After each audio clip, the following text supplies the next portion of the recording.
All right, good morning, ladies and gentlemen. Please be seated. Ms. Weaver. Ms. Weaver. Ms. Weaver. Oh. Do it again. Well,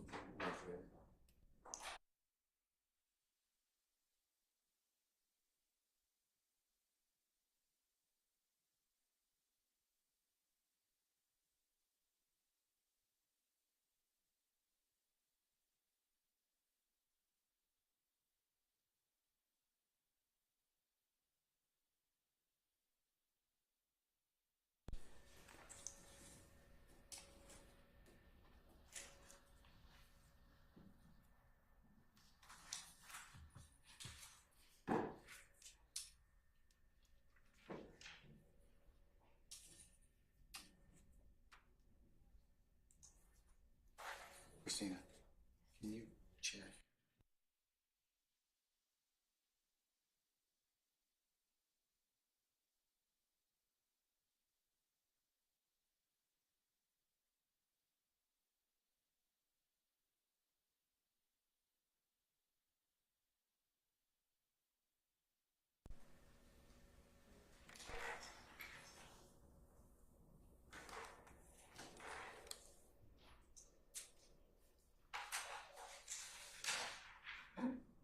Hey, Chris, I'm just going to go ahead and start from here because he's already called, already gabbled me in already.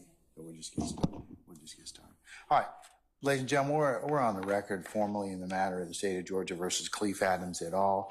In 22 SC 183 572. Go ahead and take roll for the morning. Let's see, Mr. Stillwell, Mr. Botts, and Mr. Sharp. Good morning, gentlemen. All right, Mr. Williams, Mr. Steele, Mr. Adams. Where's Mr. Adams? Is he outside? I'll go get him, but yes, he's here, Your Honor. Okay, all right. Thank you, sir. Yeah, absolutely. Mr. Kendrick and Mr. Weinstein, good morning. All right, Mr. Huey and Miss McFood, good morning. Mr. Nichols and Miss Westmoreland, good morning. All right, and Mr. Ryan and Miss D. Williams, good morning. All right.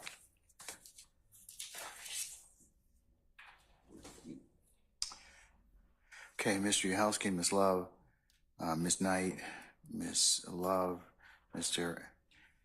Atkins, and Mr. Brown, good morning. Good morning. Miss Hilton, is that you? Okay, all right. Okay, so John Brown, all our jurors here? yes. Okay.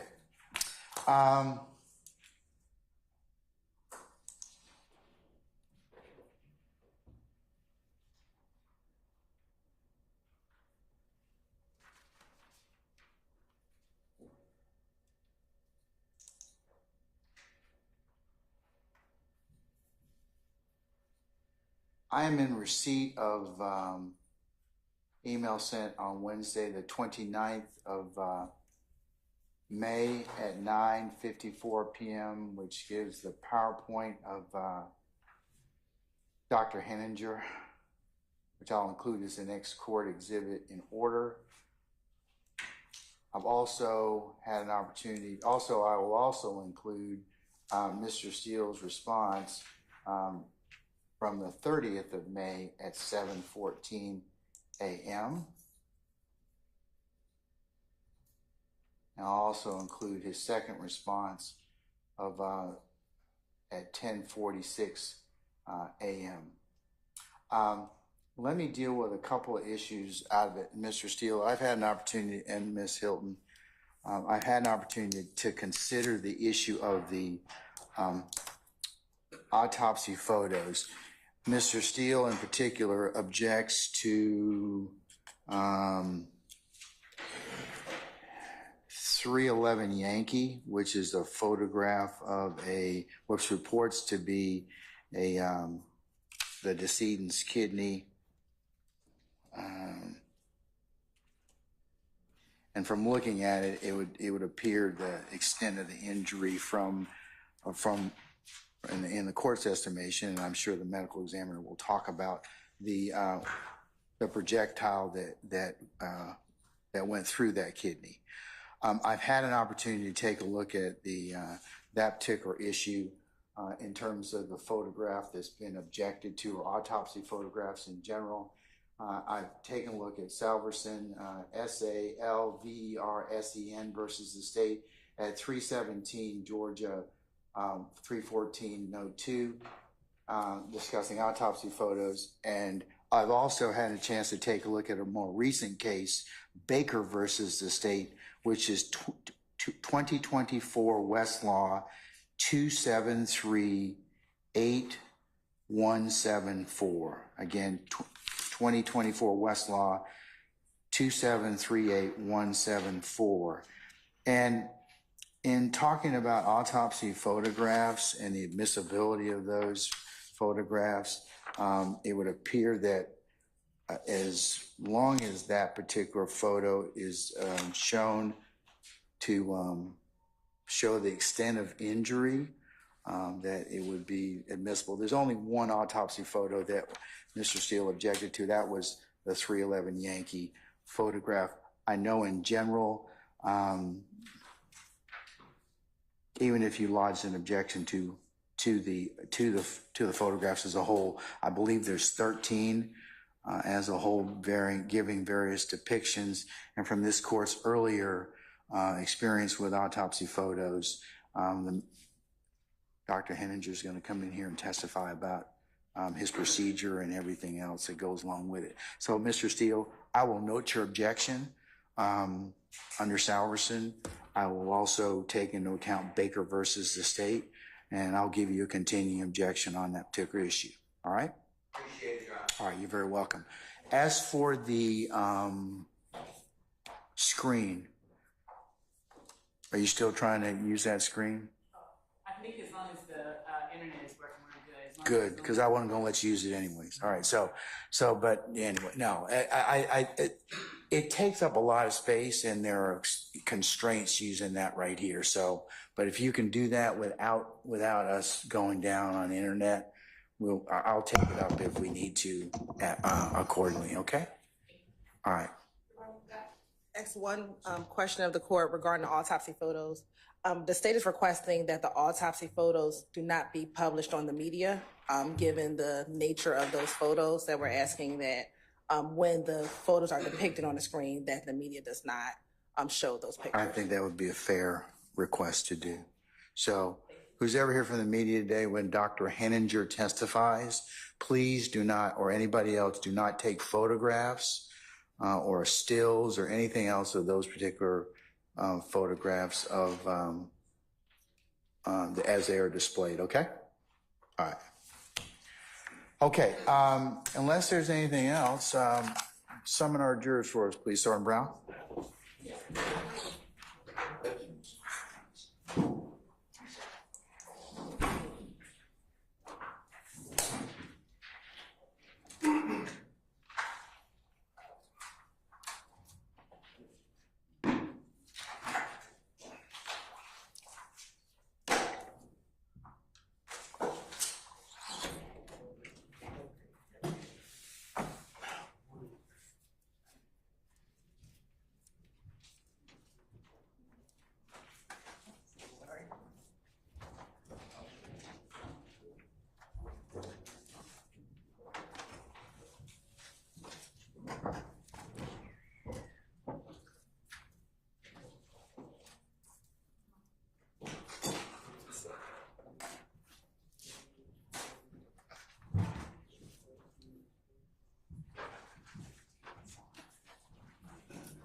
All jurors present and accounted. All right, thank you, Sergeant Brown. Ladies and gentlemen, please be seated.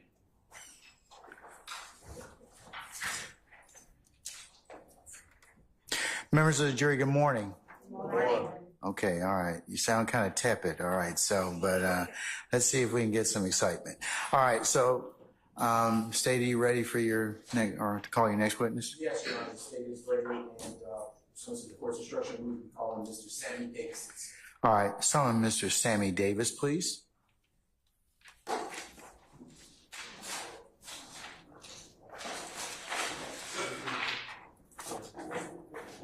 Mr. Davis, good morning, sir. Sir, if you could please approach the witness stand here.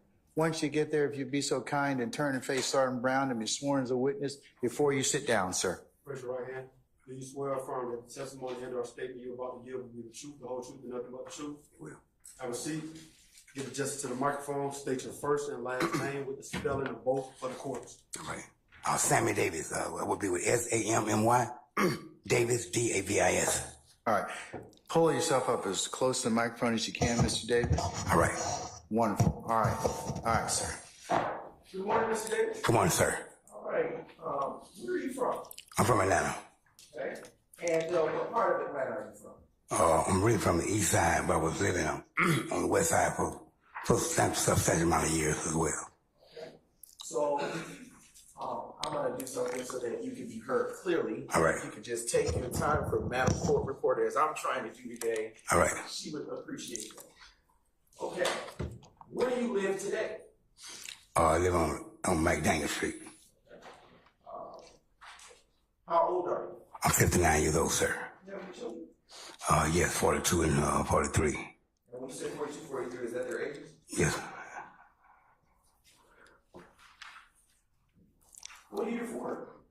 I detail cars and also park cars as well. Okay. Were you doing that type of work in 2015? Yes, sir. And how much were you charging to wash and park cars in 2015? $20 car. Still doing that price today? Yes, it all depends. It all depends what kind of car it is. The exotic car, I go up a little bit. I got you. Yeah. So where about would you wash cars at that time in 2015? I'll be right there in the parking lot right there by on McDaniel Street, right by the barber shop. Next time to the barber. Okay. And when you say the barbershop, what barbershops are you talking about? I'm talking about unlimited and A&M. I'm going to approach you with some water. I hear you need to clear your throat. All right. I'll give you a second. You want to take a sip? I'm all right. All right. All right, I'm going to publish for your viewing State's Exhibit 293 Yankee.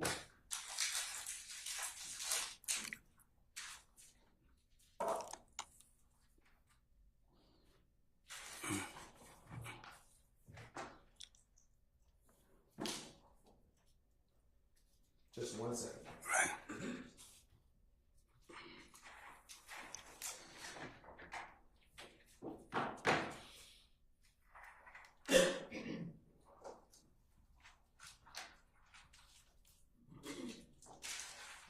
So, Mr. Davis, before we play, you can turn to your left.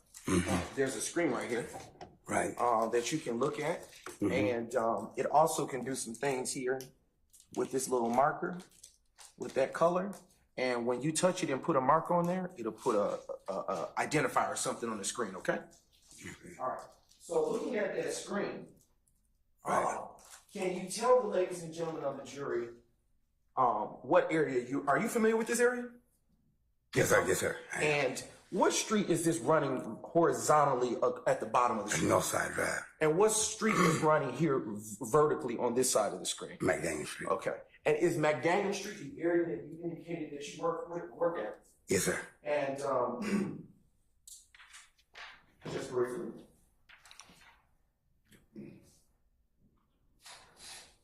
And in 2015, did you live in the apartments in Edmond City? Yes, I was staying in Castleberry. Okay. And did you stay alone or with someone? My sister, Okay. What's her name? Sabrina. All right. She still live over there? Yes, sir. And do you still visit her from time to time? Yes, sir. All right. Looking at this screen that's in front of you, if you would be as kind, are you familiar with the Texaco over there? Yes, sir. If you see the Texaco on the screen at this time, would you put an X there using your finger on the screen? Right here. Okay. All right. And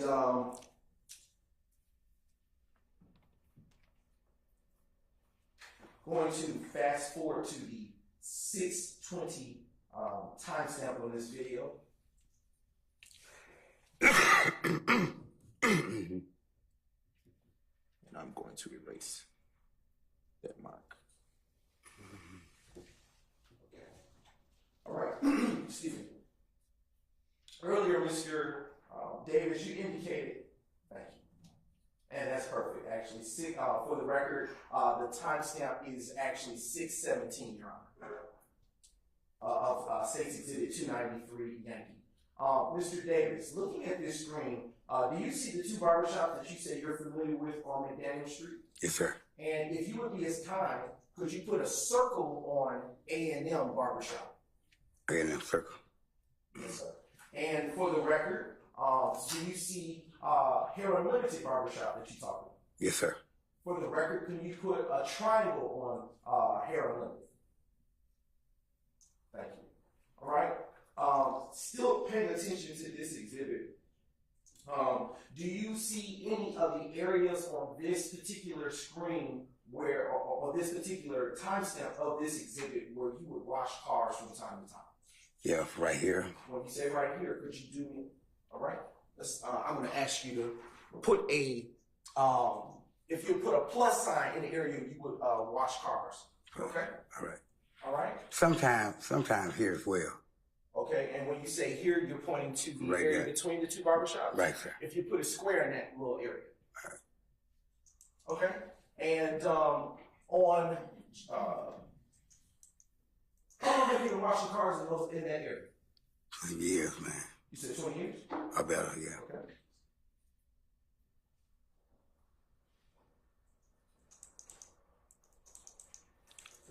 Do you remember washing any cars on January 10, 2015? Yes. Okay. And I'm going to clear this screen for a second. Mm-hmm. All right.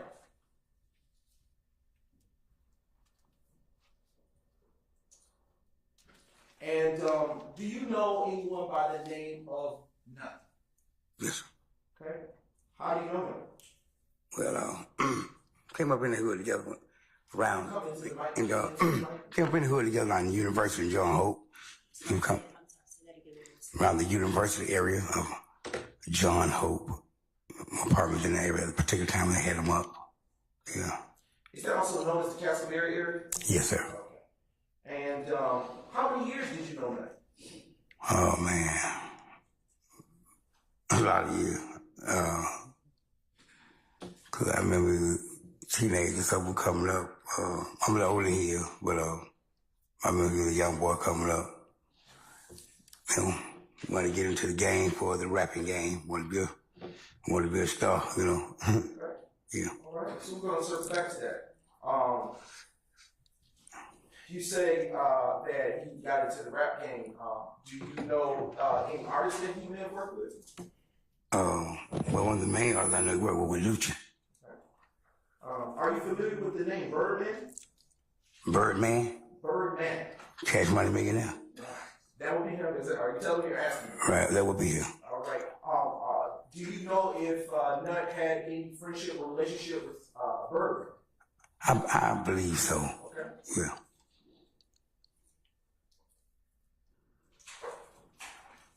Have you ever personally observed?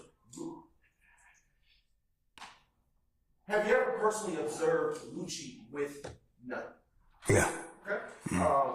Where about would you have noticed him? I know when they came to the barbershop together. When you say the barbershop, which one are you talking about? On Hair Unlimited. Okay, here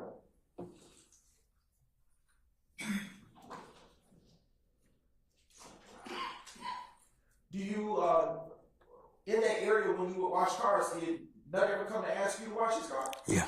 All right. Did you? Yeah. How often would you wash his car? All right, every other day. Every day, either every other day. All right. Would you say that you considered Nut a friend? Yeah.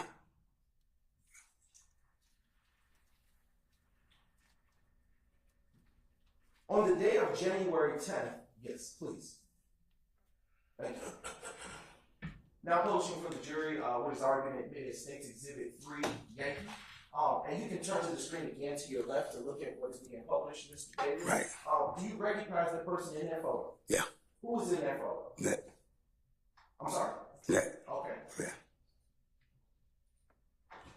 And would Nut pay you for detailing his car? Yeah. And how often $50. Is that more than what you'd be asking? Yeah, Oh, definitely. all right. And would you wash it in the area? Let me ask you this: where would you normally detail this car? I would normally do a car right there in between AM and Hair Unlimited. Between the two barbershops. Mm-hmm. Understood. And do you recall if you may have? Do you recall if you seen him on January 10th, 2015? Yeah, someone. Did you on January 10th, 2015 at all wash his car that day? Yeah. All right. Do you know about what time you may have washed his car? I can't really recollect on the time. But it was still daylight. Oh, go ahead. Go ahead. I can't really recollect on the time, but it was still daylight. Okay. Was the sun all the way up or was it starting to come down? It started to come down.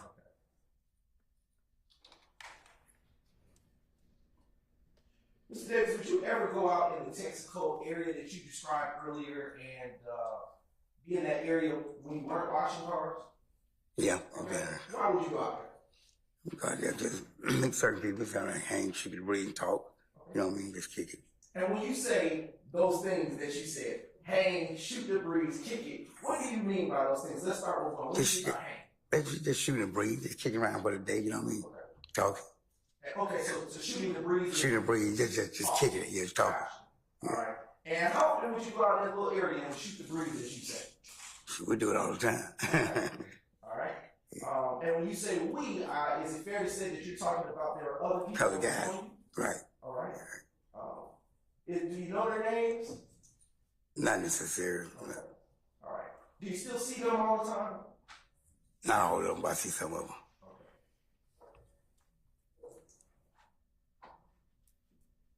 On January 10, 2015, before you washed another's car, were you hanging around and shooting the breeze with those gentlemen, those persons that you described? Mm-hmm.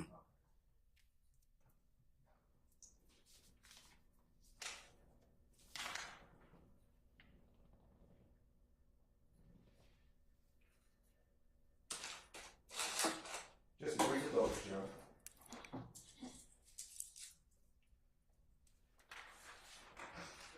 If the state is no longer using the rewide aspect, no longer published, or entirely testimony? No, I haven't heard of objection. You could take down 3Y, please. Sure.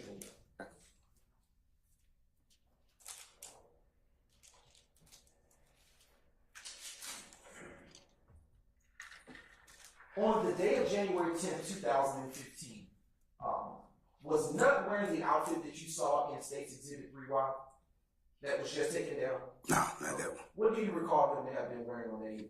Camouflage. Okay. What do you say, sir? Camouflage, suit. Okay, Yeah. fine. That's a little further. Okay. And prior to washing his, let me ask you this: what kind of vehicle did he have? Big, what I can't think of the name of it, was blue. Okay. I can't think of the name of it. It's okay. Now publishing State's Exhibit number 14 Yankee, which has already been included in the evidence.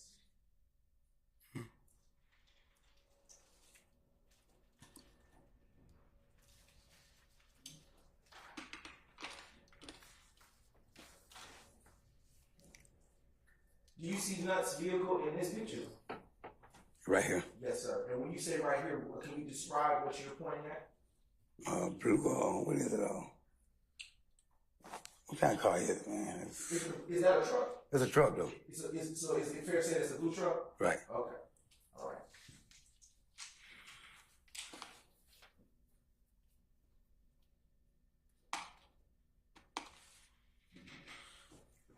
When you were out detailing his vehicle, did you have any conversation with him prior to starting?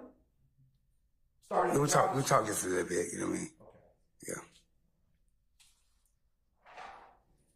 And did he hang around while you were detailing his vehicle? Right, yeah. Okay. What, if anything else, do you remember that occurred that evening as you were out detailing his vehicle? Man, Ain't nothing, man. Just smoother day, you know, man. Which I thought was gonna be smooth. All of a sudden, you know, bam, everything break loose, man, you know.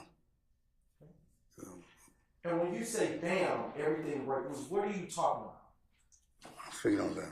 If you scoot back up to the mic, I'm just we're talking about the act of that moment, you know, the diabolical and the evil stuff that was happening doing around by that time. You know, I forgot to shoot and breathe when the barbershop, you know. So that's when I saw some things go down, you know. What did you see go down? Well, I saw a car coming down McDaniel Street. I came out of the sunroof. When it came out of the sunroof, that's when it all broke loose. What broke loose? Fire, gunplay. Gunfire. Yeah. And I want to put back up the last state's exhibit. Which was? Excuse me, Your Honor. That should have been my sincere apologies, Your Honor. That should be 14. All right, thank you. And when you say that all this broke loose, as you say, you use your words, do you see where on this state's exhibit, which is state's exhibit 14 Yankee, where Nut would have been standing? Yeah, they were standing around. He was coming. He was coming out of the barbershop. Out of which barbershop? Here Unlimited. Okay. He was coming down the rail. When he coming down the rail, that when the car stopped here and came out of the sunroof. So, you know, bullet went flying everywhere, all in the barbershop. So a couple of guys got hit by his car on the back. They was on this side. On the side he got hit. Yeah. Now, I want to ask you a couple of questions with respect to what you just described, and we're going to break some of that down. On which side of the vehicle was Nut on the left side or the right side of the vehicle? On the driver's side. Okay, on the driver's side. Mm-hmm. And on what side were the other individuals? On the passenger side over here. Okay. There was two of them. Okay, go ahead, finish what you said. There was two guys, yeah. Okay. Who were those two guys? Do you know? One guy named Reggie, and we called another guy Tiger. I know Reggie got hit in the side. I think Tiger got hit in the leg. Okay. Was the car that, can you recall the color of the car? I can't recollect, man.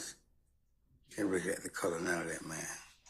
If I show you, just to bring it on, Jeffery. Sure.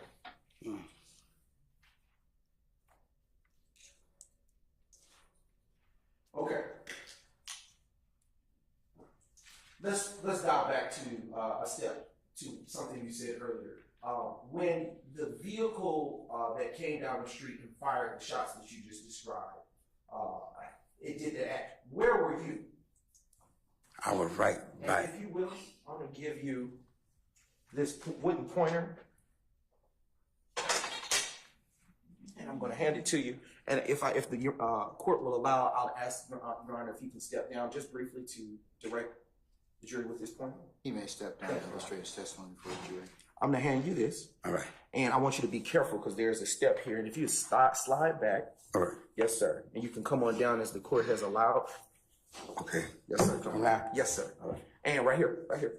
Okay. Actually, it seems like you might need a step up. Okay. I want, with that pointer, can you please show the ladies and gentlemen of the jury where you were standing when Mr. Thomas was shot?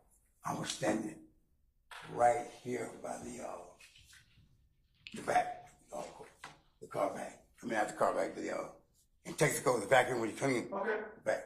All right. Right there. Next to it. Okay. And using the wooden pointer that you have, can you show the ladies and gentlemen of the jury where Mr. Thomas was standing? He's coming down. Okay. The barbershop, coming out of the barbershop down with it. Is it fair to say that he was at or near that fire hydrant that this wooden pointer is? Right. Okay. Right. And can you use that same wooden pointer now that you're up to point out where the other two individuals were that you say were shot that evening? On this side. Okay. All right. You may reclaim your seat. All right. But hold on to that wooden pointer. All right. We're going to use it again. All right. All right. I want to republish State's Exhibit 293 Yankee. And I want to move forward to the timestamp of 6 20.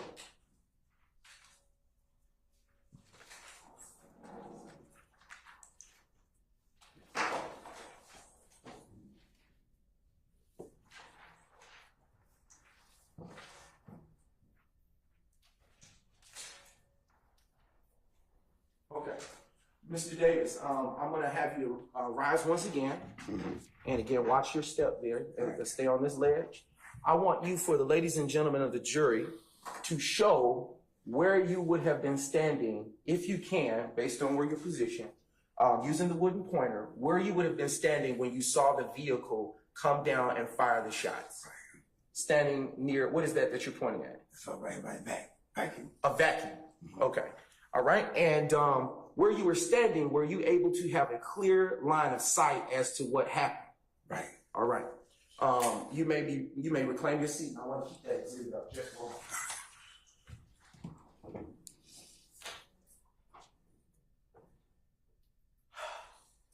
Turning to the screen to your left. Do you see McDaniel Street? Yes. Okay.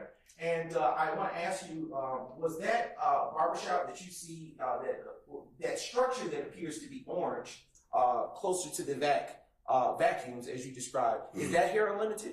Right. And was it that color in 2015? In 2015, I know he had painted it. I think it was green or something like that. Can you say it was green? I think it was green. Okay. All right.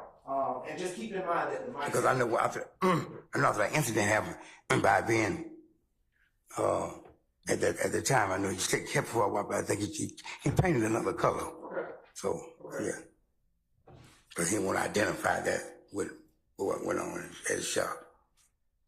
The vehicle that you saw the shots come from, can you say whether the vehicle was new or old? It was old. It wasn't a new model car. It was an old model. Were you able to see any persons inside of the vehicle other than the person that came up through the sunroof? Not really. Okay. Were you able to tell about how many people would you say were in there? Based on I know it was two of them. at a minimum? It had to be, because somebody had to be driving while the person come out of the sunroof. Okay. Was there ever a time that you saw the front passenger of the vehicle? Not really. Are you sure? Yeah, I'm sure. Your Honor, ask and answer. No, Your Honor. That's a different question. Objection, Your Honor, ask and answer. I stand the objection.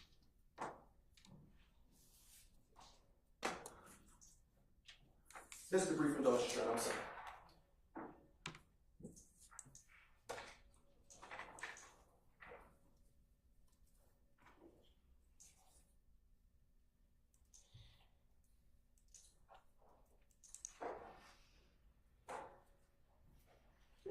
Can you describe the rate of speed that the vehicle was traveling before it got to the front of Hair Unlimited Barbershop?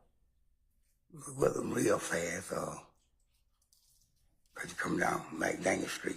So, I mean, it was fast enough. It was like it was time. Okay. I'm going to take this back from you just for the time being and put it in front of you so you can be heard because it's kind of covering your mouth. Okay? Right. And during the shooting, did the vehicle stop? The vehicle stopped right by the barbershop. Okay. And when you say the barbershop, are we still talking about Hair Unlimited? Right. Okay. And after was there a time that the shooting concluded? I just fired the shot and went on down McDaniel Street, hit a right on the other side drive. Okay. Excuse me, just a moment. Would you say this, how long would you say the shooting lasted? About a minute or so, because it kept about a good minute. He was fired. When you say a minute, are you saying that as a way to say a few seconds or? Yeah, a little Wait. good. Mr. Davis, if there's an objection, just stop talking and let me rule on it, okay? All right. I'm going to sustain the objection. That's the lead. You can rephrase it. Sure thing, Your Honor.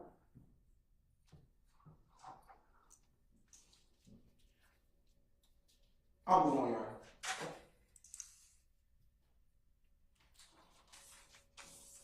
What, if anything, did you do when those shots were being fired? What did I do then? What you asking? Excuse me. Yes. What, if anything, did you do when you heard the shots fired? Well, when shot was fired, we looked it up. So I hit the ground. You know, look it up and see what's going on. I hit the ground, and I saw a nut. I know that the nut was hit. So we ran up there to him. And Rev came out of the A&M barbershop. The Reverend at the time, the Reverend. You know, tried to someone tried to hold him. He kept telling him, say it's over, you know. Okay. Said, So who said it's over? Nut. Okay. And when you say Rev, are you saying R-E-V? Yeah, Reverend, like in Reverend, yes, sir. Are you speaking of preacher? Yes, sir. Okay. At the time that you hit the ground, were there any other people that were still outside with you that hit the ground? Yeah, yes, sir. When you hit the ground, were you still able to see the vehicle that from where the shots came? Yeah. All right. And was there ever a time when it was on McDaniel Street that you lost sight of that vehicle? No. Were you able to see the vehicle from the start of the shots to the end of the shots?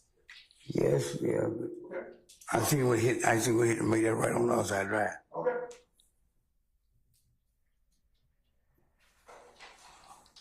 Can you describe what the shot sounded like? It was an assault rifle. Okay. And when you heard the shots, did it sound like it was more than one gun being fired? Yeah, it sounded like it. Right.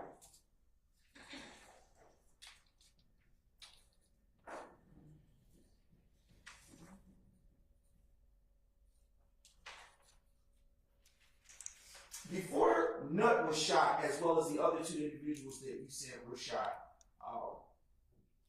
were you able to see what he was doing? I wasn't able to see what he was doing at the time.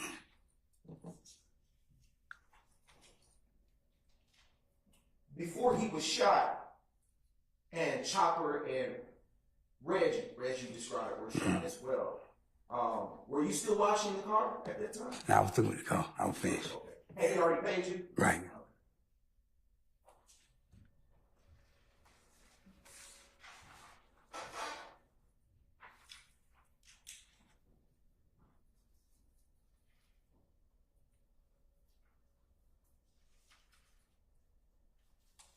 I would like to show State's Exhibit 293 Yankee once more, and I want to go to timestamp the very beginning of this, if you will, the very beginning of the footage.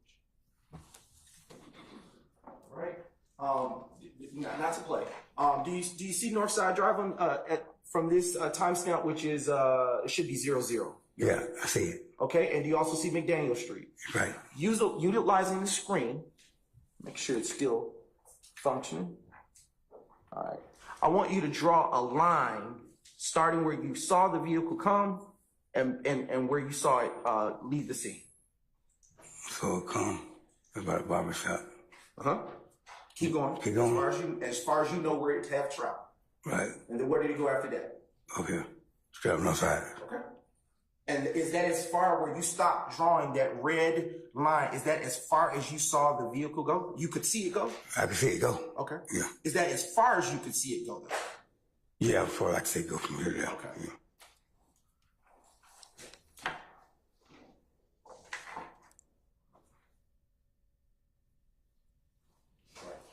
Did you ever get up from the ground after the shots were fired? Yeah. Okay. Let me ask you this. Did you ever see Nut fire a shot back? No. Okay. Did you ever see Reg fire a shot back? No. Did you ever see Chopper fire a shot back? No, sir. And is Reg and Chopper nicknames of the other two individuals that you knew at that time? Mm-hmm. Okay. That a yes, sir? Yes, sir. Okay, all right. After you got up off of the ground, did the other persons that you were shooting the breeze with that evening also get up off of the ground? Yes, sir. When they got on to where they went. Okay. Can you say that When they had gotten up, I don't know where they go. Okay. After you got up, where, if anywhere, did you go? Ran right into Nut. I ran right to him. Okay.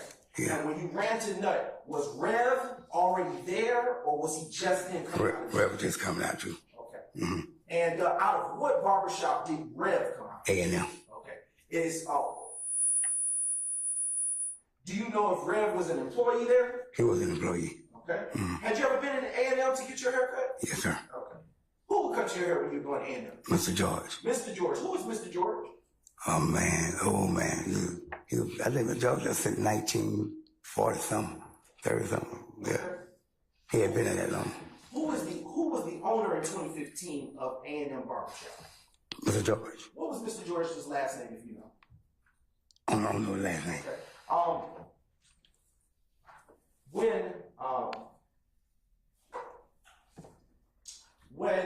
you got off of the ground and saw Rev come to nut, what if anything did you do when you got to nut? Was I started talking to him.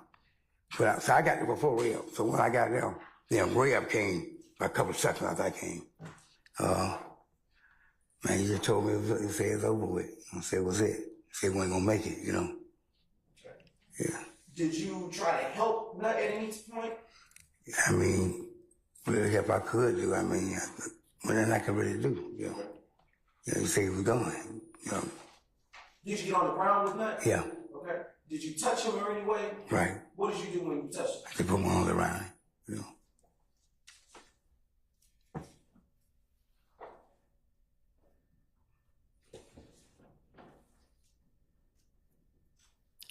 Did Nut remain conscious the entire time you were with him? No.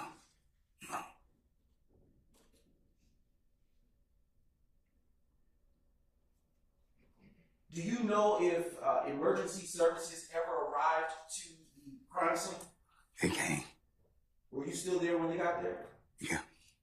And what, if anything, happened when they arrived? What, if anything, did you do once they arrived? Excuse me. I just walked, I just left. Where did you go, if anywhere? I then went to the park. What park are you talking about? Cleopas Park, Northside Drive. Okay. In which you're utilizing the same screen, what direction would that park be on the north side? It's the same direction, but on the other side of the street you go up. Okay. You see what I'm saying? Across the street from Texaco, you go up that sidewalk. That's the side the park is on, Cleopas. Is there any landmarks over there by Cleopas Park? But I mean, it's her Any stuff. restaurants? I mean, got Burger King. Okay. Yeah. I guess they've been there most been there since I was a little boy. So I guess it is.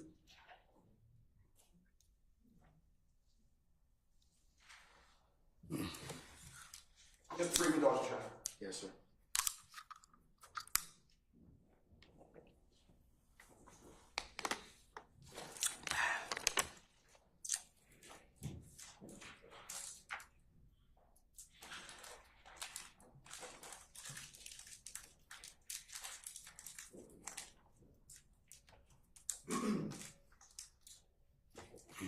After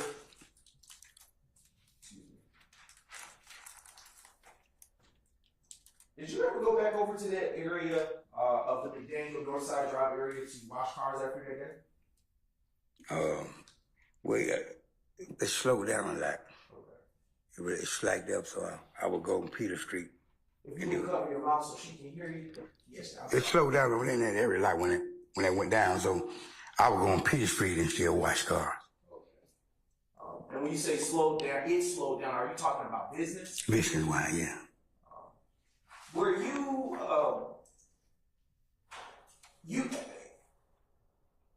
had anything like that happened in that area to your knowledge before while you were there? Objection out of relevance. I sustain the objection. Was there a time, excuse me, around when did you go back to that area, if at all, to start washing cars? It was a month after, a few months after. And like I said, things were slowing down, business started to slow down, really at both barbershops, because people didn't want to come over in that area, you know. I want to publish for the jury's viewing, which has already been admitted into evidence, that being State's Exhibit 12, the Yankee.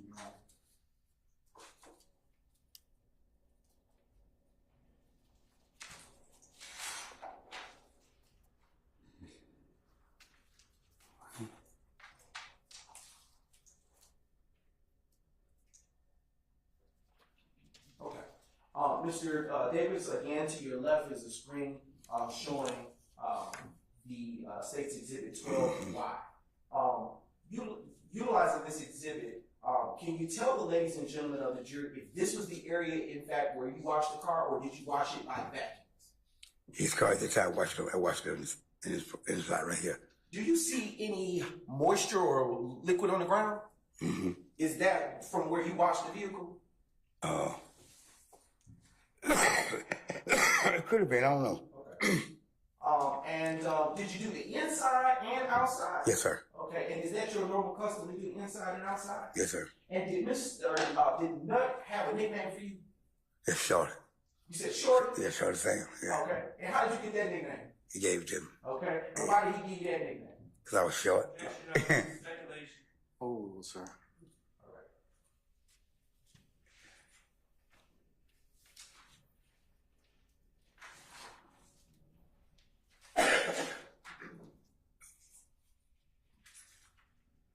Just a brief indulgence, Your Honor.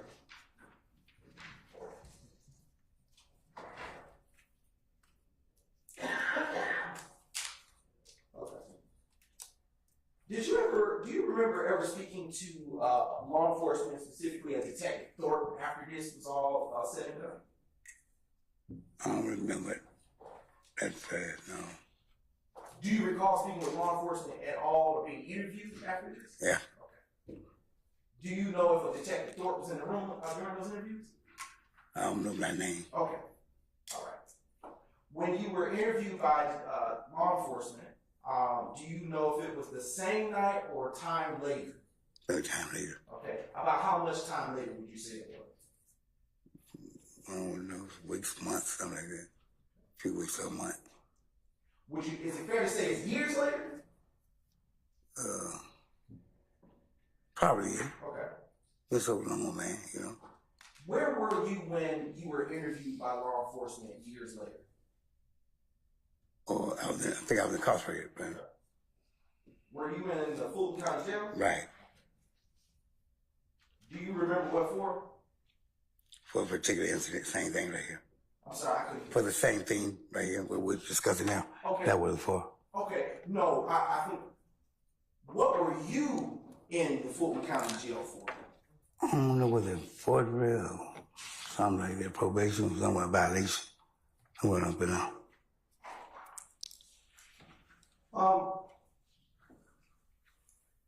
Did you speak to law enforcement willingly? Yes. Okay, all right. And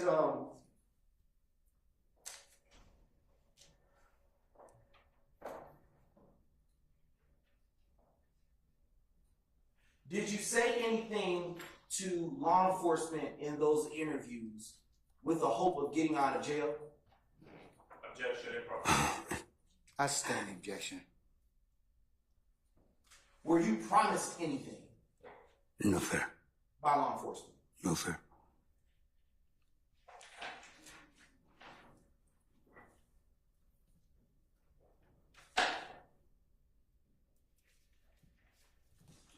Did you immediately go tell the police on the night of the shooting what you saw happen? I think I did. I think I had said something to police concerning that. Did your niece, do you have any nieces and nephews? Yes, sir. Do you have a niece who knew anything about this incident? Objection, Your Honor, calls for speculation.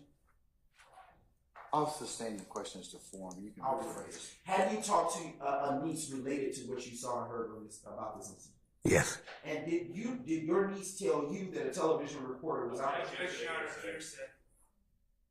I'll sustain as to form.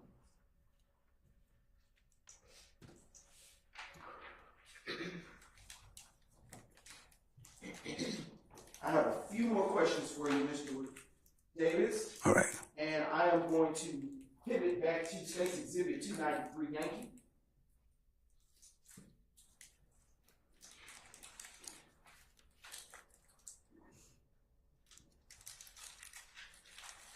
Okay.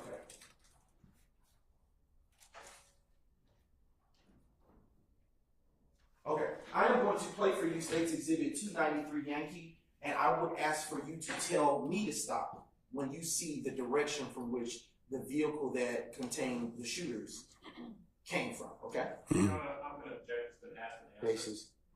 I sustain the objection. All right.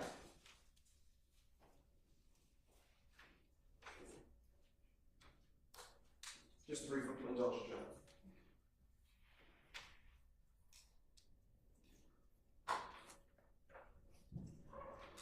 Just a brief.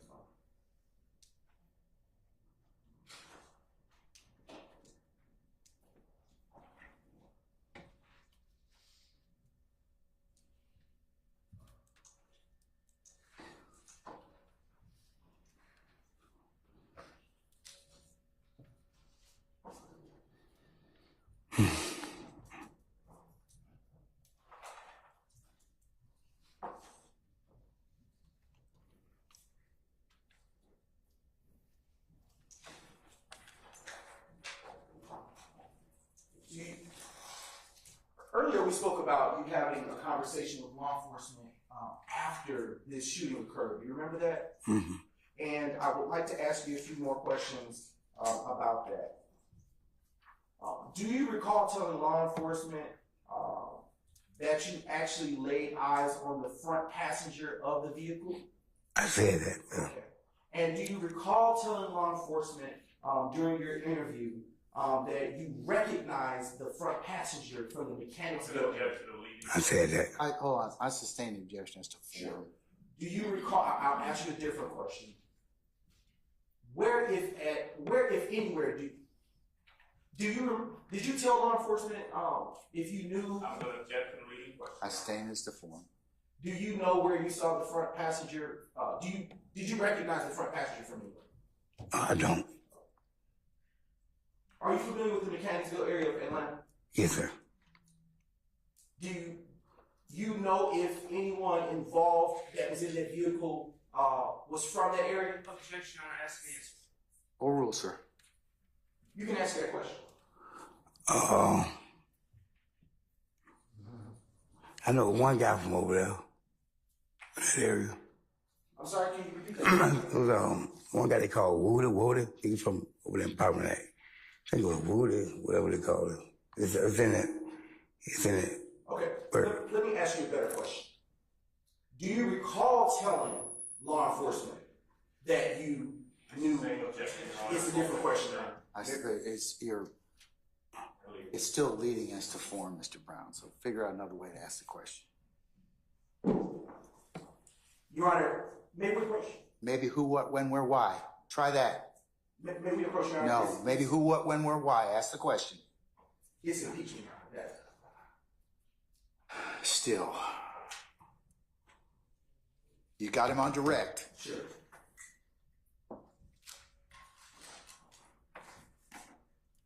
Who, if anyone, that you described in your interview was from Mechanicsville? Woody. I got that name. It's Woody something. Nickname Woody, whatever. Do you know? During your interview, do you recall providing a description of the person who was the first front seat passenger to law enforcement? I had said that. Okay. And do you recall, as a part of that description, providing any identifiers? Right. How did you describe the front passenger of that vehicle from where the shots rang out to law enforcement? I said some like, I don't know, red, like brown, something like that. But at that time, I was going through so much, man, mentally. You know, I was just want anybody to get locked up, man, for doing it to my friends. So I wasn't in my right frame of mind at the particular time, man. Do you know what kind of... The witness be allowed to finish his answer? All right. That's just one of my right frame of mind at the particular time. Hold on. Sir, did you complete your last response? Sir? Did you complete your last response? Yes, That's what you're going to say? No, that was it. All right. Okay. What hairstyle, if any, do you recall the front passenger of that vehicle from where the shots rang out have? I don't know, man. If I showed you a transcript of your interview from the day that you spoke with law enforcement. Would that refresh your recollection? Yes. All right. Just a brief, no problem. And I am going to approach defense counsel with a copy of the same. What exhibit what are you gonna mark it as, sir? And just a brief indulgence, Your Honor.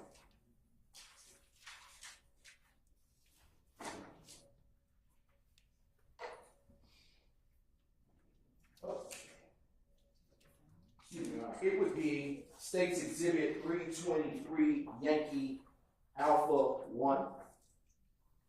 One more time, 323 Yankee Alpha 1. for identification.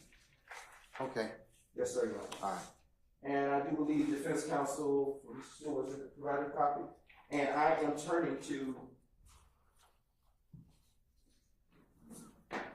page 18.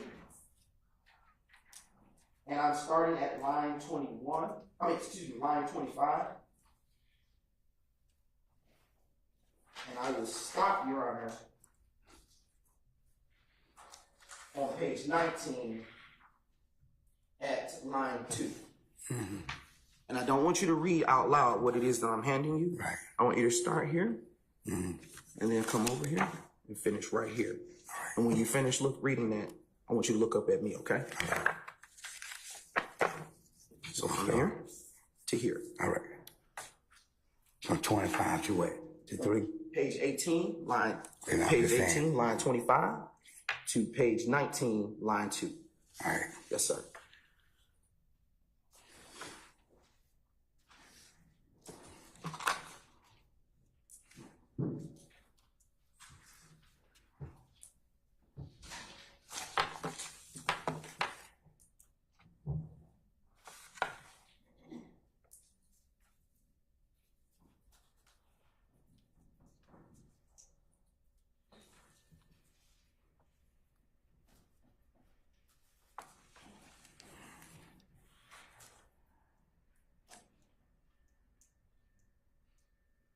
All right.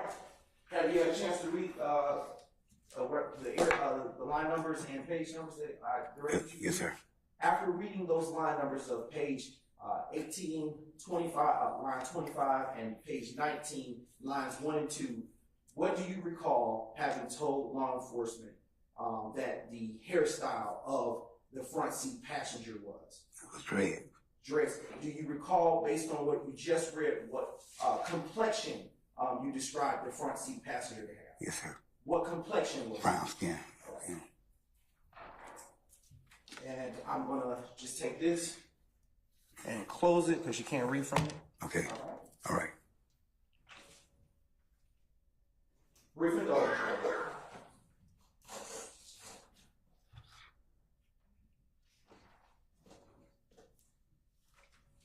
All right. Do you recall the age that you indicated the front seat passenger may have been? Is that enough? I can't recollect on that. Okay, no problem. I'm going to show you now State's Exhibit 323, Yankee Alpha 1 again, and I'm turning to page 20. And I'm going to direct your attention to line 6 of that page to line 8, okay? So from here, which is line 6, to line 8. And when you've read it, look back up at me and I'll ask you a few more questions. Okay.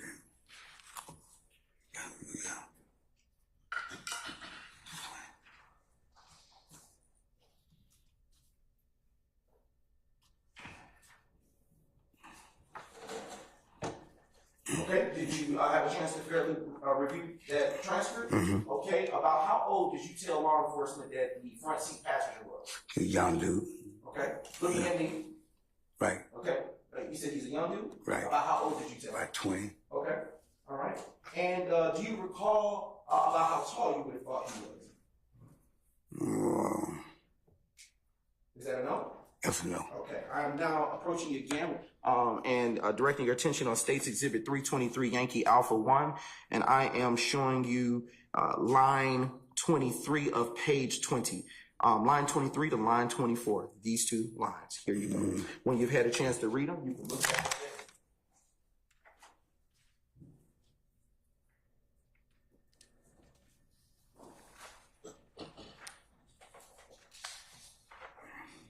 All right.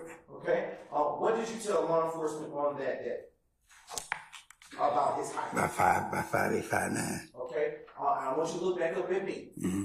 And so, do you recall if that front seat passenger had any facial hair? Looking at me. No. Okay. You don't recall? I'm now approaching you again to show you States Exhibit 323 Yankee Alpha 1, and I am directing your attention to page 21 of that same exhibit, lines 2 through 3. And when you've read those lines, you can look back up at me. Do not read from the exhibit.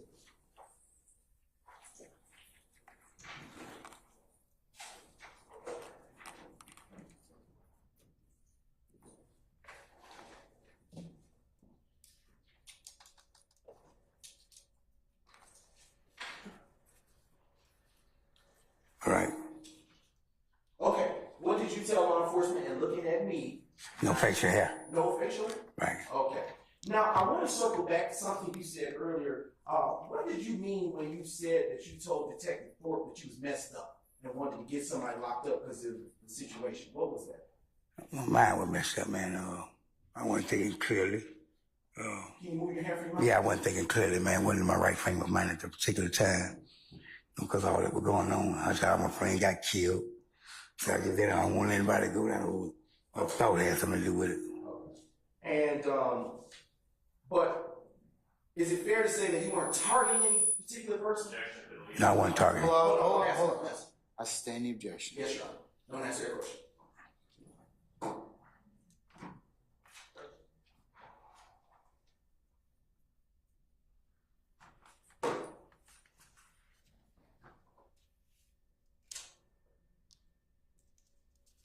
Brief indulgence, Your Honor.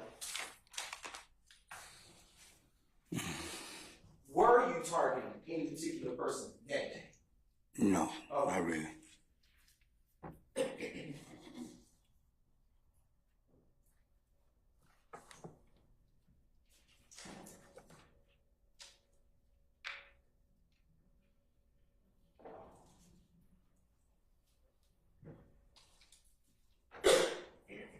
Did you earlier say that you just wanted to get someone locked up? Yeah, I said it. Okay. Were you willing to lie to just get someone locked up? Yeah, been in my frame of mind, yes, I will. Were you as truthful as you could be during that time that you were interviewed by law enforcement to provide them with complete and accurate answers? No, I wasn't. What did you say to law enforcement on that day that you believed to be the truth? I believe to be the truth. It was, when I explained it when the guy was coming down north, Mike Daniel. Yeah, when the guy was coming down, the whole truth is when the guy was coming down Mike Daniel Street, is the truth. He stopped right there by the, he came from the barber shop, came out the sunroof, he started firing, and kept straight on down Mike Daniel, then hit the right on North Side Drive. Before I could see him, he made a right at the Texaco and went up North Side. That's why to be the truth, Were the descriptions that you provided of the front seat passenger the truth? No. Okay. Was the sounds of the firearms that you heard to be discharged the truth? That's the truth.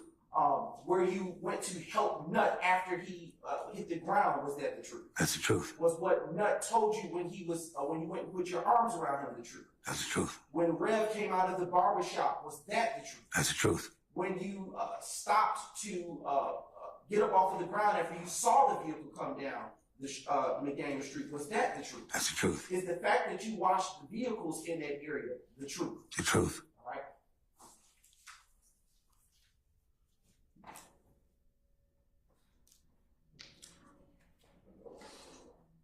When you talked to the detectives, was I in the room? No, sir. Okay. When you talked to law enforcement, were these jurors in the room? No. Okay. Were any of the defendants on this case inside the room? Hold on, I'll sustain the objection.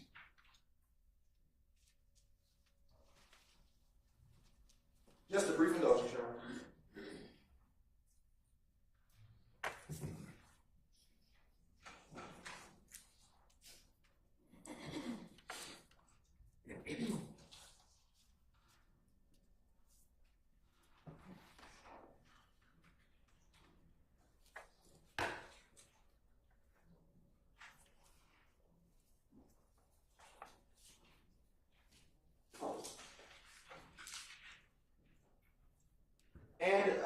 importantly, Mr. Davis, is what you have told the jury, ladies and gentlemen of the jury today.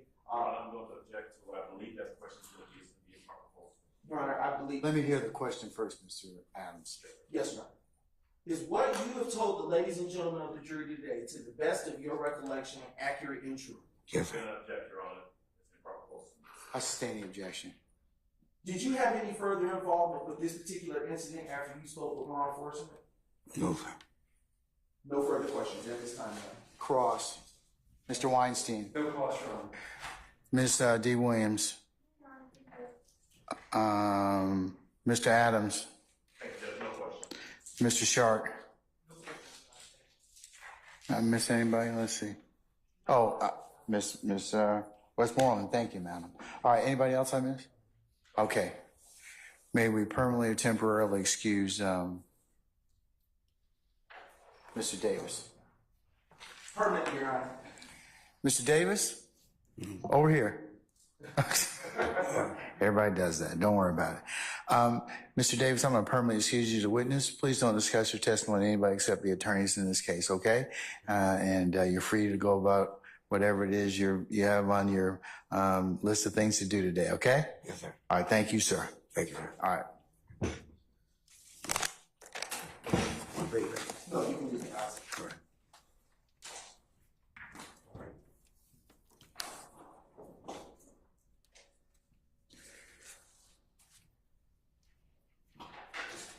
Ladies and gentlemen, you good? Okay. All right. Call your next witness. Sorry, Your Honor. Can we have a brief comfort break? I didn't ask you. I asked them. That was not the code for you to get up and interrupt these proceedings. I'm taking one for the team, Your Honor. Okay, all right. We'll take 10 minutes, okay? All right, we'll be in recess 10 minutes. All right?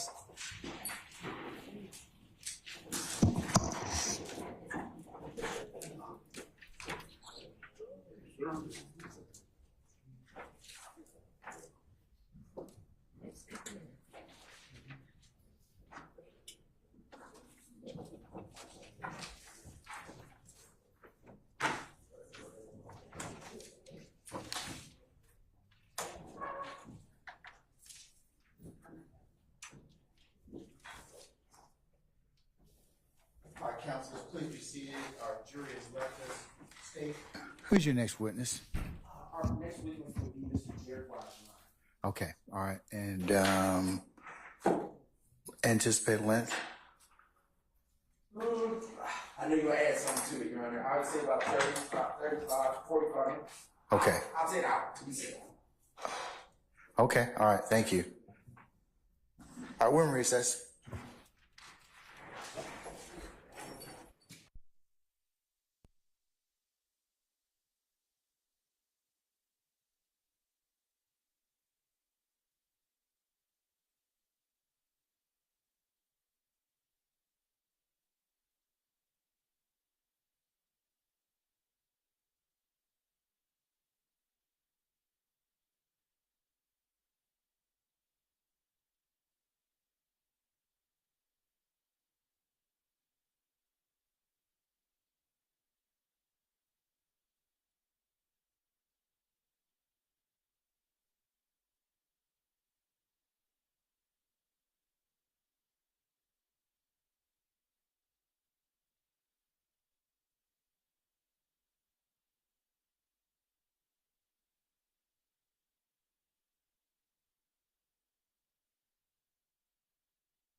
All jurors present and accounted for. All right, thank you, Sergeant Brown. Ladies and gentlemen, please be seated.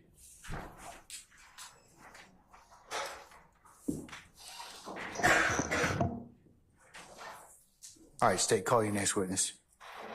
Your Honor, at this time, the state now calls to the stand Mr. Derek Wise. All right, summon Mr. Wise, please.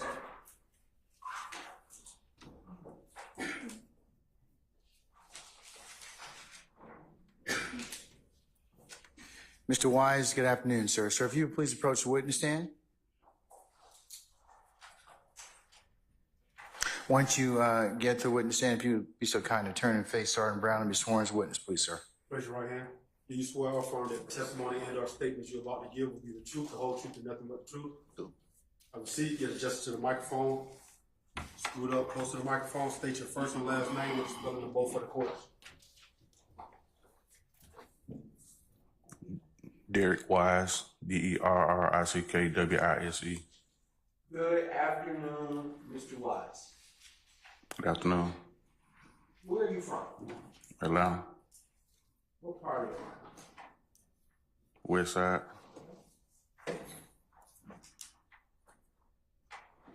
And where'd you go to high school? Ain't but one high school, that's Booker T. Washington.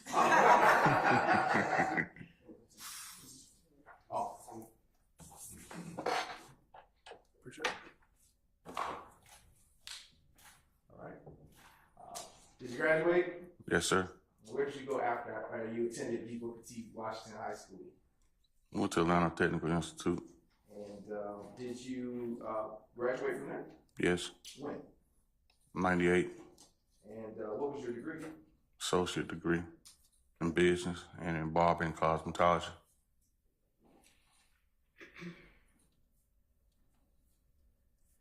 Are you currently employed? Yes. What do you do? I'm a barber full time. And where do you work? A&M Barbershop, And where is that barbershop located? 338 McDaniel, Atlanta, Georgia.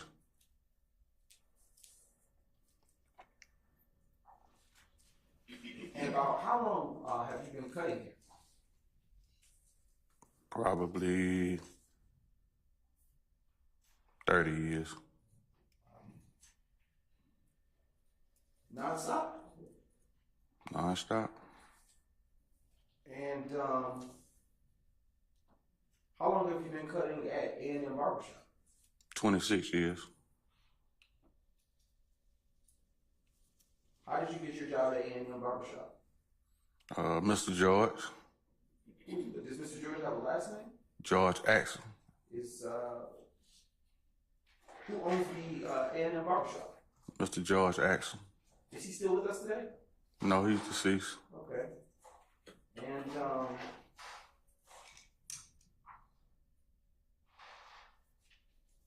brief indulgence, Your Honor.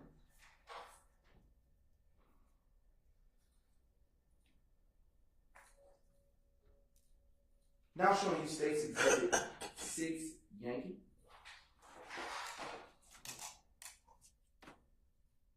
while that is being published, and you'll see it on the screen momentarily, in what county is A&M Barbershop located? It's in Fulton County.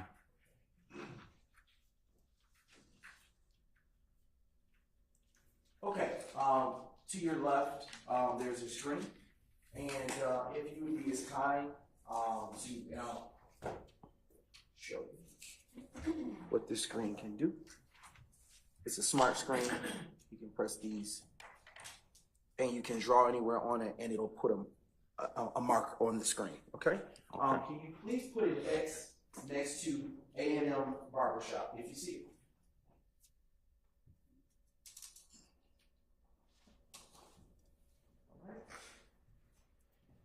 And utilizing the state's exhibit 6Y, do you see any other barbershops that you know of on this same street? Yes. What other barbershop do you see? Hair Unlimited. And where is Hair Unlimited?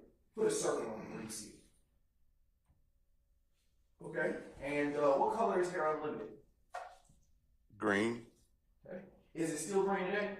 No. Okay. What color is it if you know?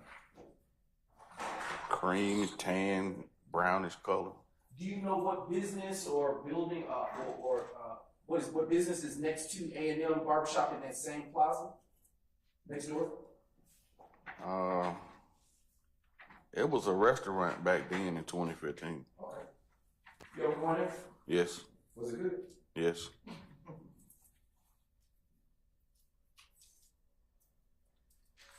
And what are your hours at A&M Barbershop? Now or then? Well, both. What was it then? In 2015, that is. Probably from 8 to 8. Now, 9 to 6:30, something like that. Is that Monday through Friday? Monday through all week? Monday through Saturday, closed on Sunday. Always been closed on Sunday and holidays.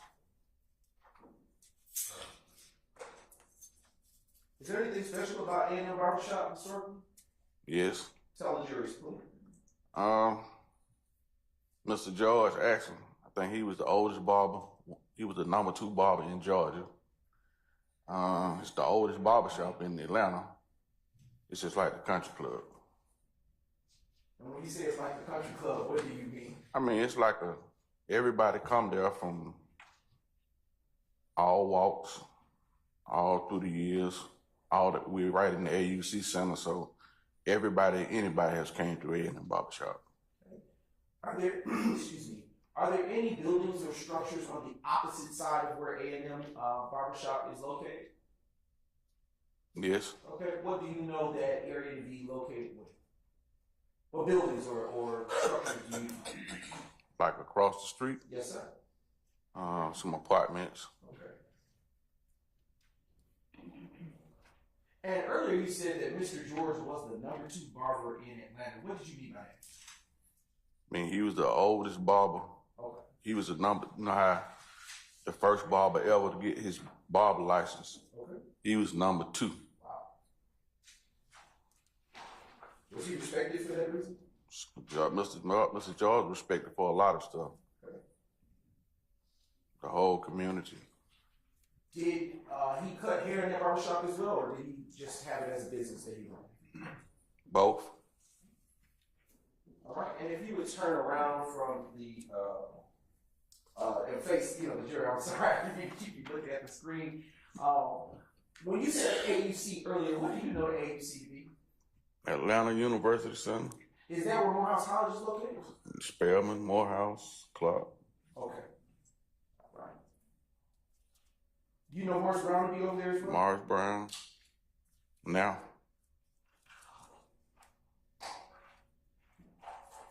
Did you only cut hair with Mr. George in that barbershop, or were there other barbers there as well? Other barbers. Okay. Who else cut hair at that barbershop in 2015?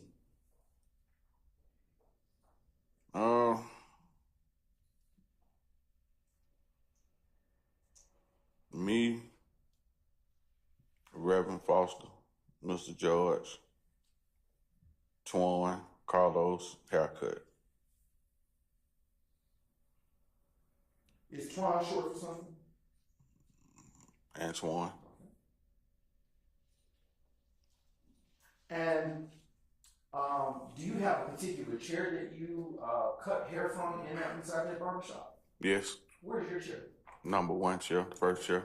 And when you say number one chair, is that closer or further from the front window that we're looking at on the screen of in the barbershop? As soon as you come in, the first chair. To the right or to the left? To the right. And have you held that chair for 26 years? Yes. Wow.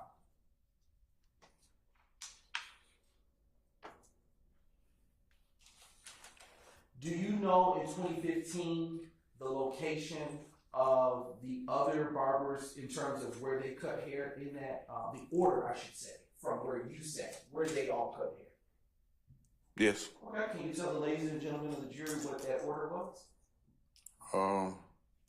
I'm in chair number one. Twan is in chair number two. Mr. George in chair number three. Carlos in chair number four. Reverend Foster in chair number five. And Haircut in chair number 6. And you said number 6 is who? Haircut. Oh, is that a nickname? That's the name they gave him. Okay. Did you ever know Haircut's real name? Ray. Ray. Yes. All right. Do any of those persons still cut hair at the barbershop today? Yes. Who still cuts hair at the barbershop today? Me, Twan, and Carlos. Are the other chairs empty? Yes. Okay. Is Mr. George's chair occupied? No, it's like a memorial. Is that barbershop a historic landmark? Yes, it is. Who owns it today now that Mr. George has transitioned? The Axon family. Kids. How many children did Mr. George have? 6.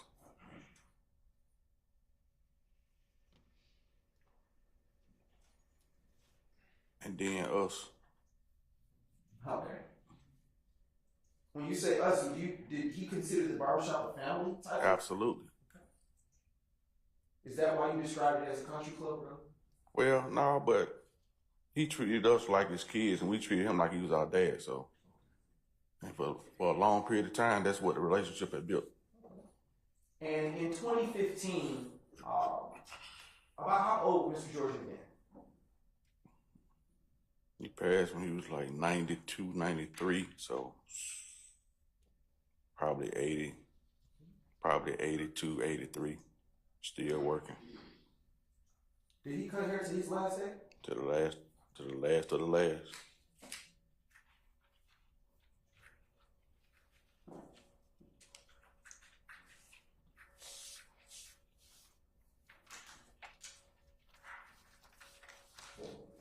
Is the order in which that you described the barbershop, well, let me ask you this, present day, how is the order of those that remain that cut hair in the barbershop? What chairs do they occupy? I'm gonna object that relevance. I'll rule the objection. You may answer the question. The same order. I mean, everybody's still in the same chair.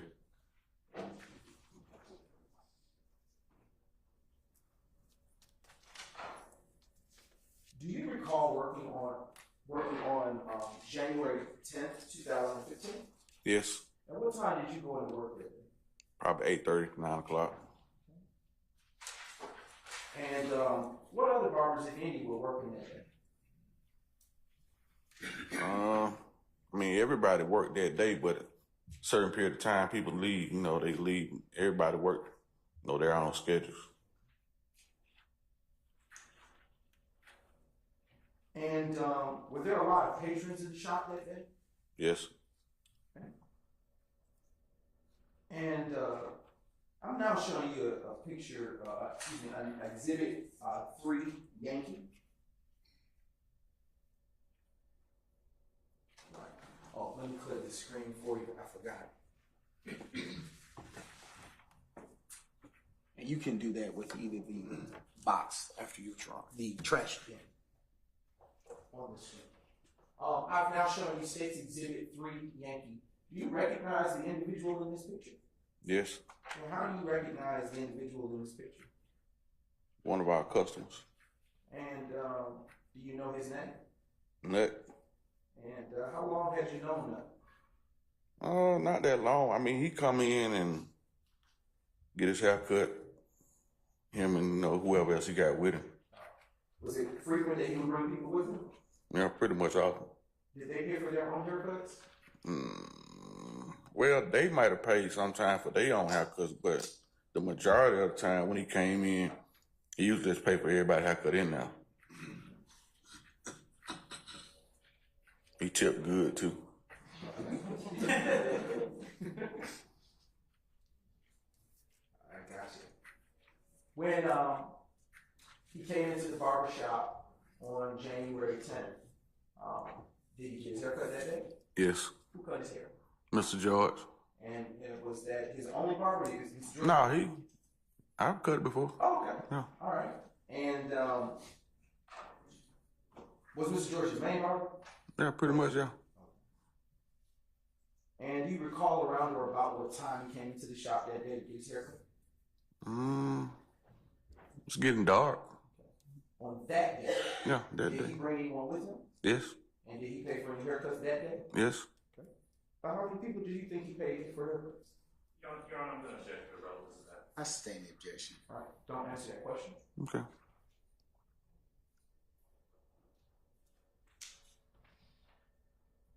Can you describe Nutt's mood or demeanor that day that he came into the shop? It was a Saturday. Playoff football was on, and everybody talking about sports in the barbershop. So it was a fluent atmosphere. You said what? It was a what? It was a fluent atmosphere. Everybody speaking on the sport. The playoff was on. So is it fair to say he was happy? Yeah. Okay.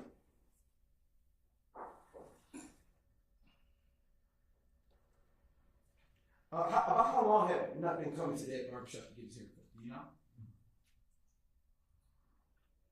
4 or 5 years, maybe 6 years.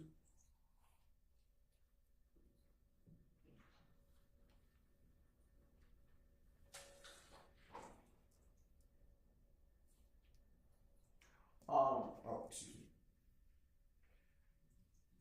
After Mr. Thomas, after Nutt, got his haircut, what, if anything, did he do in the shop, to your knowledge? He paid for everybody's haircut that was in there. Is that it? He talked about sports a little more. Okay. Was there ever a time that he left outside that barbershop? Yes. Do you know where, if at all, that he went? It was about 7-ish. We were getting ready to close, so all the barbers, pretty much cutting hair that was cutting. And Mr. George got through cutting Nutt hair, and he got out the chair. So Mr. George, he always do his little check before we get ready to close, go around and make sure things good. So he went outside to close the gate of the parking lot. He was like, who car's in the gate? So Nutt car was parked inside the gate. So he pulled out the gate because we were getting ready to close, not like instantly, but we were getting ready. So he pulled down to the next parking lot. I am going to now show you State's Exhibit 293 Yankee, and I'm going to go to the 6 minute and 20 seconds timestamp placement. And while that is being queued up, I want to ask you just a few questions about some of the things that you said for clarification. When you said that Mr. George was doing his checks, what do you mean by that? Like at the end of the day, a barber sweep around, check his chair, check his supplies, check the bathroom. But like I said, by being Mr. George's shop, he just checking his perimeter, going outside, looking at his other businesses, make sure everything good. And did you all normally close around that time on that day, on that Saturday? At the end of the day, when Mr. George say, I think it's about time to get out of here, everybody know what it is, right. Wrap it up. All right. And were there still patrons, plenty of patrons inside the barbershop? Yeah, but like I said, everybody was working to finish up what was in there. And I am going to ask if we could go back just a few seconds further, maybe to the 6 minute mark on State's Exhibit 293. Yes. Do you see, thank you. And for the record, Your Honor, to be sure, this is the 5 minute and 56 second timestamp on State's Exhibit 23 Yankee. My apologies for not clarifying. Mr. Wise, utilizing the same tool that I showed you on the side, it still should be going. Can you circle the lot that you knew to be adjacent that Mr. George was going to close, the gate that you described? So you should circle it. Yes, if you can circle it, or put an X, either one. All right, so you just placed a circle on State's Exhibit 293 Yankee. Is that lot to the left or to the right of A&M Barbershop? To the left. Okay, if I'm presuming that we're looking at this from this angle, directly at it from facing the business, is that to the left or to the right? Oh, it's to the right. Okay. Yes. All right. And when that gate closed, did Nutt move his vehicle before that gate was closed that day? Yes. Okay. And can you, utilizing the same method that I showed you just a few seconds ago, can you place an X in the lot that he would have moved his truck outside of the gated area that you just placed a circle on the exhibit? Okay. All right. And is that area gated that you just placed an X? No. Okay. Is the area that contains the gate that you placed the circle a part of the business that was owned by Mr. George? Say that again. I'll rephrase. Did Mr. George own or control the area where you placed the circle? Yes. Okay. Did Mr. George own or control the area where you placed the X? No. Okay.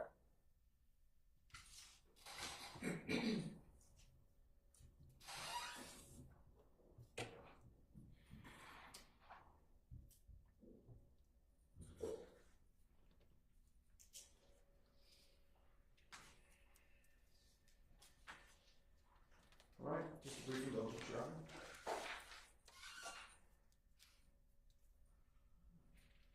After Nutt moved his vehicle, did he ever return inside of A&M Barbershop?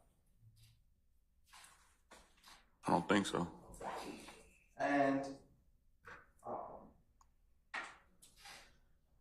what, if anything, took place, to your knowledge, after Nutt moved his vehicle from the gated lot to the open parking space nearby, adjacent to A&M Barbershop? Once he moved his car, I cut a gentleman that was with him, and I got through with him. He got out the chair and he went out the door. But I don't know if it was somebody else that was with him getting a haircut at Hair Unlimited. See, a lot of time by the barbershop being so close and we friendly with each other, some patrons go there, some people go, everybody know each other. So he got out my chair, he went out the door. And after that, it was all over with. I want to put a pin and come back to when you say it's all over with. You spoke earlier about Hair Unlimited Barbershop. Yes. And you said it was friendly. Do you know the owner in there? Yes. Okay. Did you know how many barbers were there? Did you know? No, I don't know. Okay. But did you all go to each other's barbershops from time to time? Yeah, Mr. George trained Herbert Parker. So he originally started working for Mr. George in our barbershop. He branched out and got his own, that was before I got there. So Mr. George only he build barbers, he build entrepreneur, he build men. He's just a good, he him.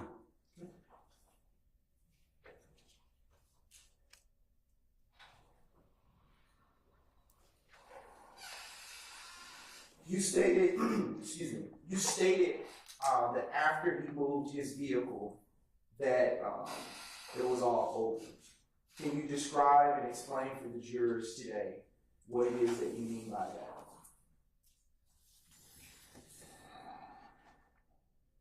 We heard gunshots, so automatically everybody hit the floor. We heard a lot of gunshots.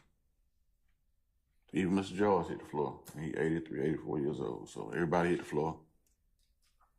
When the shooting was over with, we got up, And so I peeped out the door by me being, and you know, I peeped out the door to see what's going on. And I see somebody laying on the sidewalk outside. So I go out the door. I'm the first one out the door. And I tell Reverend Foster came out the door behind me. Went down to the sidewalk and found out that it was Peanut he was shot.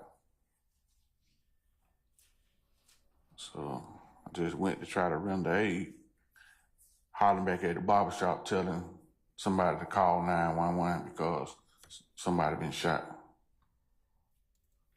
So once he been shot,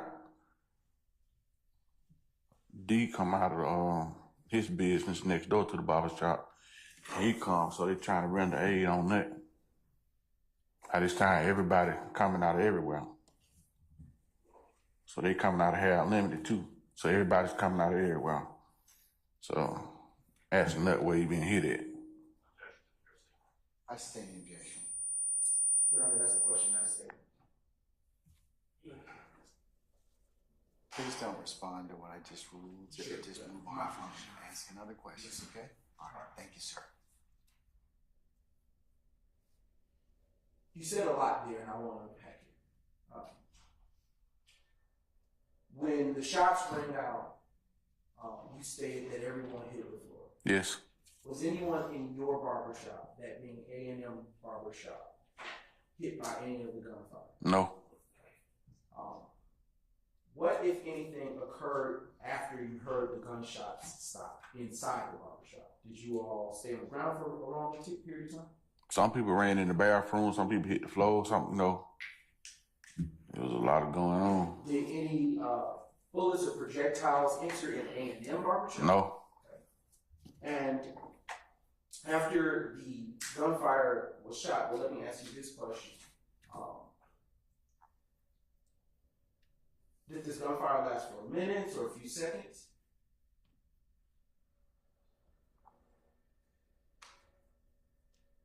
In between minutes and seconds. You know, it wasn't short and it wasn't long, but it happened.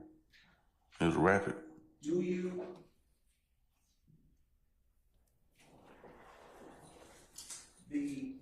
earlier you stated that you were the first one up and out the door. Did you peer out the window before you went out? Oh, absolutely. I mean, the window I can see out the window just like from me to here. So I'm looking out the window, but the shots were so loud, it sounded like that it happened on the sidewalk. So that's why everybody hit the ground, but when I went out on the sidewalk, it wasn't right there in front of our barber shop. It was on the sidewalk. So it did happen, like on the sidewalk.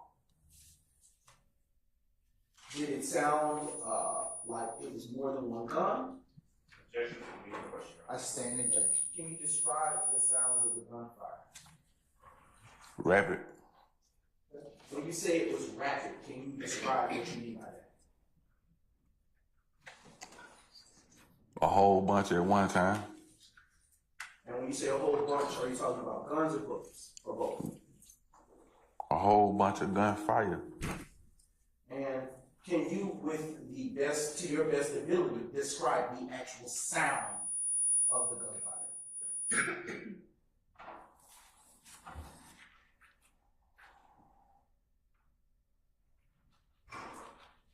Da da da da da da.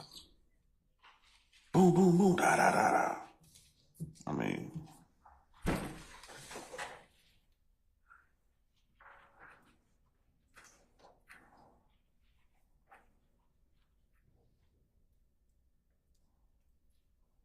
Just a brief illustration.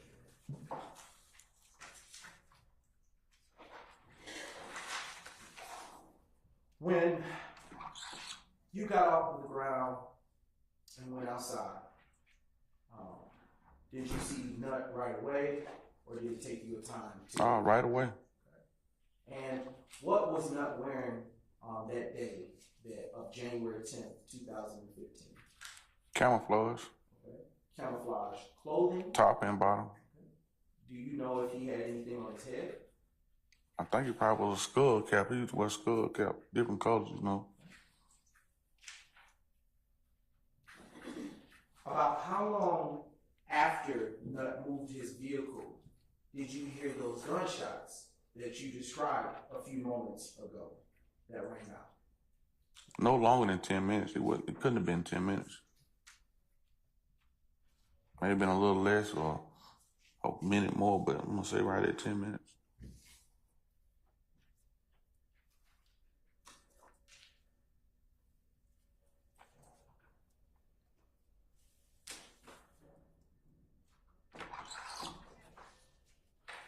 Are gunshots something you hear regularly on that Daniel Street block that you work at?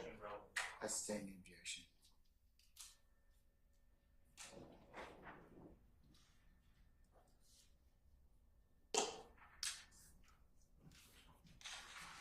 All right. Earlier you described that there were a few persons that, you said there were a lot of people that came to the area where after the gunshots had finished. Do you recall that part of your testimony? Yes. Amongst the people that had come to the area where that gunfire had been initiated, did you see anyone that you know by the name of Sammy? Yeah, Sammy's always around. Okay. And how did you know Sammy? I used to cut Sammy, Sammy brother-in-law hair, cut Sammy hair, all whole Sammy family hair. I mean, this community, we cut everybody hair. So I've been knowing Sammy, plus Sammy the Bulldog too. He's a Georgia Bulldog? No, Washington High. Okay. All right.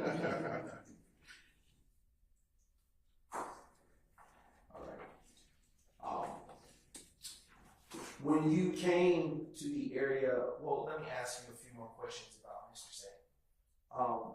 Where was he when you came outside? Well, I didn't see Sammy directly. Okay. I just seen the people that was on the ground. What do you know, Sammy? Do you know what kind of work Sammy did in that little area? Sammy's a detailer. Okay. Park cars. That's what he do. Wash cars. And You ever detail a park your car? yeah, Sammy wash some cars. Not park, but wash cars all the time. He wash some cars. We have several guys that, you know, wash cars, so.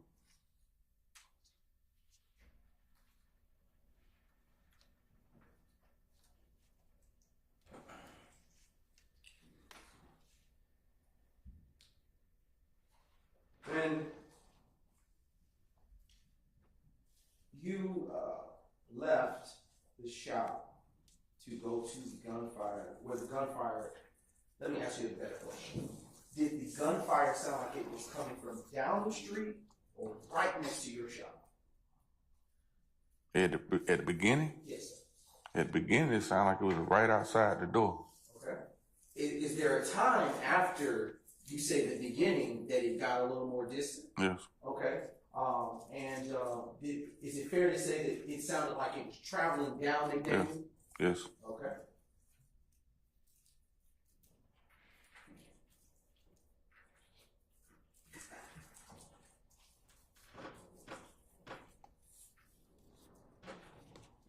When you went outside, excuse me, following the gunfire, did you see any firearms on the ground? No. Did you see any firearms on the ground near Nut? No. Did you see anybody else? Was Nut hit by any of the gunfire that you heard? Yes. Okay. Was there anybody else near or around Nut that had been affected by the gunfire? Yes. Do you know if they had been hit? Yes. Do you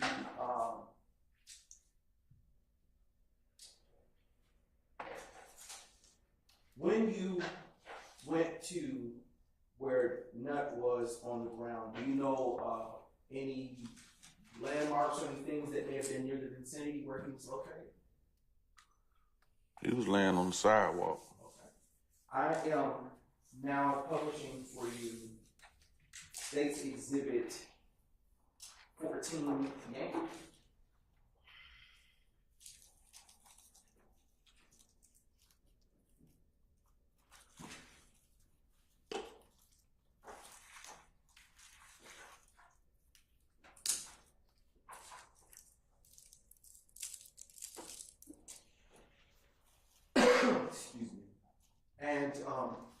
excuse me, Mr. Wise, to your left, again, there is a screen. What I want you to do is utilizing the same touch method that I showed you earlier. If you would be as kind to put an X where you would have saw Mr. Nutt on January 10th, 2015, laying when you came outside.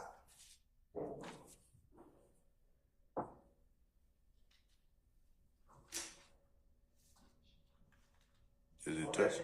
Oh, it didn't show up. Let me assist. Now it should. Okay. Just a brief motion.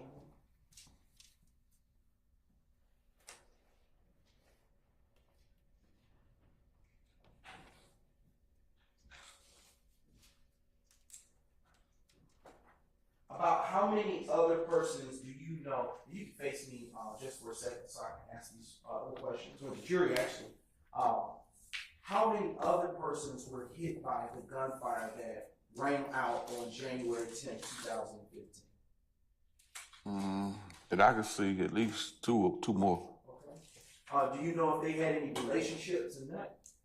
I mean, if they were standing by and they got to know him, you can't be around somebody you don't know. And utilizing this exhibit one more time, which is again State's Exhibit 14 Yankee, I would ask that you would put a circle and a triangle in the places that you would have seen them located when you came out and observed Mr. Nutt on the ground.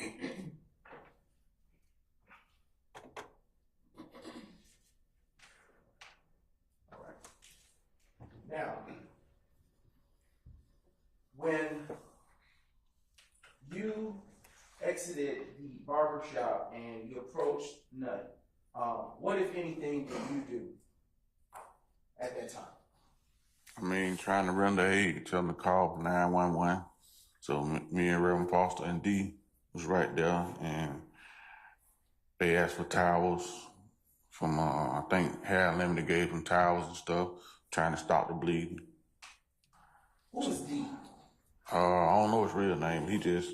He owned the restaurant that's next door to the barber shop. Okay. And when you said the restaurant, and I'm gonna show you a different exhibit. When you said the barbershop, which one are you talking about? Next door to A&M. Okay. You're talking about, are you speaking about Hair Unlimited that is on the screen in the green? No. Okay. It's a restaurant next door to A&M. Okay. Is it on the earlier exhibit that was shown for you, which I believe to be State's Exhibit number 5? Yes. Yankee? Yes. And is that the same restaurant that you said you had tried their food? Yes. And that it was good? Yes. Okay. And I am showing you on the screen at this time State's Exhibit 6 Yankee, and I am asking if you can identify that restaurant that you were speaking about for clarity by putting an X on the screen. Oh, still doing it again, and that's my fault. Now you can. Did you know the name of that restaurant? No. All right. So you tried to render aid. During this time that you were attempting to render aid, is Reverend Foster attempting to do the same? Yes. Are you on the ground with Nutt at this time? Well, at the time when I got off the ground, Rev and D trying to see where he hit it and and cover up, the wounds. So by this time, I'm telling them somebody, it was somebody else there with him, and like I said, 911 hadn't came yet, so we're still trying to render aid. So I'm looking back behind, and it's somebody else that's hit. So I went to him, trying to render aid to him, tell him to call for another ambulance, so we need 2 ambulances. Who did you tell to call for an ambulance? I mean, hollering inside the barbershop. So it's like the barbershop right there hollering, we need call 911.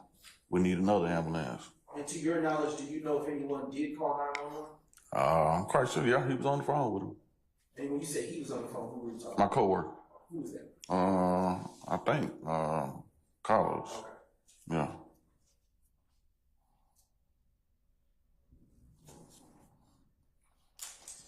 Now, I want to go back to a few things that you said.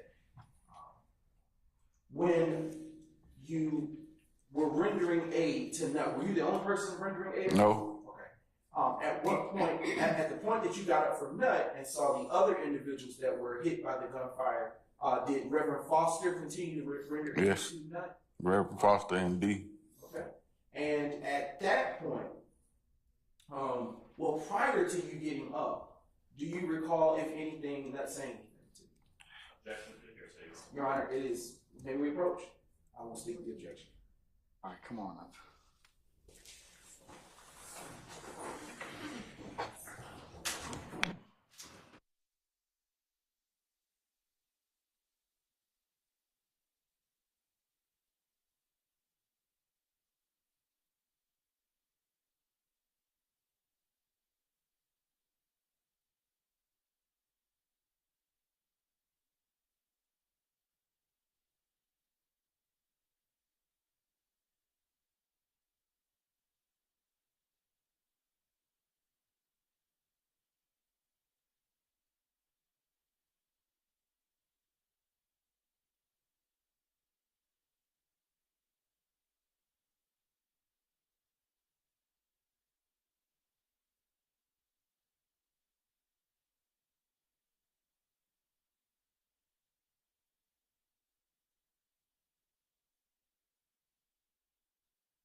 Mr. Wise, before the brief moment of you stepping out, I asked you a question. I'll ask it again to put you back where we were.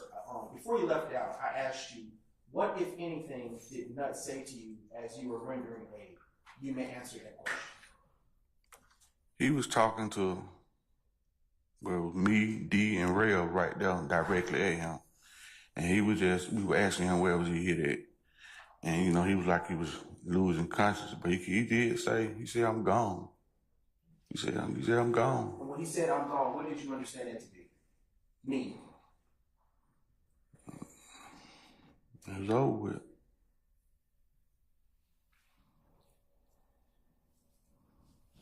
But so that's when Reverend Foster, we was telling him to fight for his life. Right. That would be a person's expression. I'm over the objection. We was just telling him to fight for his life. Fight. Reverend Foster directly at him was telling him to fight. Because like I said, he's the pastor, you know, he was just telling him, you can fight. You got something to live for, fight. Did you see where Nutt was wounded? Yes. Where was he wounded? Up under his, somewhere like up under his armpit, right toward the back. Left or the right side? I don't know if it's the left or the right, but I'm saying up under, because we had to roll him over to see where he was hit. It was like up under his armpit, like toward the back. That was just one of the places, but I don't know overall how many where he was hit at, but that was just the main one that I know that they tried to apply pressure to because that was the biggest one.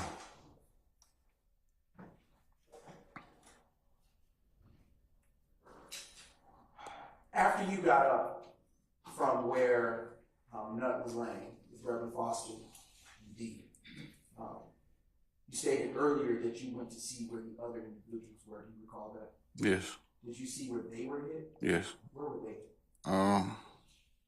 One of them was hit like in the stomach, and the other one was hit like in the leg.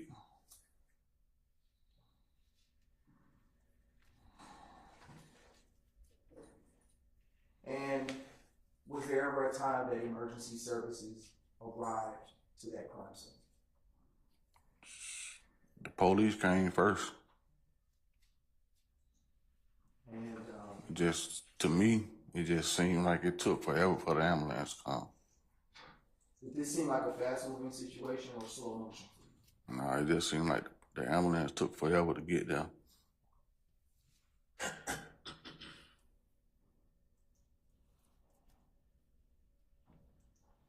When the ambulance finally arrived, were you still in the area where Nutt was laying on the ground?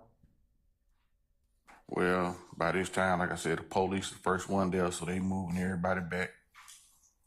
And then, you know, trying to see which part is the crime scene, but I think they put up the yellow tape trying to keep people out of the crime scene. But when the ambulance did come, the first one came and they got Nutt, they put him on the gurney. And then the police already was telling them that it was some more people that were shot. So they already had to call for some more paramedics. But I did, like I said, I seen it from the time we're trying to see it through, from the time they told us to go inside, because by this time, everybody was there, the police, the ambulance, and it was a fully involved crime scene. So they told everybody to go back inside their business so they can work the crime scene. And at the time that you were told to go back inside the business so they could work the crime scene, did you in fact go back into your Yes. business? And when you re-entered A&M Barbershop, is that correct? Yes. When you re-entered A&M Barbershop, what was happening inside, if anything? I mean, it was chaos. Just couldn't believe what had happened. At the time that you re-entered into A&M Barbershop, did anyone else inside there know that Nutt had been hit? Everybody knew. I mean, everybody came out. So it's like, like when something happened, It's just like anywhere. Police come, everybody trying to see what's going on. What was the demeanor of the people that were inside?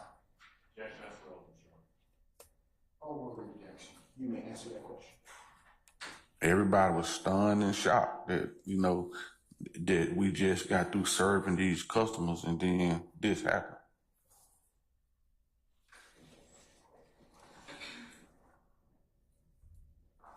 Did any of the customers that were in the shop leave out by the time that you had returned?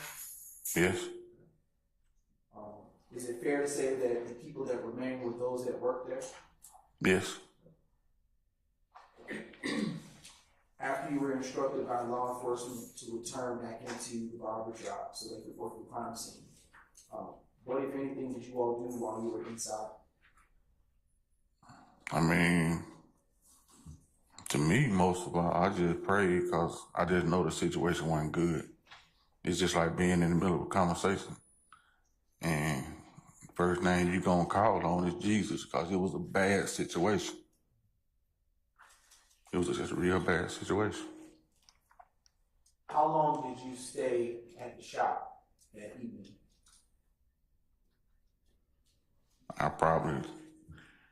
They let me get it, probably about 12. They let me leave out because, it was kind of wrapping up, but I might have eased out about 12-ish. When you say you eased out, did that mean you didn't ask them for permission? No, it's like that they work in the crime scene and they might release this end before they do the North Side Drive end because the whole street was a crime scene.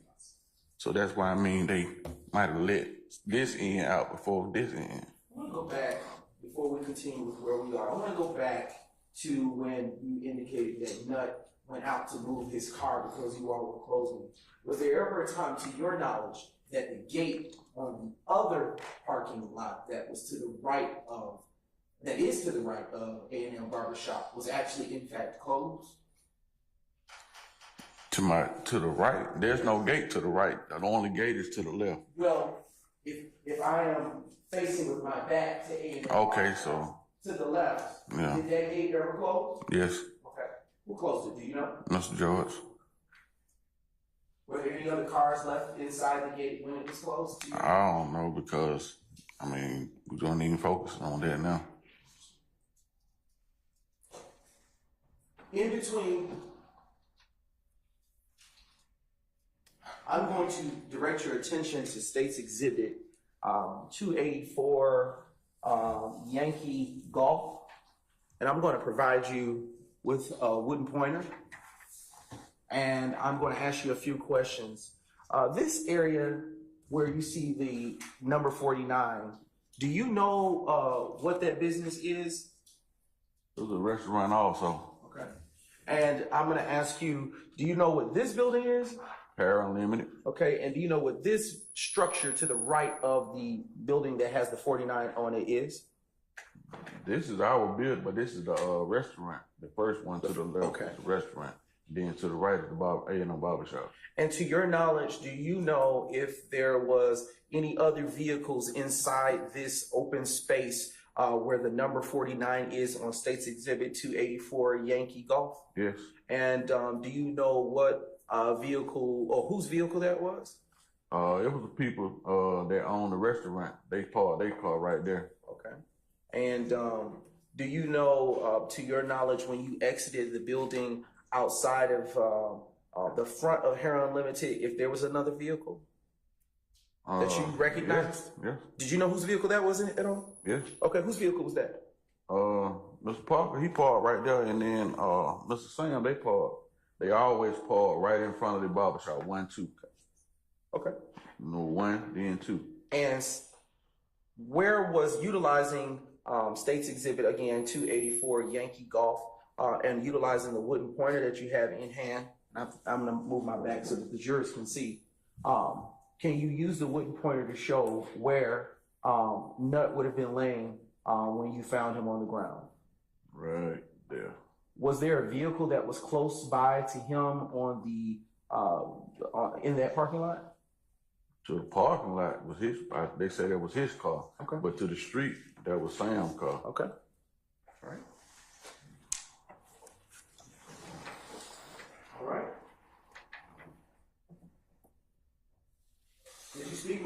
officers that evening? Yeah, they came in the barbershop and they got all our names and IDs and everything. No, they did a little investigation. Was it one or more than one officer? More than one. Okay. Do you remember any of the names of the officers that you spoke? No names. Is it fair to say because it's been a long time? Well, it's been super long. Do you recall ever seeing any shell casings around or about A&M barbershop? No. Do you recall seeing any shell casings around or about where the end of the restaurant connected to A&M barbershop is located? No. Okay. Was it daylight or nighttime on the day of the incident? It was night. Okay.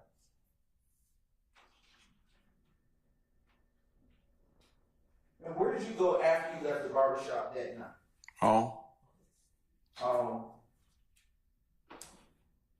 And I'm now going to show you State's Exhibit 292 Yankee Alpha.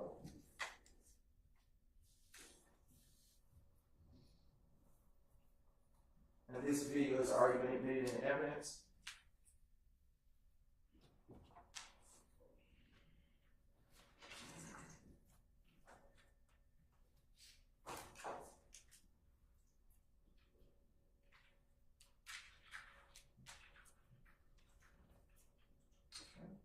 And I am going to ask Ms. Knight to play the video, and if you would be as kind, when or if you see any persons that you can recognize, would you please say as much when that happens, or if it should happen.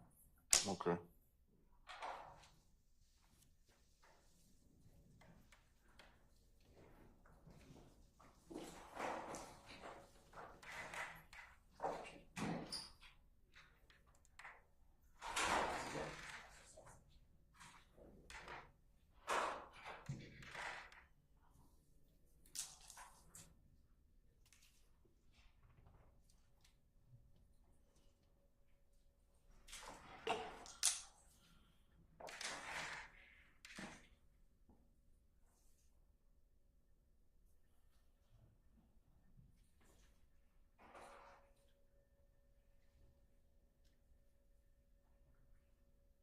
Your Honor, at this time, I'm going to fast forward this State's Exhibit, which is 292 Yankee Alpha, to the timestamp of 8:08, such as not to play portions that are not pertinent. And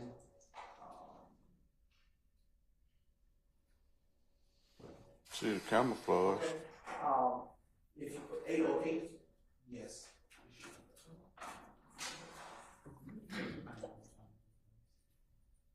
You said you saw camouflage. Where do you see that on the screen?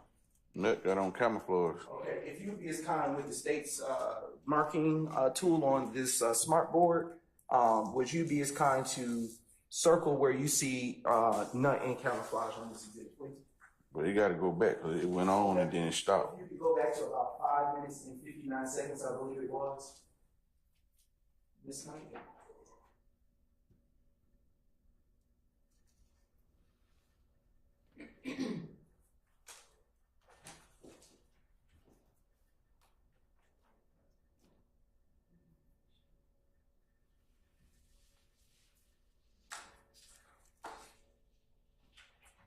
It's a technology glitch, Your Honor.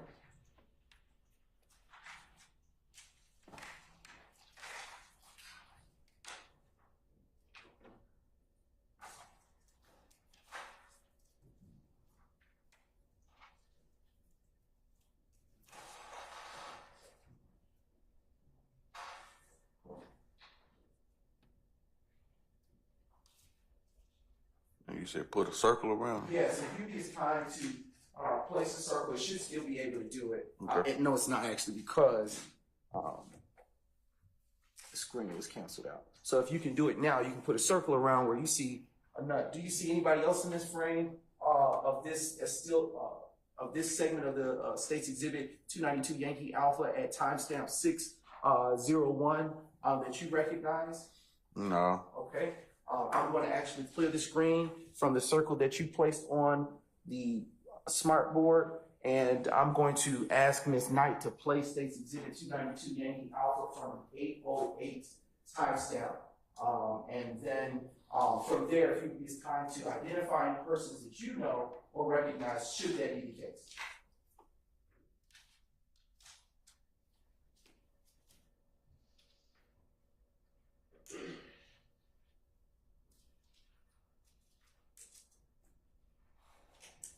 I still just see Nut with the camouflage.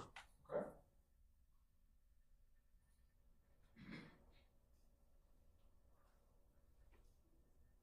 How many people do you see on the screen at this time? 1, 2, 3, 4, 5, 6, 7. Okay. What are they standing next to? A SUV.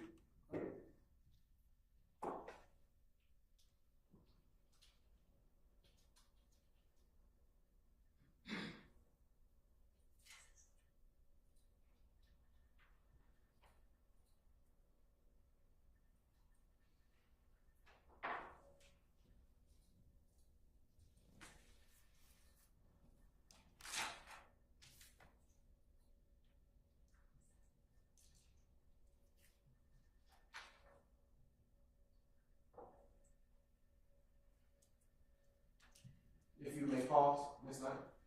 What did you just see happen, if anything, on State's Exhibit 292 Yankee Alpha around or about the 8:42 time, just after the 8:42 timestamp?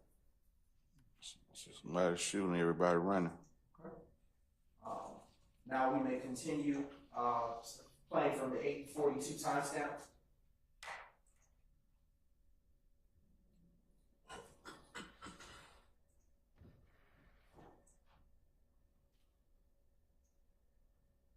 The vehicle on the closest to the passenger side of the SUV that you described, is that the vehicle that you were speaking about belonged to the restaurant owner? Yes.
Who is, do you recognize the person that is kind of limping on the screen?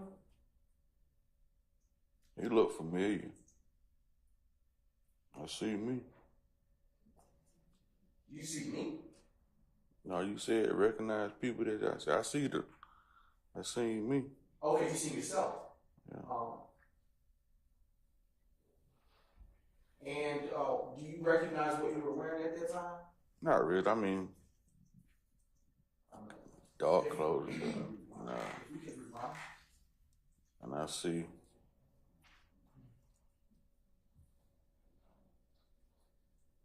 When you see yourself again, say so. It's not too possible.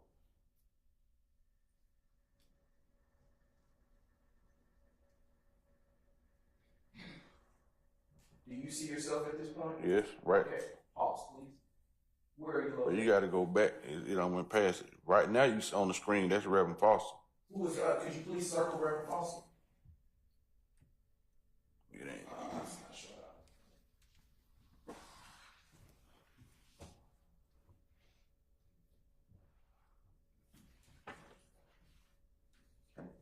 Is the person you just circled Reverend Foster? Yes. Okay.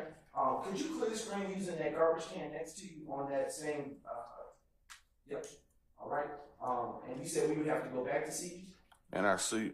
Well, yeah, Reverend Foster and the D was standing right behind the one that was helped render aid. Yes, sir. Can we play from here?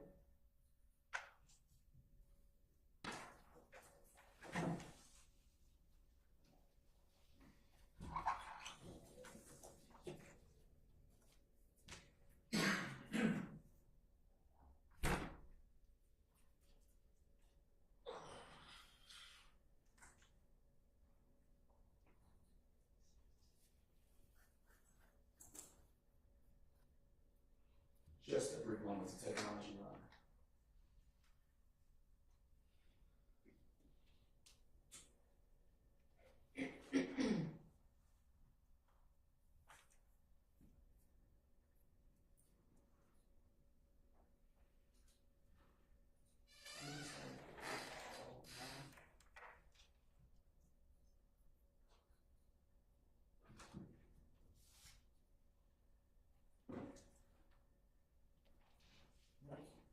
We are starting at now that it's been reopened at the 8:08 25 timestamp run due to the technology glitch.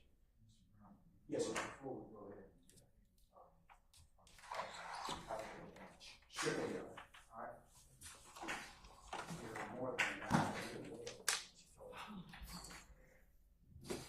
All right, ladies and gentlemen, I'm going to go ahead and so you don't starve any further, okay? Break for lunch, and we'll go ahead and come back after lunch. So why don't we take an hour and just come back at 2:30?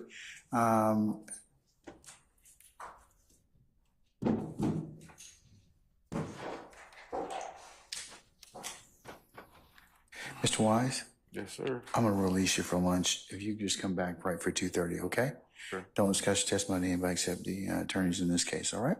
All right, all rise.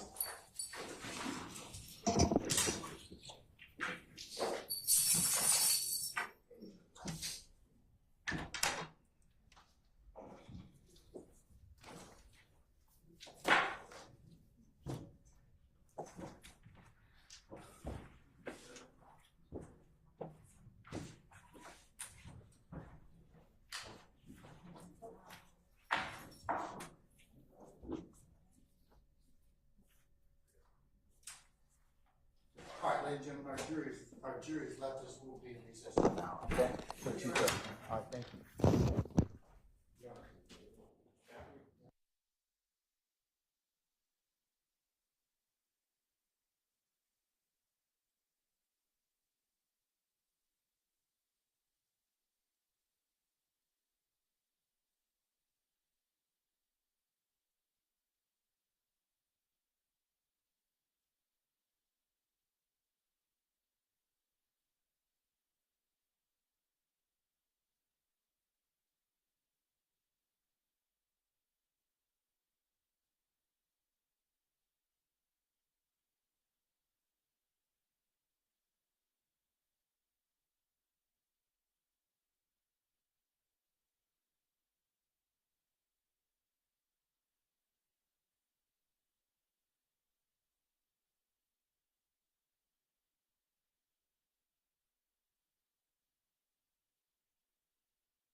Here, sir.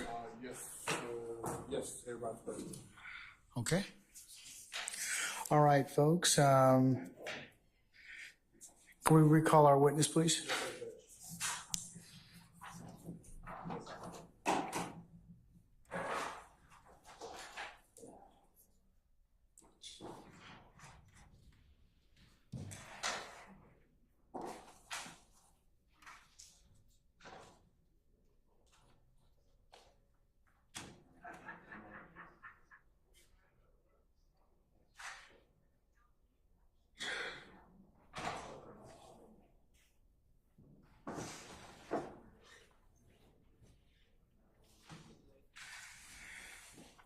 All right, Sergeant Ingham, summon our jurors, please, sir.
All right, ladies and gentlemen, please be seated.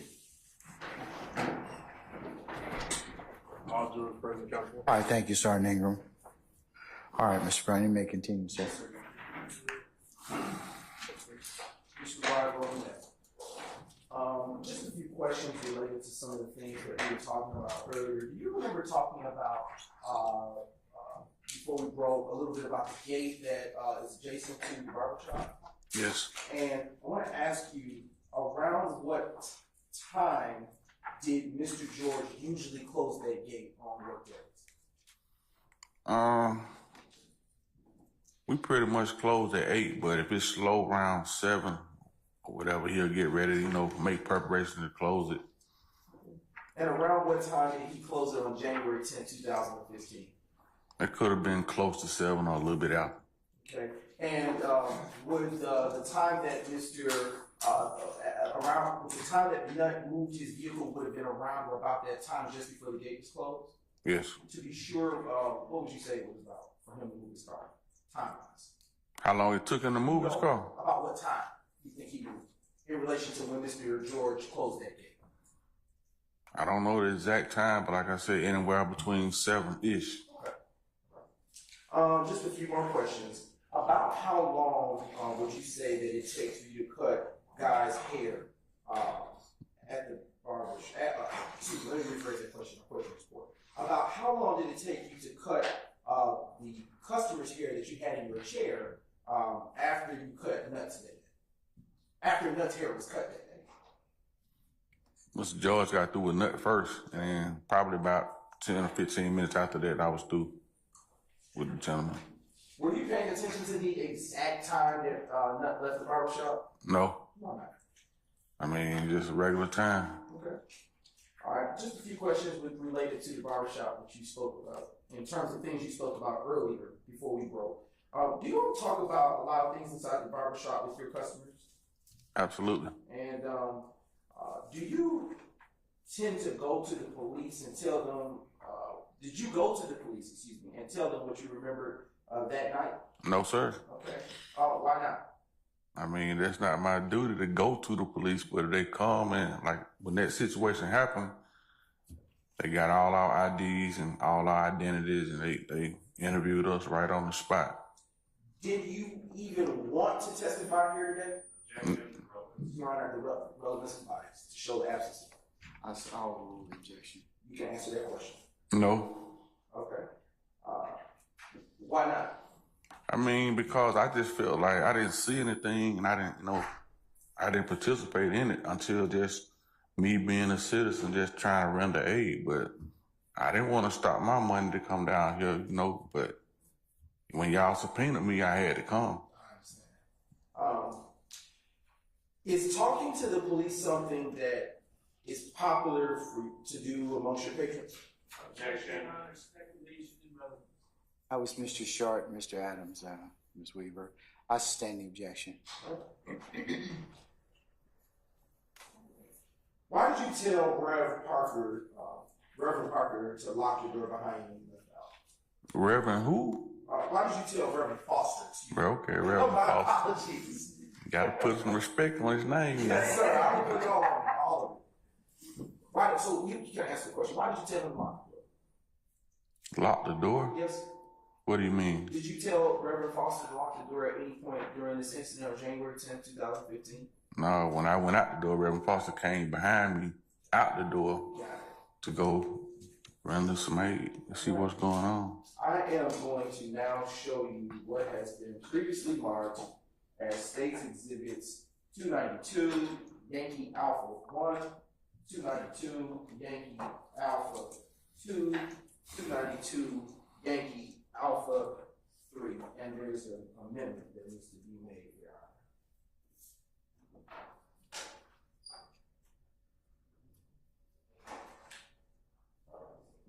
And I approach the defense counsel that has been previously called out for the purposes of the record, that they may have an opportunity to view the same.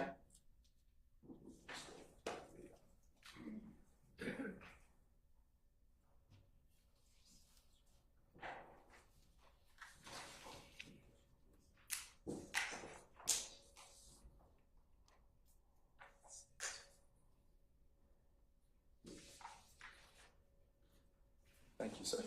I'm now approaching the witness with 292 Yankee Alpha 1, 2, and 3. Mr. Wise, please take a moment to look at what I've handed you, and then once you have had the opportunity to do so, please look up at me so I know you have finished.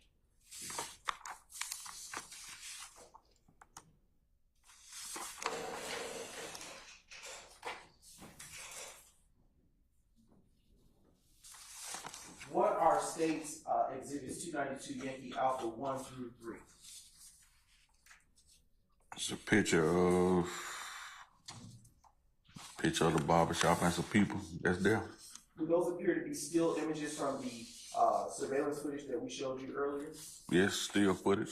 And does that, do those pictures that have been appropriately labeled States Exhibits 292 Yankee Alpha 1 through 3 fairly and accurately depict the area where you were located on January 10, 2015, around or about 330 McDaniel Street, Southwest Atlanta, Georgia? Yes. Your Honor, at this time, the state now moves to admit States Exhibits 292 Yankee Alpha 1 through 3 and request permission to publish the same subject to your ruling. Any objection or further objection to States 292 Yankee Alpha 1, 2, or 3? I object to being cumulative of the videos being produced and published. All right, I'll rule that objection. I'll give you continued objection. Their admitted over objection may be published as you see fit. Thank you, Your Honor.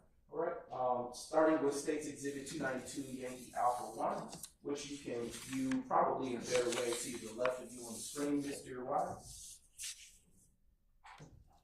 All right, and going to orient it in a second, Pierce. Okay, all right, no problem.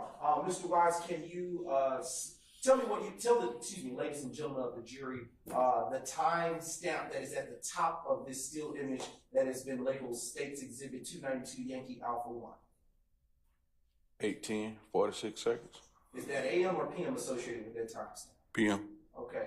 And do you see any persons or that you can identify or recognize in this picture? Yes. Who do you see in this picture? I see me, Reverend Foster, and D. Okay. If you would be as kind to put an arrow by yourself. If you, let me do. Make sure it's compliant. This has a mind of its own. If you would be as kind to put an arrow by yourself. And are you wearing what appears to be like, what color are you wearing? I don't know. It's just can't tell exactly. What Okay. color it is. All right. Now publishing State's Exhibit 292 Yankee Alpha 2. Who do you see in this picture? Reverend Foster and D. And me. Okay. Same picture, same people as. Where do you see yourself? Or who's leading this? Who's ahead on this walkway? This one is Reverend Foster. Okay. And if you would put a circle above the head of Reverend Foster, where you see him? All right. And would you put a star above your head where you see yourself? And would you put a square above the head where you see D? Okay. All right. Now publishing State's Exhibit 292 Yankee Alpha 3. Okay. I'm going to clear the screen. And do you see yourself again?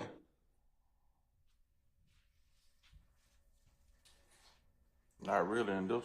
Okay. Who else do you? Who Oh else? yeah. I see me. Okay. Yeah. Who? All right. Put a circle above your head. Who else do you see in this picture? D. Where do you see D? Put a square above his head. And where do you see? Who else do you see, if anyone? That's all that I know. Cause Okay. yeah. All right. And Mr. Wise, I want to ask you: did that conclude your involvement with this matter here? Yes. Rendering aid and making sure. Yeah. All right. The state now passes the witness, Your Honor, to the defense for any subject cross-examination. All right, Mr. Weinstein, anything? No, Your Honor. Mr. Matthews, anything? Defer. Misty Williams? Ms. Westmoreland? Mr. Sharp? No, Your Honor. Mr. Adams? No, sir. Mr. Weinstein, anything? I asked you twice, I'm sorry. Okay, all right. Permanent or temporary excusal, sir? Your Honor, we would permanently excuse Mr. Wise. All right, Mr. Wise, thank you for your patience with us. I'm going to permanently excuse you as a witness. You're free to go about your usual duties and what you've had planned. Just don't discuss testimony with anybody except the attorneys in this case, okay? Thank you. Thank you for your patience with us. Thank you, sir.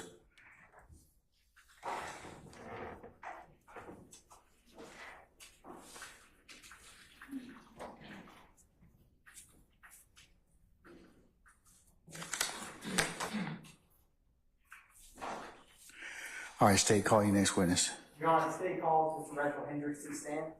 Reginald Hendricks. Summon Mr. Hendricks, please.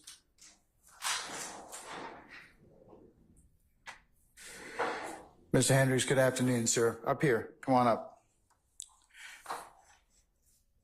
Sir, if you would please approach the witness stand, and once you get there, before you sit down, turn and face Deputy Ham to be sworn as a witness, sir. You swear to follow the testimony to the report of the truth, the whole truth, nothing but the truth to evidence. Yes, sir. You may be seated. Scoot close to the microphone, please. Please state your first and last name with the spelling of both, please, for the record. Reginald Hendricks. Good afternoon, Mr. Hendricks. How you doing? All right. Can you tell the jury where you're from? John Hope Home, Atlanta, Georgia. Okay. What part of Atlanta is it John Hope? Castleberry. Castleberry? Yes. What are some other neighborhoods around Castleberry? Mechanicsville and Pittsburgh. Okay. Now, what was the street that you grew up on? Northside Drive. Okay. Is there a McDaniel Street near Northside Drive? Yes, sir. Where did you go to school in that area? I went on John Kerry. I went on Kennedy Middle School. Okay. And do you have any siblings? Yes. How many? 5. Are you the oldest, youngest? Or The youngest. youngest? Now, do you still live near that area today? Yes, I'm close by. Growing up in that area, did you get to know a lot of the people that live in Castleberry near Northside Drive? Yes, sir. Do you know that area in terms of businesses and shops in that area? Yes, sir. Are you familiar, well, let me ask you this before that. Growing up, what did you do for a living? I sold drugs. Okay. What area or what part of the city did you sell drugs? On McDaniel Street. On McDaniel Street? Yes. What part of McDaniel Street? Right there by the Texaco. Okay. Now, how often would you be out at that Texaco on McDaniel Street back then? By 8 o'clock to around about 7 or 8 o'clock. So is that 8 in the morning till 7 or 8 at night? Yes, sir. How many days a week? Probably about 5 or 6. Being out there 5, 6 days a week, did you get to know other people who would frequent that area? Yes, sir. Now, do you have any convictions in the past 10 years? Yes. What do you have? Criminal damage. So property and a theft by taking, does that sound right? Yes, sir. Is that from 2023? Does that sound correct? Yes, sir. And do you have a 2018 possession of marijuana with intent to distribute? Yes, sir. Now, how many years would you say that you sold drugs or spent time at Texaco? About 10. 10. Orienting back to January 10th, 2015, was that a time that you frequented that area a lot? Yes. Did you ever know the owner of that Texaco gas station? Yes, sir. You remember his name? Gary. Did you ever know any of the barbershops near that Texaco? Yes, sir. And I'm going to publish case exhibit, which already admitted is 90 Yankee. So, Mr. Hendricks, there's going to be a photograph that comes up on your immediate left. And you tell me if you recognize that location. That McDaniel Street. Is that the Texaco you were just discussing? Yes, sir. Now, what barbershops are nearby that Texaco? Mr. George and Noah Barbershop. And which barbershop did you go to, if either of those? Mr. George. How long did you go to Mr. George's barbershop? Since I was a little boy. Now, who would cut your hair at Mr. George's barbershop? Mr. George. Why did you go to Mr. George? He always on cutting my hair since I was a little boy. Did you get familiar, get to know people that also went to Mr. George's barbershop? Yes, sir. Would you ever spend any time other than Texaco in between the Texaco and the barbershops in the parking lot or sidewalk? Yes, sir. Did you get familiar with people who would hang out in those locations? It wasn't nothing but the regular people from the neighborhood. If someone who wasn't a regular person from the neighborhood was over that way, would they stick out or not stick out? They won't stick out like that. Cause really everybody from the neighborhood gonna be right though. So if you had someone who was from outside the neighborhood, would you recognize that? Yeah, you'll recognize them quick. Everybody get to looking like who that is, whatever. Are you familiar with Cleveland Avenue in Atlanta? Yes, sir. Are you familiar with any street gangs from that part of the city? Yes, sir. Which ones? Rock Crew. Any others? YSL. Did you know any Rock Crew or YSL members in your time in the streets? Yes. Who? Little boy. Buck? Yeah. How did you end up knowing him? He from university. A lot of when they tore down on university, we went there everywhere. Did you know anyone else other than Buck? Wilbur Lee. That's his brother. Okay. Now, would people from Cleveland Avenue or anyone in Rock Crew or YSL ever hang out at the Texaco? No, sir. Would they ever hang out at the barbershop, Mr. George's, or Hair Unlimited, 330 McDaniel Street? No, sir. On January 10th, 2015, would people from YSL Rock Crew ever hang out at either of those three locations? No, sir.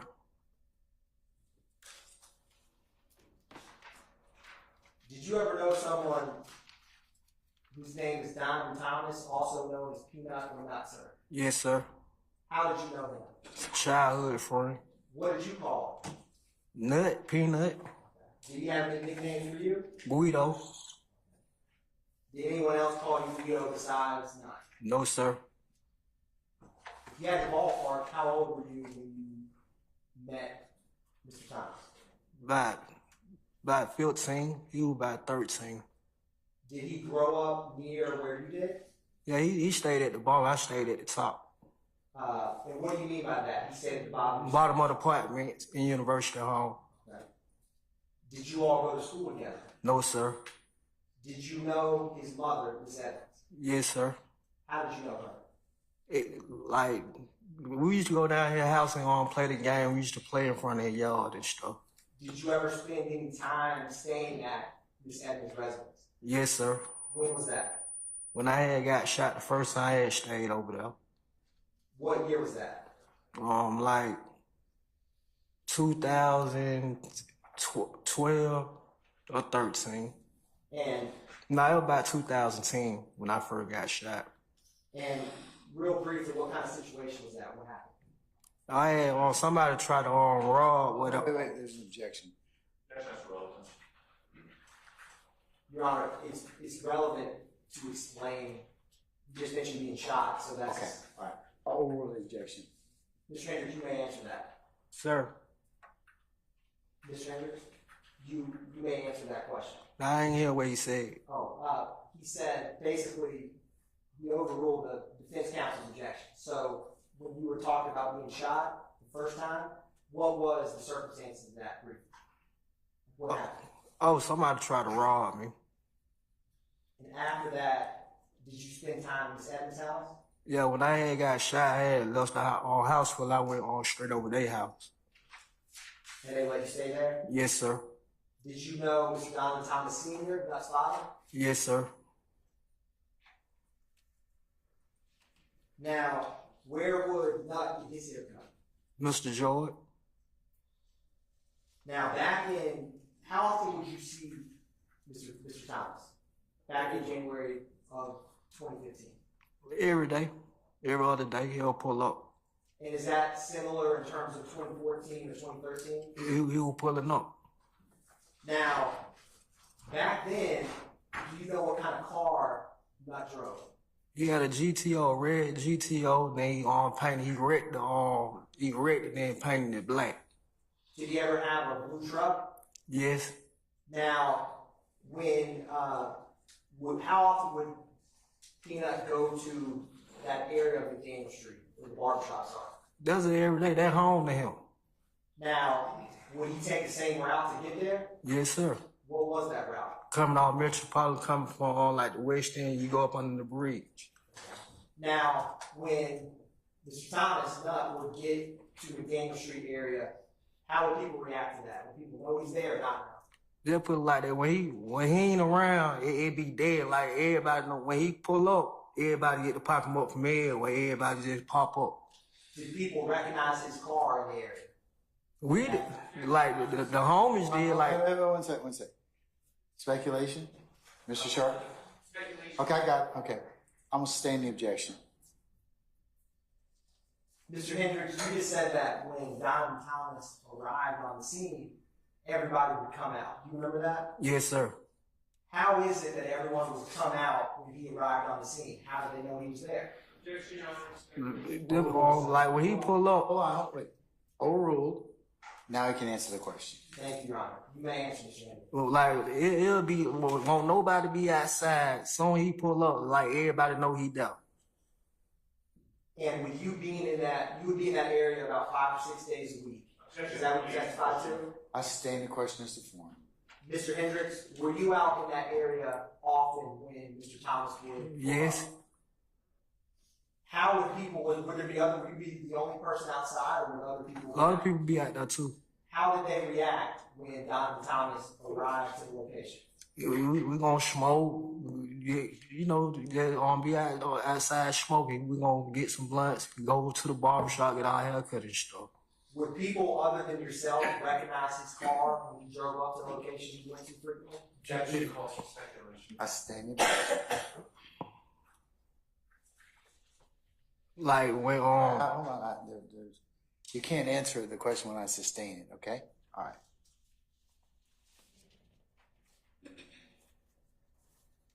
Was Mr. Thomas well known in that neighborhood? yes, sir. Was he well known in the city of Atlanta? Yes, sir. Did you ever know someone by the name, or their stage name is YSL? Yes, sir. How did you know that? When Lucha first came on the scene, he pulled up on me and told me to listen to him. And when he told you to listen to him, was that mean his music that he made? Yes, sir. And I told him that his $1 million. And who did you tell that's his $1 million? Nut, I told that to Nut. After you heard YSL's music? Yes, sir. Did Nut and Lucci have a relationship with one another? Yes. Were they friends? Yes. And were they close? Yeah. What part of the city is YSL and Lucci from? Summerhill. Do people in Summerhill and people in Castleberry know each other?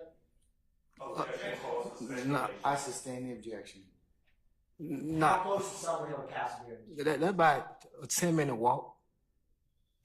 Now, did you ever know someone by the stage name, Rich Homie? Yes, sir. How did you first know about him? He used to pull up at Tesco with Mozzie. Is that the Texaco on McDaniel Street? Yeah, Tesco on McDaniel Street. Now, you said Mozzie. Who's Mozzie?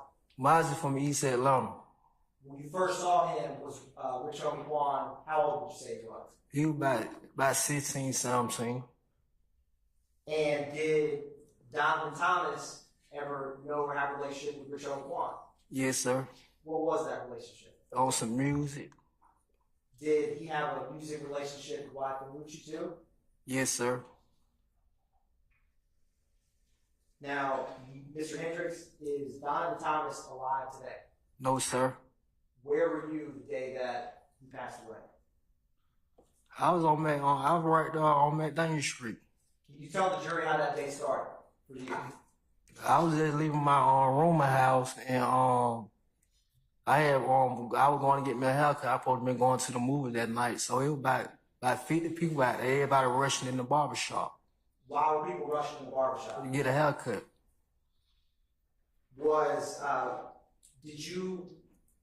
When you got to the barbershop, do you remember around what time you got there? Around about 6 or 7. And when there's a lot of people at the barbershop, how does it work when you're waiting for a haircut? You have to take a ticket, do they take your name? How does it work? You got to just wait on your turn. Now, did you wait inside or outside the barbershop? Outside. I'm going to publish what's already been admitted as 6 Yankee, Your Honor. Mr. Hendricks, in a couple seconds, photographs going to appear on that same screen.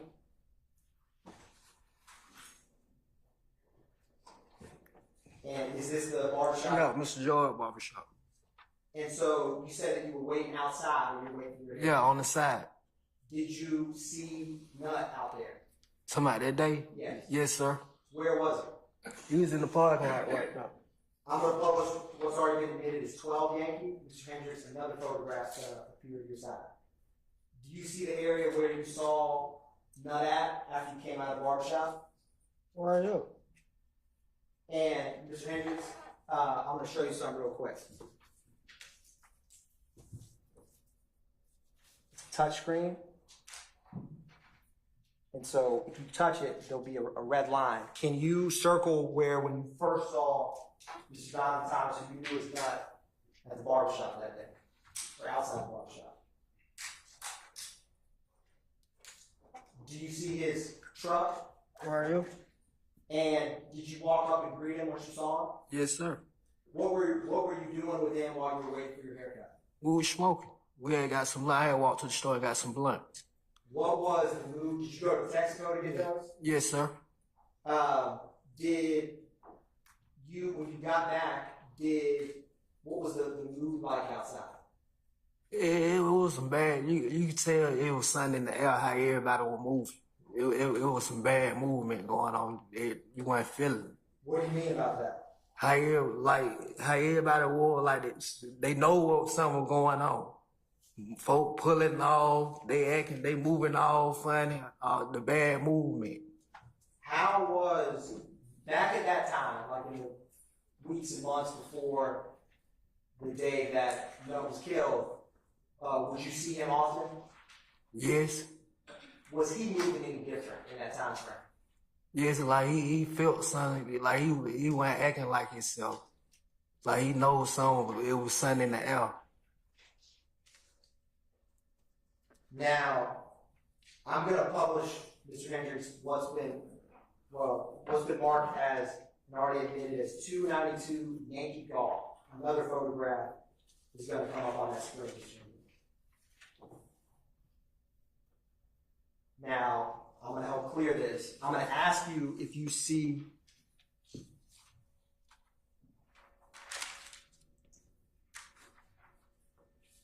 we go. Now, what were you wearing that night, Mr. Hendricks? I had on a black leather coat. I probably had on a t-shirt. Do you see yourself in this photograph?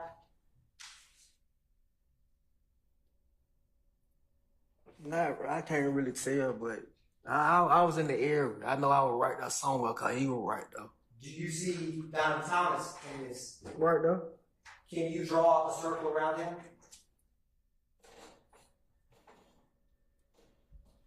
Now, Mr. Hendricks, do you see someone with a black leather jacket in this photograph? I can't really tell. Sorry. I'm gonna. Also, does Donald Thomas have anything on his head? Yeah, skull cap. Is that what he had that night? Yeah, he had on a black skull cap, I think. Your Honor, I'm approaching the witness what's been already admitted as 215 Yankee Alpha. If any defense counsel wants to see it, okay. Now, Mr. Hendricks, I'm going to give you some gloves. I'm going to ask you to open this to see what's inside of it, and if you recognize it. Want to put them on? If you don't mind, sir. You can.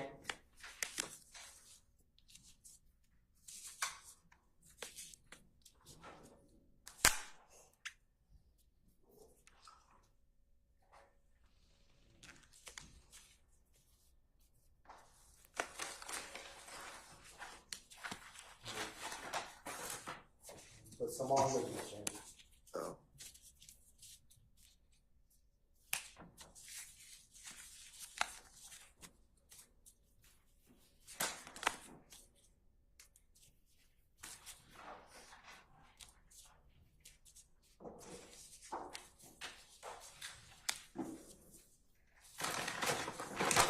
Now, Mr. Hendricks, I'm handing you what was inside of 215 Yankee Alpha. You let me know if you recognize that.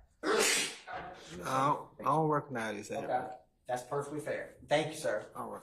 I'll grab those gloves back from you, sir. Thank you, Mr. Hendricks.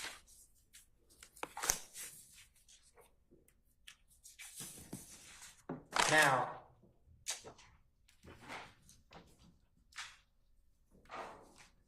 how close were you to Nutt while you were standing outside waiting for your haircut?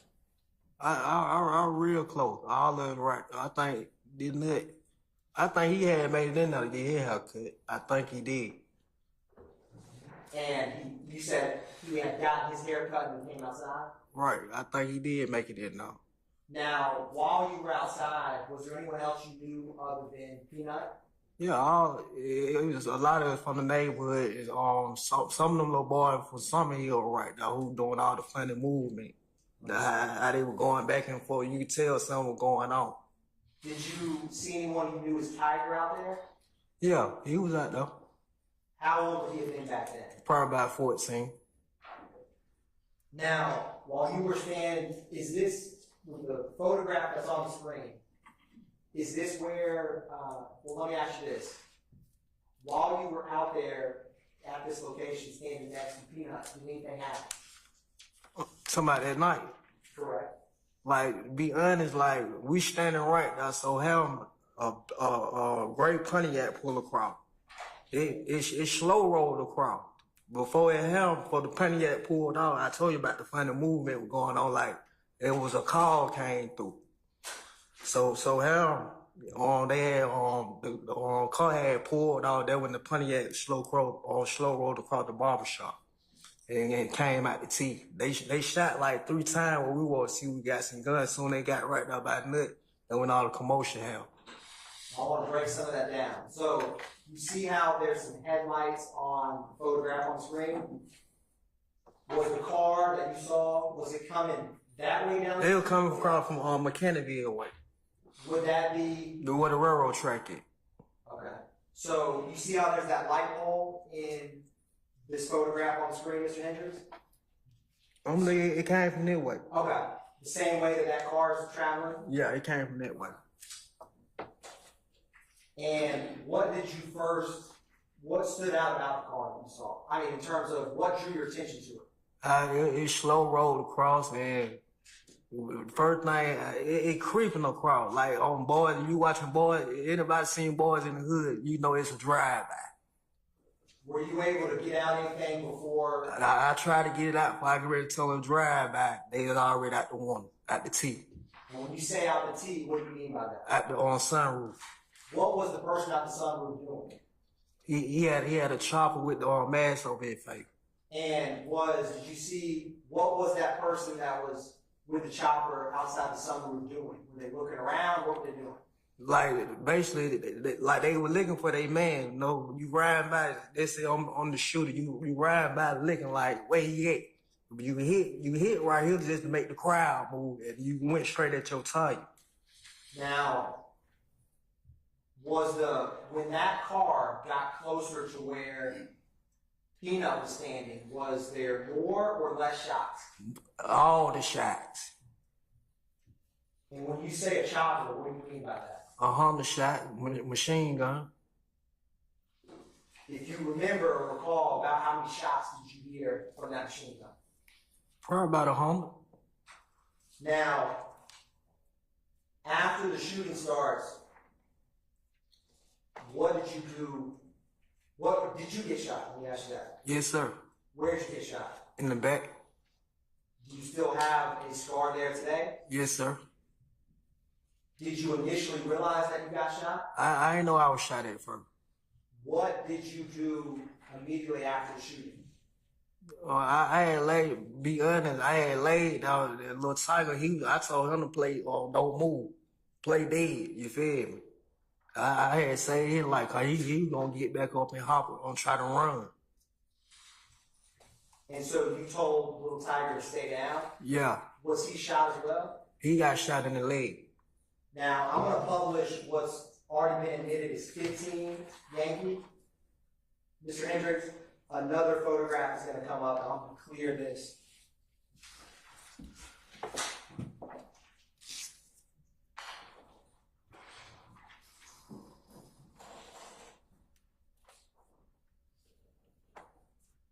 It's going to pop right back up. Let's see. Do you see the area where you and Tiger went to after the shooting in this photograph? We were right up by the car area. We were right up in that area somewhere. On the ground to the... To the right, Okay. on my right. Did you call out for any help? Somebody was on the ground. Everybody was already at though. Initially, did people realize that you and Tiger were back there? Yeah. Eventually, yeah. It took a little minute, cause everybody was stuck. Cause like when Nut got shot, I seen the blood spit up out his mouth and everything. Now, I'm gonna go back to 14 Yankee, Mr. Hendricks. There's gonna be another photograph that's gonna come up. Do you see what direction or where did Nut go after he was struck? He was right at the barbershop. He was going in North barbershop. He was back and he shooting, but he going back. He going to try to get in the barbershop. To try to get to safety? Right, try to get to safety. use this marker and just draw a big circle to the area that Nut ran to after the shooting? Right here. Did he ever make it inside the barbershop? He showing he trying to open up, but somebody locked the door. Now, did any medical personnel ever come out to treat you that night? I went to Grady. Basically everybody met up at Grady. I seen when they rushed Nut through the hospital. Like, I was awoke. I seen when they brought him through. You were already at Grady? Yeah, I seen when they were pushing him through. And did you get there via an ambulance? Yes, sir. How long were you, or did you have to stay there sometime? I had stayed there probably like a week. Now, Mr. Hendricks, I'm also going to publish what's already been admitted as 223 Yankee. Another photograph's going to pop up on that same screen.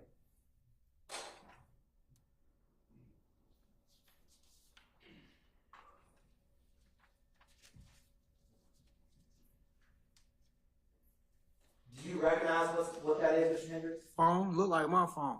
It looks like your phone? Yeah. Did you lose your phone? Yes.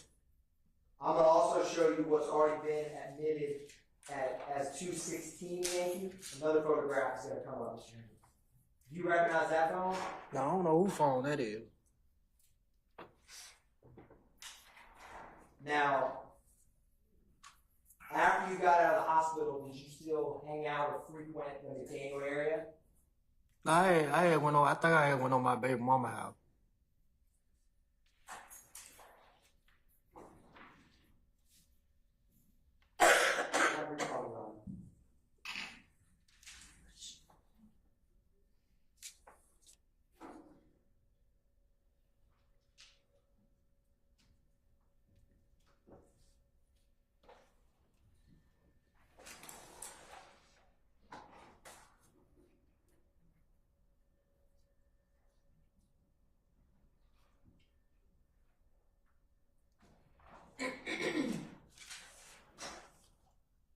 So, Mr. Hendricks, after the shooting happened, did anyone else fire off any shots? That other one shot. He shot about 3 or 4 times. Probably about 5 at the most. Tried to bag him up. But when he shot it, that made them pull it off though. That made them move. It made the car keep moving? Yeah, when he started shooting back, they thought he probably wasn't gonna shoot back. So, you're talking about after the shots in the... Right. So when they got to shooting, Nut shooting too, but when he started shooting back, that what made him speed off. Right. After they shot the automatic fire at him. Mr. Hendricks. Hold on, I'm gonna overrule the objection, go ahead. You can answer. Objection. Not in the... I sustain that one now. Mr. Hendricks, did you testify about what a chopper was? Yes. Did you say it was a machine gun? Yes. I apologize. I said automatic weapon is a. Did you, after you heard the machine gun fire, you said about 100 rounds. Was it after that you're saying Donald Thomas fired back? Like when they shot, he started shooting too. That what made him speed off fast. So when they shoot, he had to shoot too, cause he don't have a gun on him. After they shot at him. Right. They shot first. Hold on. Hold on. Ms. Westmoreland, what was the base for your objection? Mr. Short? Asked and answered. Mr. Short, what's the base? Same thing. Okay, both objections are overruled. Thank you, Mr. Hendricks. State passes the witness. All right, cross. Let's see, Mr. Weinstein? Mr. Matthews? All right, Mr. Williams? Ms. Westmoreland? Mr. Sharp?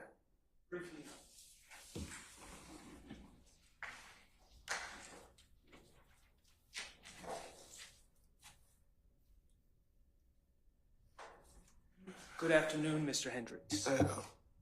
My name is Max Sharp. Nice to meet you. Just want to make sure I understand. You saw the pictures of the parking lot that the state presented, correct? Yes. Okay, where Donovan Thomas's truck was, correct? Yes. Okay. And you were out there for a period of time before any shooting occurred? Yes. Okay. And how long, to your recollection, were you out there with Donovan Thomas and other people? We was out there about an hour or two together. In that parking lot? Yes, sir. Okay. And during that hour or two, did anyone go into the barber shops, and did you go get your hair cut during that hour or two? It was about 20, 30 of us out there waiting on a haircut that night. Okay. To your recollection, that during that hour and two, did you go into either of the barber shops to get a haircut? I ain't make it in there. I told you about 20, 30 folks out there waiting on the haircut. You got folks on the outside, and you got the barbershop packed in the inside too. I understand. To your recollection, in that hour or two, did Donovan Thomas go into either barbershop to get his haircut? I think, to be honest, I think he made it in there, and he just came back out and chilled. Okay. When he came back out and chilled, how long after he came back out, to your words, chill, how much time passed before any shooting occurred? Probably about 30 minutes. Okay. So it probably wasn't even 30 minutes. Like, it was a call. Somebody was working the phone. So, well, let me ask you this. When the shooting occurred, Mr. Thomas was not walking out either of the barbershops when the shooting occurred? He was on the lot. He was on the lot. That's why I said it was a call. Somebody made a call. Okay. Well, let me ask you this. You said, if I correct me if I misheard you, once the shooting started, Mr. Thomas started shooting. They shot first. Okay. Now, when you say they shot first, you're talking about from a car? Right. Okay. That car, your recollection, your testimony, did that car stop in the road? Like, when they first came from the railroad track, when they got right up by Mr. George, right there in the first little cut, it's an empty building right there. That Mr. George shot right there. We standing right there. They shot bow, bow, bow like a handgun. As soon as they got right there in front of that, they let all the own shots go. Oh, okay. But did the car stop? Yeah, it stopped. It stopped about a second or two. Okay. I ain't gonna say a second, probably about 20 seconds, then they let all the shots at me. The car stopped, your testimony is the car stopped for 20 seconds and that would have been in front of the barbershop? Not exactly, like in the parking lot. That wasn't that one. In between the two barbershops? Right. The car stopped for 20 seconds. Okay. And Mr. Thomas, I understand that you're saying shots were already fired, but Mr. Thomas started firing shots as well. After they shot first. I understand. Do you know what kind of gun Mr. Thomas was shooting? He probably had a 9. Do you know that for a fact, or are you speculating? You said he probably had a 9, so I'm I seen it. It was a handgun. Okay.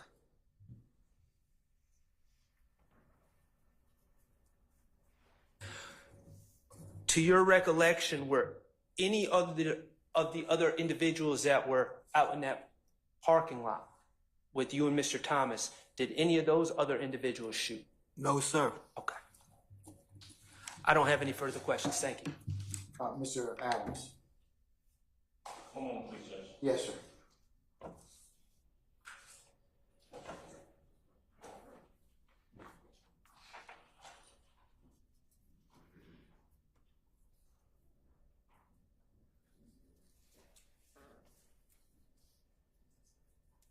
Your Honor, can I ask one more question? As long as it's just one. It's not more.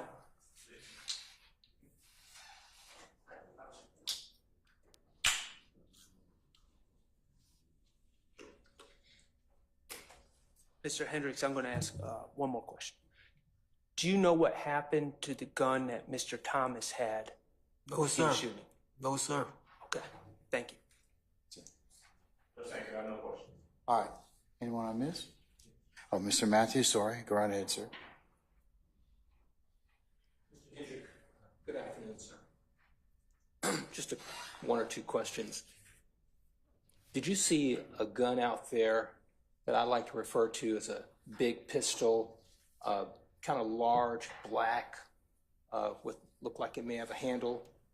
Oh, sir. Did you see that gun? Objection, Your Honor. Oh, sir. What's the basis? There's no facts and evidence of that. I just asked him, did he see it? Only big gun I seen. Wait, just wait a second. I'll sustain the question as to form. You might be able to rephrase, sir. You were out there for some time in this. He asked me, did I see a big pistol? Only big gun I seen when they came out that Bonneville at the Chief. That's the only big gun I seen. Okay. That's all I have. Thank you. All right. Mr. Weinstein.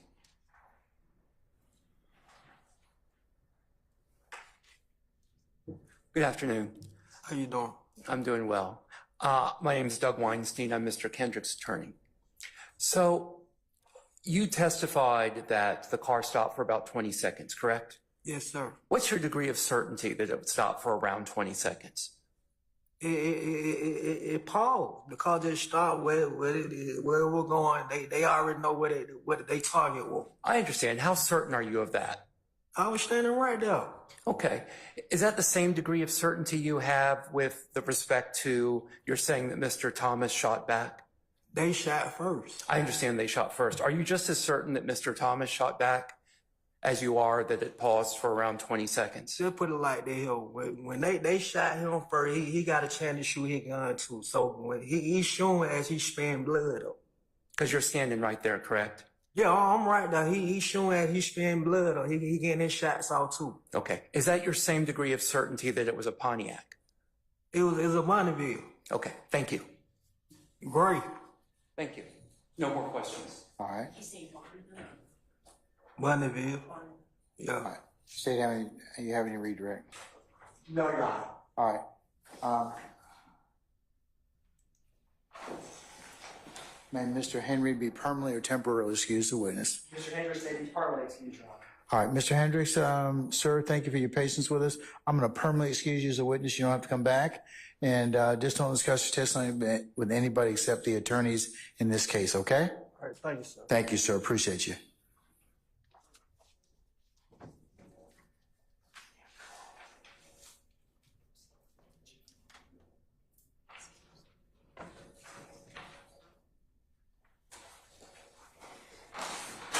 All right, call your next witness.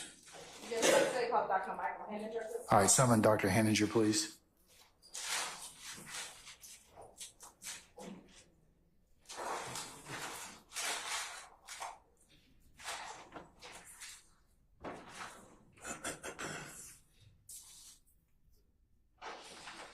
Dr. Heninger, good afternoon, sir. Sir, if you please approach the witness stand. Once you get there, if you'd be so kind to turn and face Sergeant Ingram and be sworn as a witness before you sit down. Yes.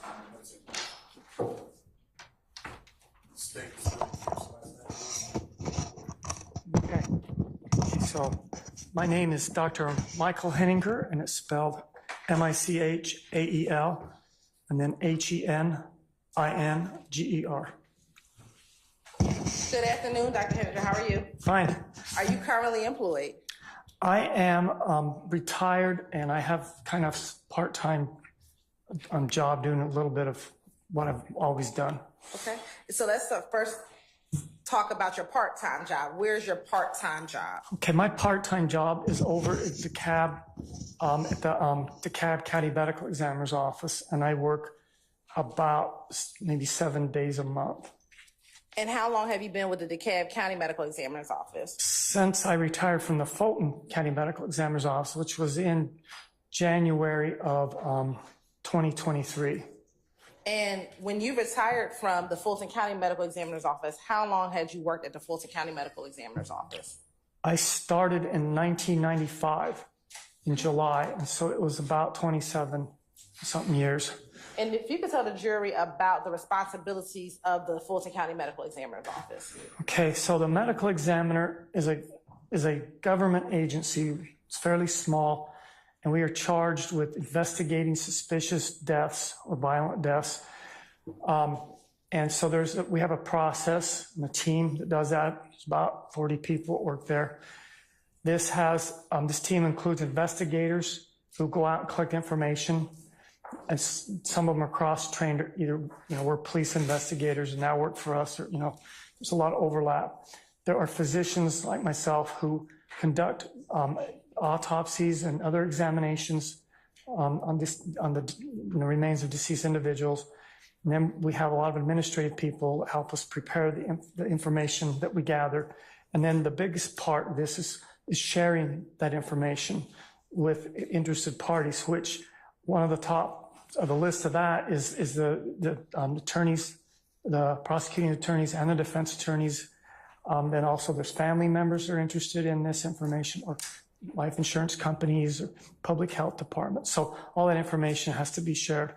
So that's what my role in that. I was a physician, and I did the examinations and then also reviewed all that information and summarized that into generating a cause of death and a manner of death for the death certificate. And if you could tell the jury, what is forensic pathology? Okay, forensic pathology is the subspecialty of medicine that I practice. It is a branch of the specialty of general pathology. General pathology is it's kind of a visual type of specialty, and it's basically looking at tissues and determining diseases or injuries. And in the general pathologists work in hospitals, and they're looking at tissue, often under the microscope, to see if it's cancer or not, or if it's inflammation, or diagnosing diseases. The forensic part of that, forensic means of interest to the public or the court systems. So forensic pathologists are involved in this kind of pathology. It's likely to come to court. And so we do autopsies and we investigate violent deaths, homicides, suicides, traffics, overdoses, drownings, any kind of non-natural death. And we also get involved in some natural deaths, especially in younger people where the death's unexpected and they don't really know what's happening. So that's and it's a small specialty. It's probably 500 people doing this in the United States, and almost all of us work for government, county or state governments. And if you could tell the jury about your educational background training in the field of forensic pathology. Yes. Okay, I started out at Utah State University, and I was a biology major, and I received a Bachelor of Science degree in biology. Then I went to medical school at the University of Utah, and I received an MD degree. Then I went into the military, and I went into an internship in internal medicine at Keesler Air Force Base in Biloxi, Mississippi. And then I spent a few years practicing primary care medicine at the same place. And then I went back to Utah, and I did a 4-year residency in pathology, general pathology. And then I did a 1-year fellowship in forensic pathology. And that was, the fellowship was up in Minneapolis, Minnesota, the Hennepin, and Hennepin is spelled Hennepin. They usually ask me anyway. So at Hennepin County in Minneapolis, I did a 1-year fellowship. And then I came to Atlanta, and I started working for Fulton County Medical Examiner's Office in 1995. And over the course of your career, how many autopsies have you performed? I lost track of years ago. The Fulton County was not like the busiest place in the country. We had a lot of teaching duties and things. So I averaged about 250 a year while I worked there, which was there were people to do more than that. So if you multiply that out by 27 years, it's past 6,000, maybe 7,000, something like that.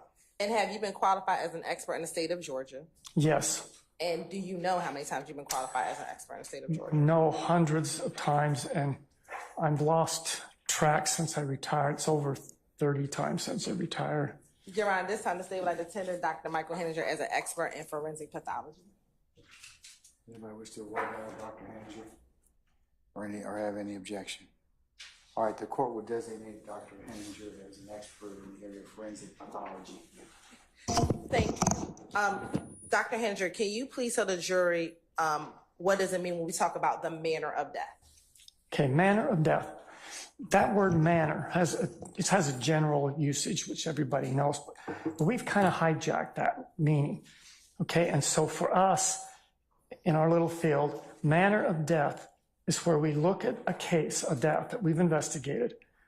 We look at the autopsy findings and we look at the circumstances and whatever information we have, and we attempt to put it into one of four categories. This is mostly for public health reasons, but it's also of extreme interest to the court system, okay?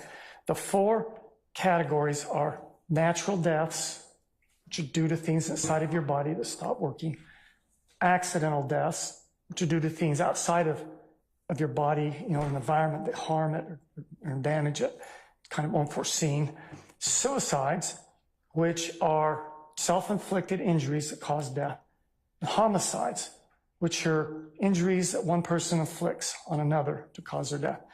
And then we have a fifth category, which is undetermined, which is when we have competing, contradictory information or whatever. Okay, so when we say what is the manner of death, we're saying one of those five things, and we put it in that category. And what about the term cause of death? What does that mean? Yeah, cause of death is more kind of what you would think. It's basically what derangement or what changes in the body cause it to stop functioning so that it could continue to function and persist and live. And so cause of death, it's useful to think of that as like chapters in medical textbooks or subchapters like heart attack or asthma or pneumonia. And if you look into the forensic textbooks, it's going to be things like gunshot wounds or stab wounds, blunt trauma, drownings, drug overdoses. Those will be causes of death. And in your position as the medical examiner, have you heard of the term soot and stippling? Yes, I have. If you can tell the jury what's stippling as it relates to what you do. Okay, so soot and stippling refer to findings that you see on a body when there's a gunshot wound, okay? And there's three themes that come out of a gun, maybe more, but when it's fired, obviously a bullet comes out, okay, and flames and things like that. But behind the bullet, there's still some of the powder that's not burned, and it comes out as little flecks about the size of a head of a pin, and they can travel for a few feet, and they can have pretty high velocity when they first leave the gun. If those little particles of unburnt powder strike the skin, they create these little injuries that look like pinpricks. So they're called stippling. And then after the powder's burned, it creates smoke and basically that can be deposited on the skin. That's kind of like, like the stuff you might see if you're around a campfire or something. And that's easy to come off. It doesn't stay there very easily, and it's hard to find. So the stippling does not wash away. And in fact, after a day or two, if the person survives, it starts to heal and it's even easier to see. So those are two things. Now, the reason those are of interest to us is because this doesn't go very far away from the gun. And it depends on the gun and ammunition, but it may only be probably on average 3 or 4 feet, and maybe a little bit more on certain guns. So if you don't have any of that material on a person, then you can say that the gun is further away than that. If you do have that, then you're pretty sure it's closer. And like everything, it's not perfect. There are times when you can be closer but not have the soot or stippling, like if there's intervening clothing or things like that. But it's a tool to try and figure out how close was the muzzle of the gun from the person. And it's not perfect. I can't say 100 feet instead of 150 feet or 1 foot instead of 5 feet. I mean, it's not that accurate, but you can kind of put it in 2 boxes, where close or further away. And then this is probably not as relevant, but if it's contact, that also has features that we can see because it's all concentrated right there. Same process, but it's in one spot instead of scattered. So those are the 3 categories. Thank you. And speaking about gunshot wounds, when you are categorizing gunshot wounds, can you tell the jury about the difference between a perforating gunshot wound and a penetrating gunshot wound? Okay, so this is another instance. We've taken two words that mean similar things and decided to define them as meaning two things, okay? So each gunshot wound consists of an entrance wound where the bullet goes in, a pathway where it goes through the tissue, and then an exit wound, or if the bullet doesn't leave the body, a bullet. Okay, so and the ones that have an entrance, pathway, and exit, okay, those are called perforating gunshot wounds. Those that have an entrance, pathway, and a bullet are called penetrating. Okay. And they're easily confused.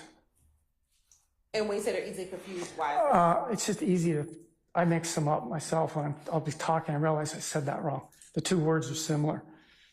So, but they're useful because they tell you where they're really useful is when you start looking at a case and you got a bunch of holes and you don't know if they're entrances or exits. So you got to figure out the entrances and exits. So then that's where they get to be more useful. But once you get to the end of the case and you've got this all figured out, then they are what they are. When you perform autopsy, do you document your findings? Yes, I do. And how do you document your findings? Two ways. Number one, we'd have a photographer. We take pictures of many things, probably too many pictures in some cases. And then number two, the way I do this, I have a dictation device and that I talk into it as I'm doing the case.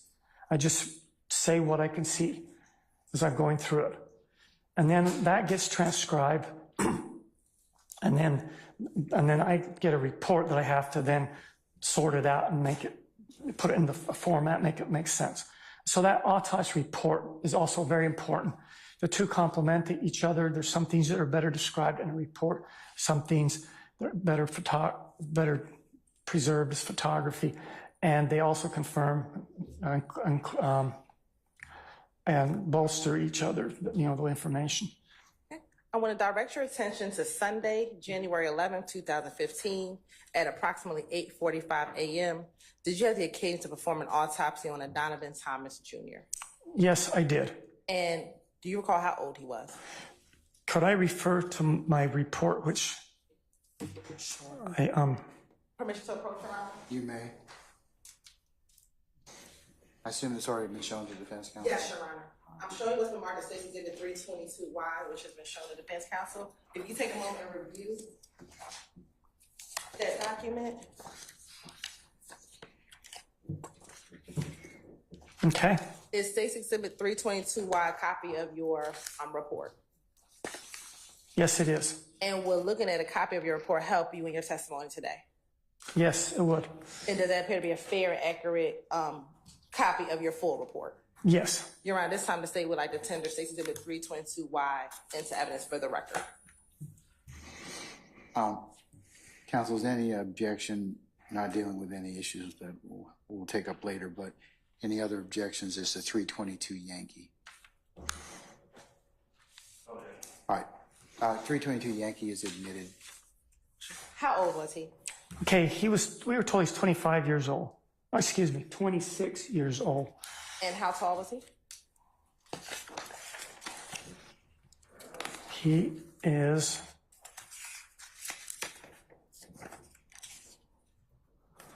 okay. We measured him at 75 inches, which is 6'3", and he weighed 332 pounds. And did you document his autopsy in the same manner that you just discussed with photography? Yes, I did. Your Honor, permission to approach? You may. And I'm showing Dr. Hendricks what's been given to defense counsel as State's Exhibits 299 through State's Exhibit 321. Dr. Hendricks, if you can take a moment and look at those exhibits, tell me if you recognize State's Exhibit 299, Yankee, through 321, Yankee. 299. 299.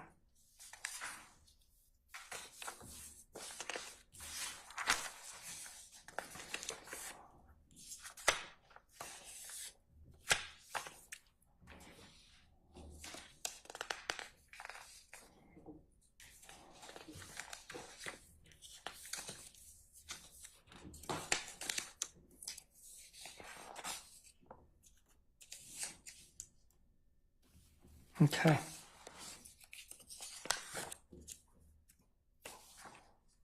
Okay, yes, I recognize these. And how do you recognize 299 Yankee through 321 Yankee? Okay, so almost all of them are numbered with an accession number. This associated with this case. There are also pictures I looked at in preparation for this trial very recently. Not, you know, this just 215s, you know, several years ago, but I've looked at these several times in just the last few days and weeks, and I recognize them. And do they appear to be fair and accurate depictions of the autopsy that you conducted on January 11, 2015? Yes. And will looking at those pictures assist you in your testimony today about the injury sustained to Mr. Donovan Thomas? They would greatly assist me. You're right. This time to say what I tender State's Exhibit 299 through 321 Yankee into evidence. Any further objection to states 299 Yankee through 321 Yankee? On behalf of Mr. Williams. Okay. All right, Mr. Sharp, do you have a specific objection? I'm reviewing the previous objection. All right, sir, so noted. It is continuing. All right. Madam? Once you finish, permission to approach. All right. They're admitted and may be published as you see fit. That's 299 Yankee through 321 Yankee. All right, did you wish to approach? Yes, please. All right.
Dr. Hendricks, we're going to take a comfort break. So about 10 minutes, sir.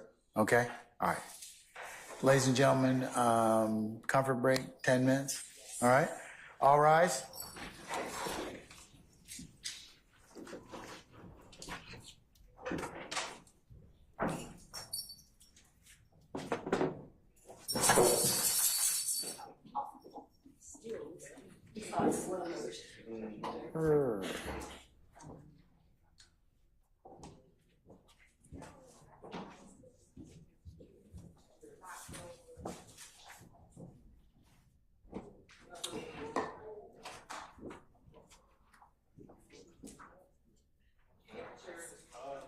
All right, ladies and gentlemen, our jury has left us 10 minutes. We're in recess.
admitted as Stacy Exhibit 299 Yankee. Now, when we talk about 299 Yankee, is this one of the shirts that came with Mr. Thomas in that bag that you just referenced? Yes, it is. Now, looking at 299 Yankee, there's a number at the bottom, 15-0062. Is there a significance about that number? Okay, that's our accession number. So that's just for our office's use. The police and other people don't use this. But this is basically his unique number. So everything that we do with him, it's got to have that number on it so we can keep it straight from other cases. And how do you come up with that number? Okay, so the 15 is from 2015. And on January 1st, the phone rings, first case of the year, it's 0001. And then 2 and 3 and 4. So by the 11th, this is the 62nd case that we've looked into. And so that's its number. It just goes through the year to the end of the year. Now, looking at Stacy Exhibit 299 Yankee, there is what appears to be a red arrow. What was that meant to indicate or show? Okay, there is if you look at that arrow, does this, let me see. Bottom left.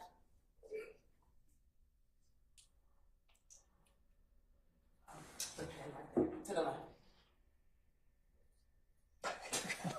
I've done this before, but I don't. Sure There. There you go. Okay. Okay, so this allows me to touch the screen.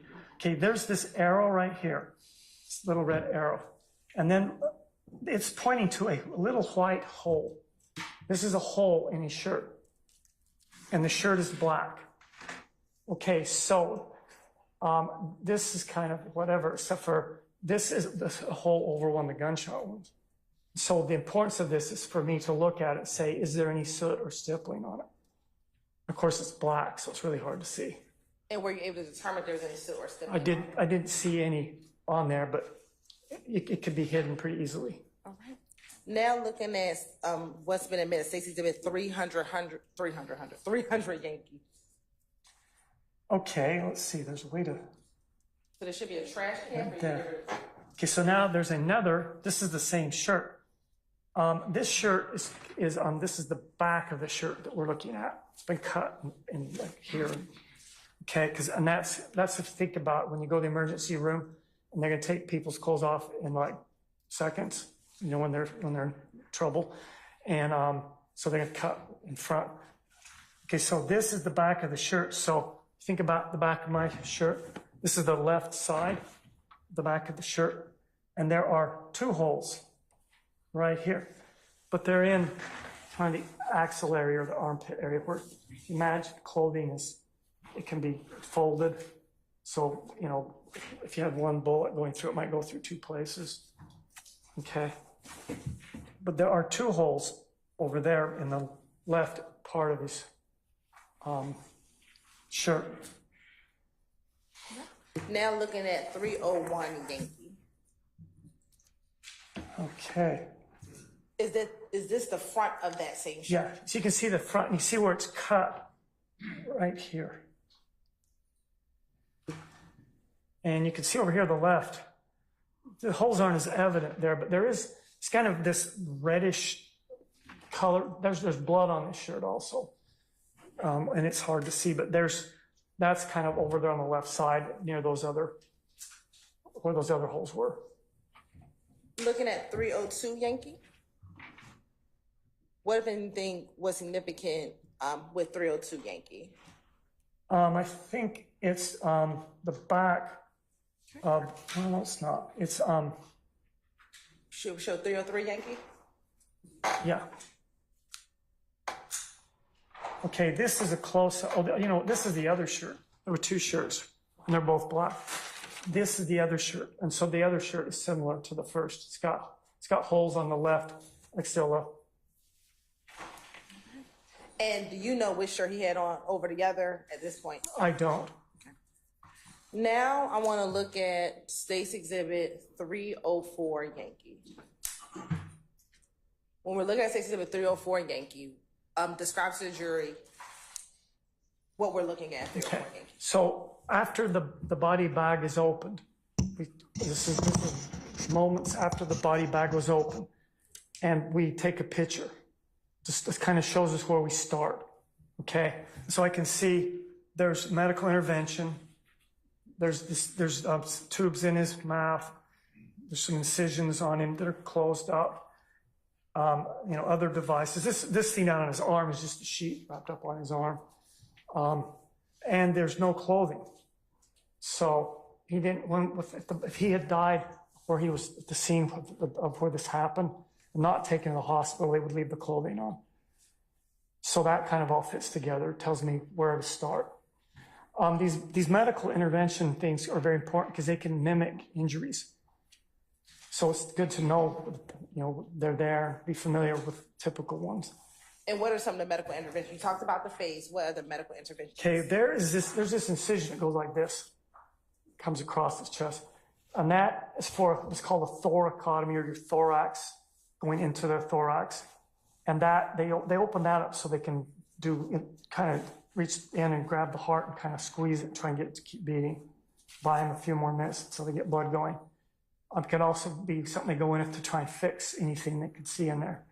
There's another incision that goes vertically along here.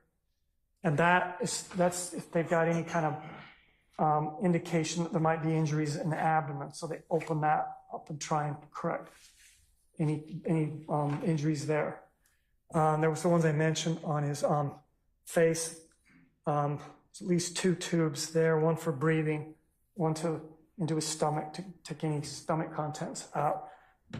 There's this right here is a oxygen monitor for his fingers, how much oxygen in his blood.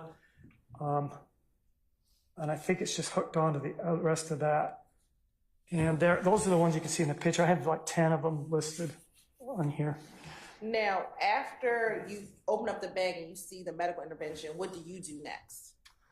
Okay, well, we kind of, there's Should we go 305?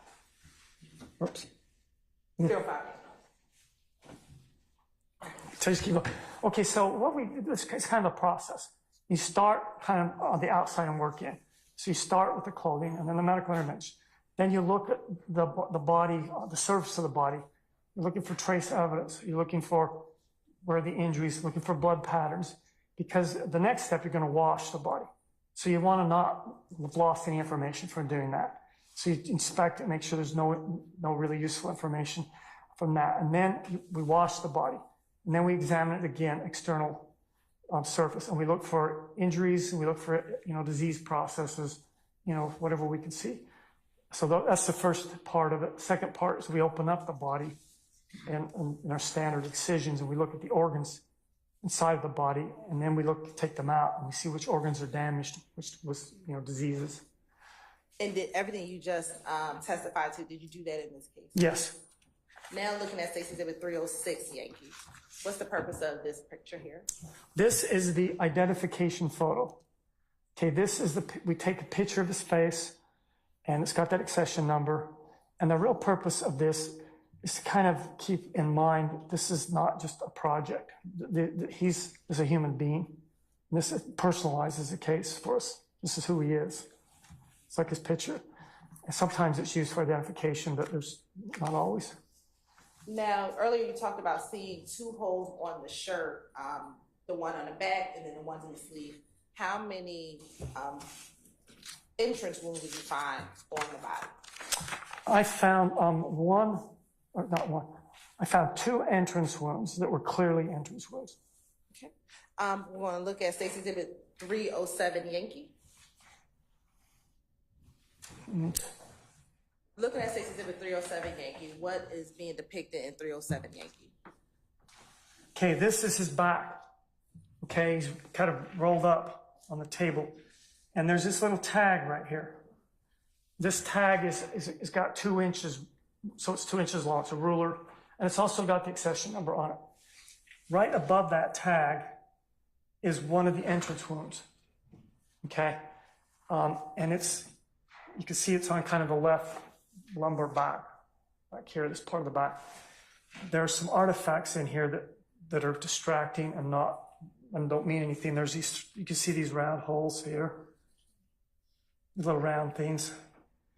This is the table. It's a stainless steel table. It has holes for fluids to drain off the table and down the sink. And so those, when you lay if you lay a body on those holes, sometimes they make little red spots there. So they're not injuries. They're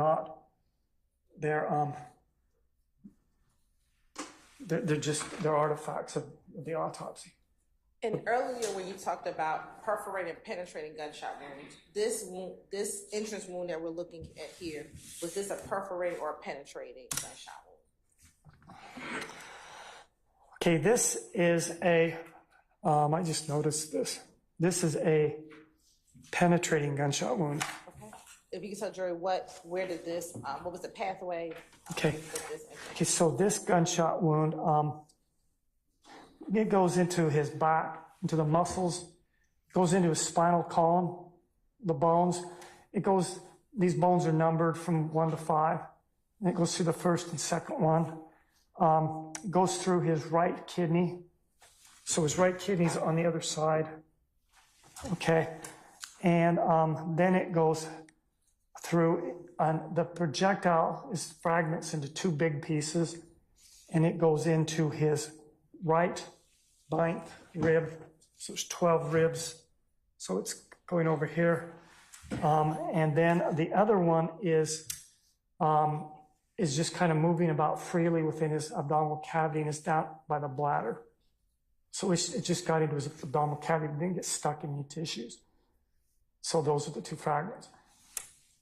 And you talked about injury to his kidney. I'm going to show you what's been admitted as State's Exhibit 310, Yankee.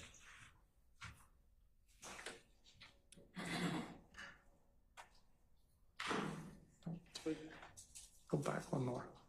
Okay, so I don't want to confuse you, so I start really simple here.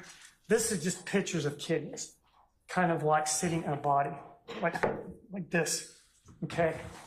So they're kind of bean-shaped, and they're about this big, and they have blood vessels that attach to them, and these tubes take the urine down to the bladder. So those are kidneys, okay? You want to look at the next one, 309, Yankee? Okay, now this picture, I looked around on the Google image to find this picture. It's the best one for this particular gunshot wound. It's a picture of his back. And now it's in the front. We're looking at him from the front in this picture. Okay, so, and it's kind of from the right side. So it's kind of like looking at him like this. Okay, and you can see these kidneys, okay, right here. And here, okay? And you can see this spinal column here. These vertebrae, if you count backwards on them, you can see where L1 and 2 are. They're in the same area. And so this gunshot wound, you can see how it goes through the right kidney. Oops, not what I've done. Kind of in reverse order. It went through the lumbar vertebrae, through this kidney, and I also had other things that went through.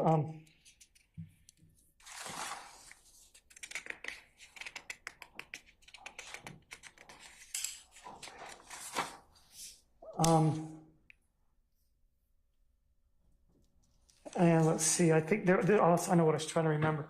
There is a suture, which is something a surgeon does. It's a little, where they take some thread, loop the hole, tie it.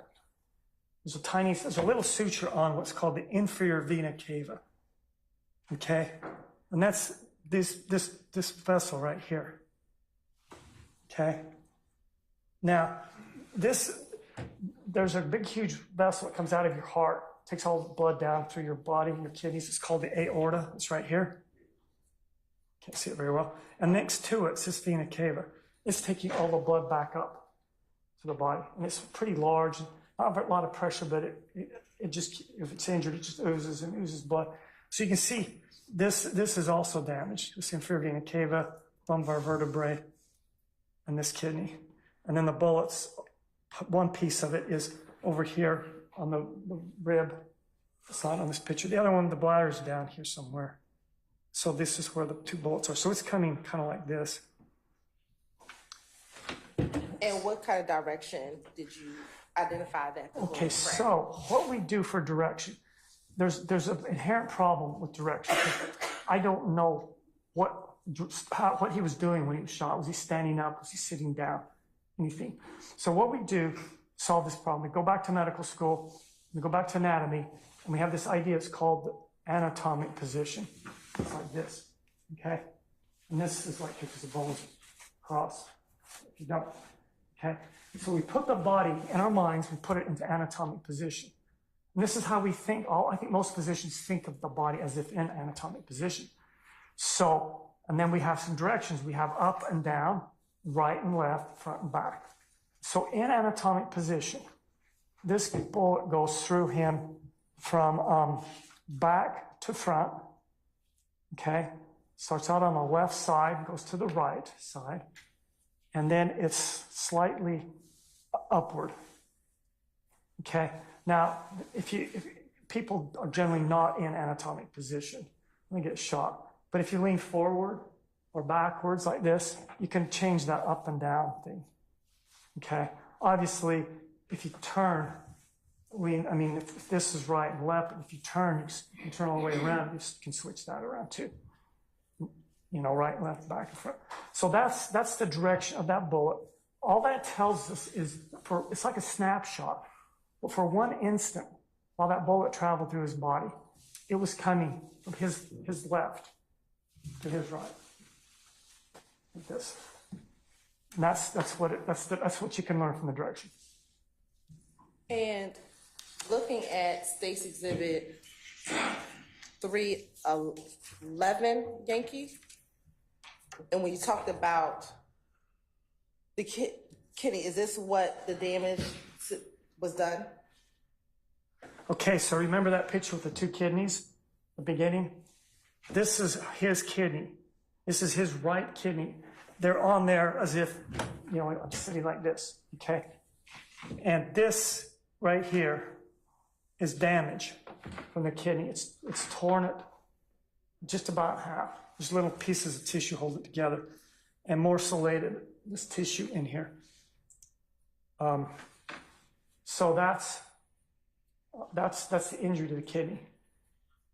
When this injury occurred, would Mr. Thomas Jr. have immediately died at this point based off this injury? No, not right off.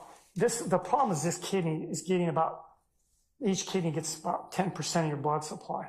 You say kidney is about 20%. I mean, these are numbers or averages. But this is a big, huge hole that's bleeding. Also, that inferior vena cava is big. So what's happening is he's bleeding a lot internally. These kidneys are pretty deep back in the body. They're hard to get to surgically. I mean, I don't know that slows the Grady surgery down very much, but you know, this is going to bleed, and it's likely that if something isn't done really quickly, like within multiple minutes, that he's not going to make it. He's going to bleed to death from internal bleeding. Would this injury cause Mr. Thomas to fall to the ground immediately, or what? He would. Your body's kind of designed to survive for a while, so everything clamps down and shunts all the blood towards the heart and the brain, shunts it away from all the organs, shunts them towards the muscles. This is, I guess, from some remote, our primitive history or whatever, so we could keep fighting for as long as possible. Those kind of reflexes will kick in, but within a few minutes, the blood drains out of the blood vessels and into the abdomen, other places. It's not doing any good. You start to lose blood pressure, you get dizzy, you collapse. And then a few minutes after that, there's not enough blood to keep your brain cells alive, and your brain cells die. And each group of cells dies at different times, so it's not like an instant, but within a few minutes, he's gonna collapse and basically die.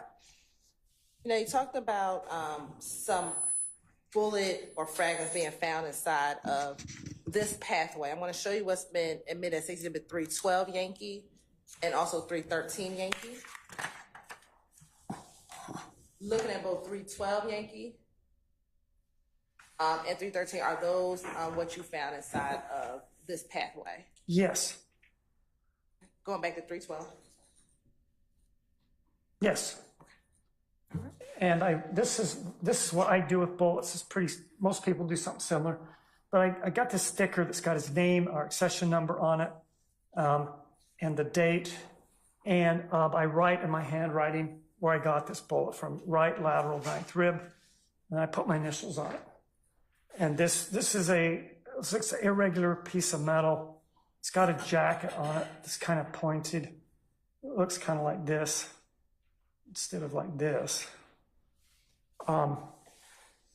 So that, and I'm not a bullet expert, but I've seen a lot of these, but those tend to be higher velocity bullets, but it's pretty small.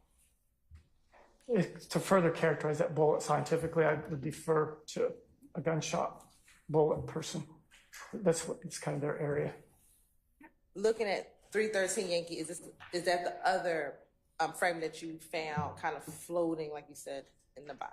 Yeah, it's this is the other half of it. Can you see? Yeah. Okay, now the interesting thing about this, when I first pulled these out and the blood on them and stuff, wash them off, look at them, I'm like, those two fragments, you know. But then I started looking at them, and they actually fit together. I could fit them together pretty good. They're not perfect because they're deformed, but they're actually from one bullet that's broken in half. Now looking at State's Exhibit 314 Yankee. What are we looking at State's Exhibit 314 Yankee? Okay, so this is the left side of Mr. Thomas. Okay, and we're looking at, for the purposes of this picture, that we're looking at this right here, and this right here, the little one on his arm here. This is an entrance wound. Okay, this is the second entrance wound I saw. I saw one on his back, saw one on his arm. And is the entrance wound on the back consistent with that hole that we saw at the back of his shirt earlier in the earlier exhibit? Yes, there's two entrance wounds. There's two holes. Well, one's a group of holes, but there's two locations with holes in the shirt, and they do match the pictures on his bite. Obviously, clothing is a good, perfect match. People can have their clothes pulled, you know, it can be, you know, worn in different, unusual ways or whatever.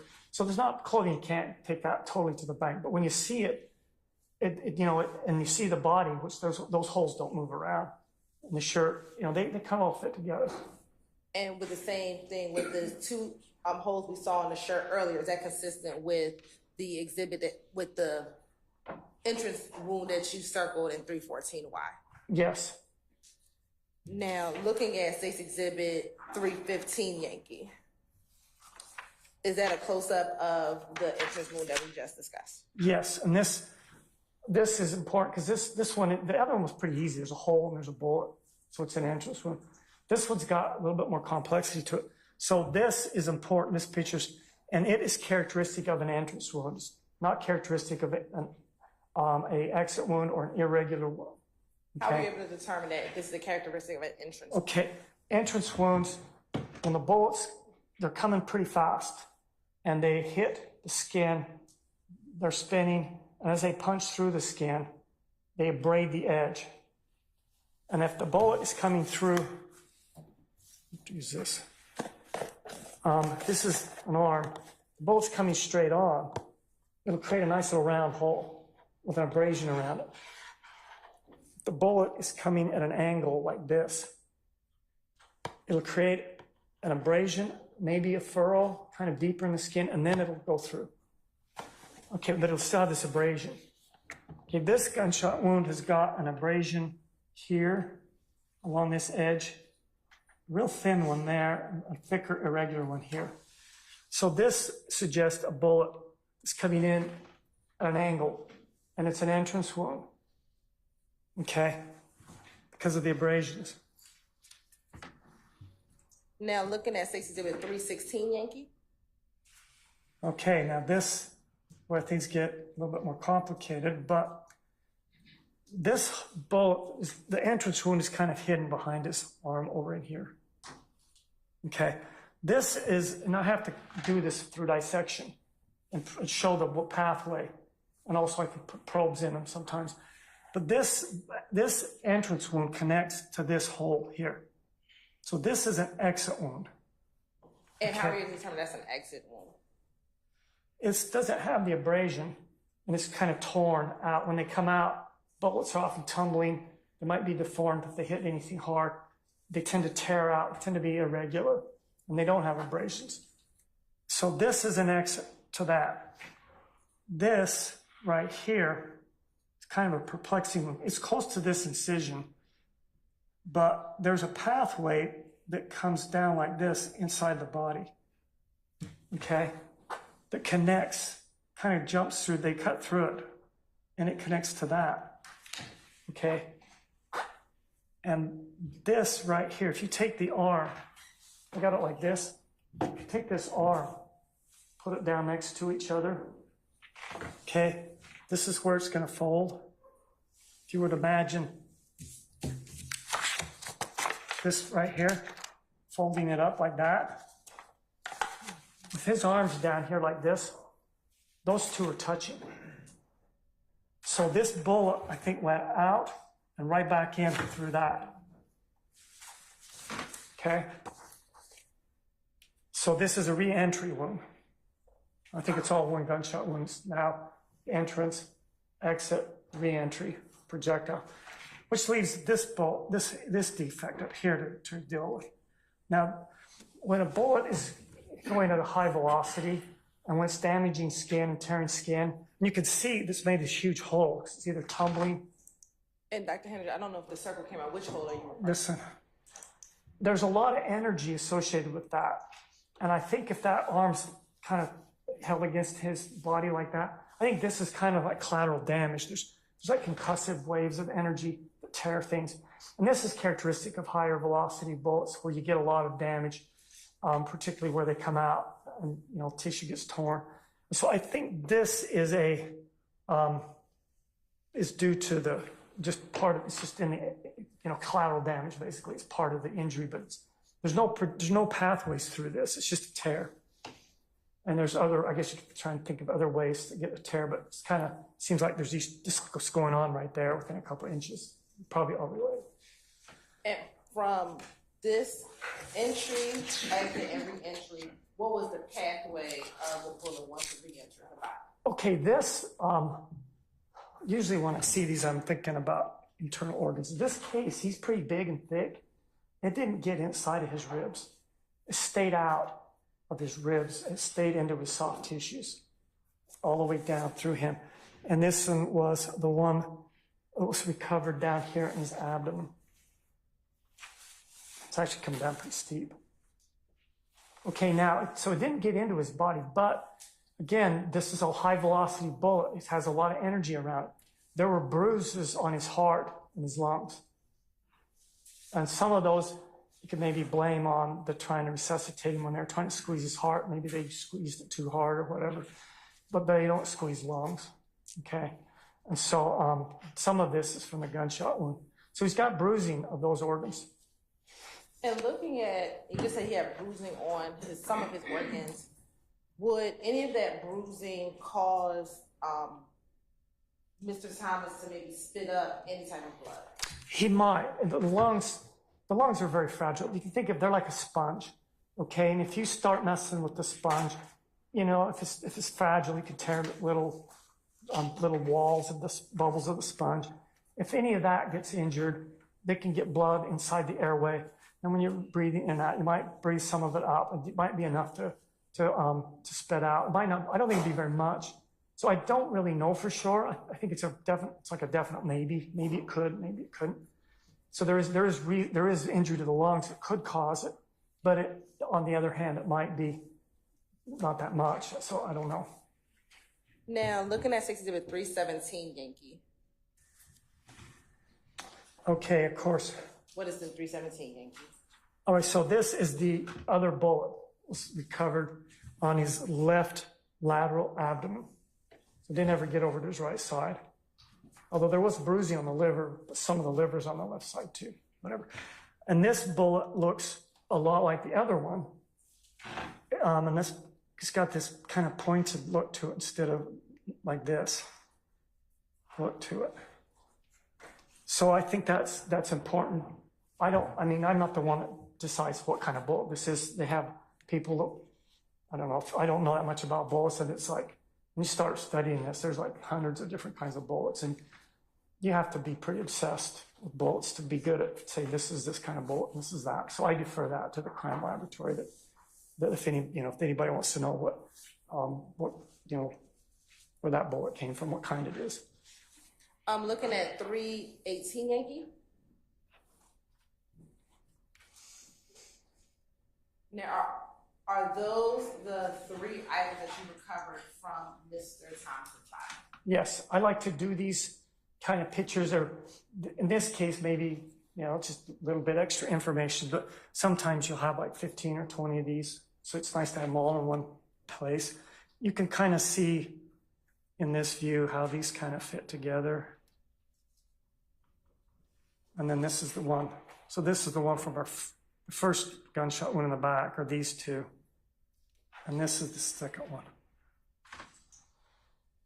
And when you recover from the body, what do you do with the projectiles? Okay, first thing I wash them, get all the blood off of them. And then I put them on these little these are 2x2 inch gauze pads. We have these little stickers that we make we make like about 30 or 60 of these, multiple pages of them that all have these stickers on. And I put a sticker on each of them, then I label where they're from, put my initials on them, photograph this, and then individually.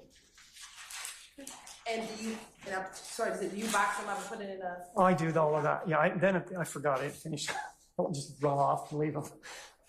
Then I have to put them. I get these little plastic boxes. I put them in the boxes, tape them up, and then put them in a box. And even then, I don't just leave them. They go into a evidence room, into a safe box that's locked. So you got to get through 2 locks, and you can't really get into that safe box without special keys. And then periodically, the people from the crime lab come over, and our administrative people transfer the bullets, and that they maintain chain of custody. And when you say the crime lab, is that the GBI crime lab? Yeah, the GBI crime lab. Your Honor, permission to approach. You may, ma'am. And I'm showing you, Dr. Heninger, what is been marked as Exhibit 318 Yankee Alpha, 318 Yankee Bravo, and 318 Yankee Charlie. Do you recognize 318 Yankee Alpha, 318 Yankee Bravo, 318 Yankee Charlie? Yes, I do. And how do you recognize those exhibits? Okay, there's multiple things. I have a date written on them in my handwriting, 1/11/2015.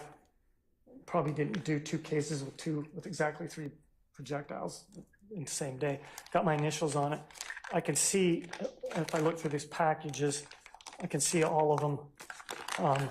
And they all have this Donovan Thomas.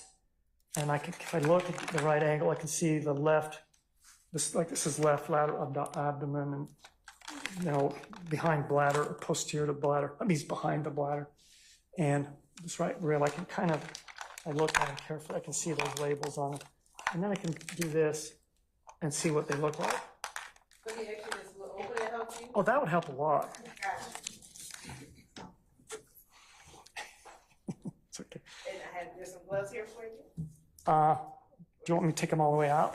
Yes, please. Okay. No, I can do one glove. This is be tricky, but no, I'll be good. Let's see. So while Dr. Heninger is doing that, can I see you and maybe a representative or 2 from the defense, please? Dr. Heninger, you can keep cutting. You don't have to go any.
Yes. Okay, so before we show anything, so now looking at 318 Yankee Alpha, Yankee Bravo, and Yankee Charlie, do those appear to be the same items that you collected back on January 11, 2015? Yes, they are. Your Honor, this time the state would like to admit first State's Exhibit 299 through 321 Yankee, and now 318 Yankee Alpha, 318 Yankee Bravo, and 318 Yankee Charlie. Any counsels, any further objection that otherwise wasn't noted earlier? Just the previous objection, Judge. Okay, I'll note that for the purposes of record, and I'm going to admit the aforementioned 299 through 321 and States 318 Yankee Alpha, Bravo, and Charlie over objection that may be continue to be published. Thank you, Your Honor.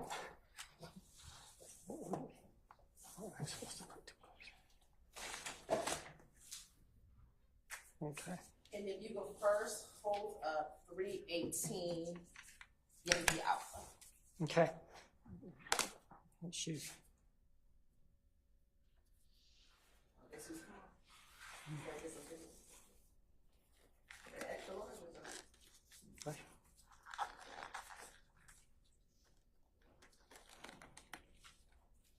Okay.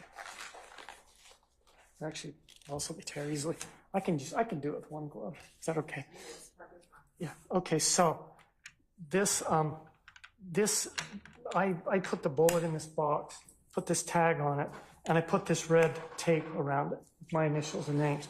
The rest of this is done later by other people who look at these bullets. Okay. This first one that says left lateral abdomen, it looks just like this.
Thank you, Dr. Manager. Okay, if you could now, you could just publish, you could do it from your. Just from here? Yes. Okay. 318 Yankee Bravo. Okay, so the next one I've got is the right lateral ninth rib. It's the same sticker, and it's the same bullet. Like that, if you can see it. Okay. And then Yankee. Let's see it better from this. It's the same shape. And then the last one says posterior to bladder, which is this one. Okay, it's just, see that? You can put it on this.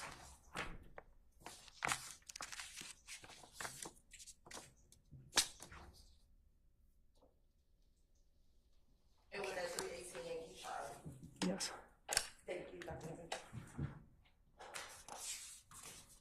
Now, looking at 319 Yankee, what, if anything, was depicted or of significance during your autopsy for 319 Yankee? Okay, this was, every case has something that you, on it that's, well, not every single case, but many cases have something on them that you've never seen before. Okay, and this one has got these three little lacerations, little tears in the skin on his scalp. And my first thought was, is there some medical intervention I don't know about that this is evidence of that got taken off? And I couldn't think of anything like that. And they don't go anywhere. They're tiny little abrasions on the top of his scalp. Okay? And I think there's a closer one. Yes, looking at 320 Yankee. And Dr. Hendricks, if you can remove the markings, the Definitely. markings. Okay, does this go up, expand even higher magnification, or does it just go? Should be able to zoom in. Okay, yeah, okay, now. All right, so now they're really tiny, but now they're starting to look more like what I usually see, normal size lacerations. They're tiny lacerations. And they have an orientation, okay? Okay. They have some abrasions around them, which would suggest that they're irregular. They're not smooth. And they're kind of coming, so this one particularly has got three little, when I start seeing patterns like this, you see what I mean, where it seems like the energy's starting in one place and kind of dispersing out, I'm thinking there's a direction here. So something is going in that direction. Now, I mean, it could be maybe he fell against something or scraped his head that way, or maybe something else scraped by his head. Let me ask you this hypothetically. Could this come from a bullet maybe hitting glass and glass hitting him, hitting the body? Yeah, it could be glass or cement or anything like that. If a bullet's kind of coming like from over here and hits something sharp, kind of like a glass or a wall or something, and it throws off a whole bunch of pieces at a pretty high velocity, and three of them happen to be the right place to hit here, that would be very consistent with it. Now looking at State's Exhibit 314 Yankee. Okay. Was there another injury significant on 314 Yankee? Yes, and this, now it's, once, three of them all together is one thing. Now there's this. Whoops. And I don't know if you can see that. And let me show you 321 Yankee. Is that a close-up of that same area? Yeah. There's another one. It's almost the same. It's a small laceration. Doesn't go anywhere. It was a car wreck. Doesn't mean anything. Probably not even get mentioned. But this is a guy that's been shot twice. And it's not exactly what you see with like fighting before or after, or bruises and big abrasions. They're tiny, but they are pretty long. So they seem to have a direction and they seem to have velocity to them. So I think that's similar to the previous ones on his head. Probably came from some similar process. So if you're hitting a bullet's hitting a building, it may fragment a lot of these pieces in a lot of different directions, and only a few of them would hit a person, and hit it in just the right way to cause an injury, kind of skim along. Now, Dr. Hendricks, are you able to tell from the gunshot wound the order of the gunshots? No, there's very rare situations where you can tell that.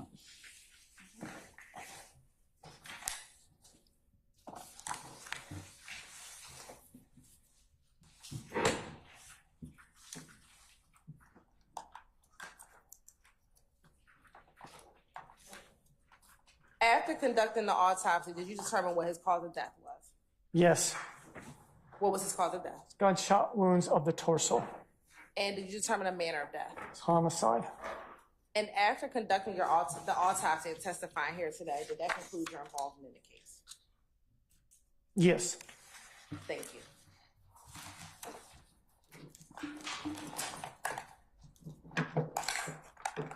Mr. Adams, cross, if any. Okay, all right.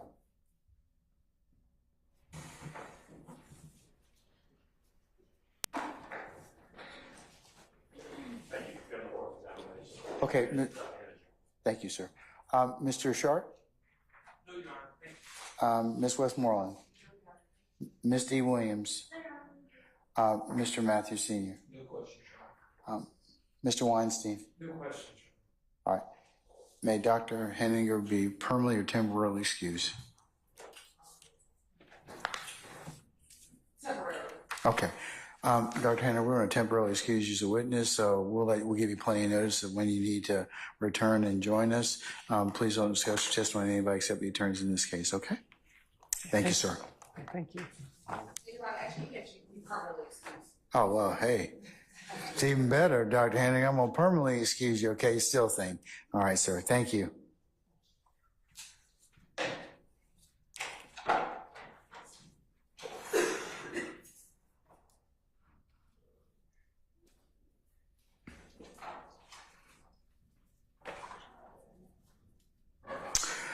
All right, ladies and gentlemen, the hour is 5:30. I believe that we are going to pause for the rest of the day.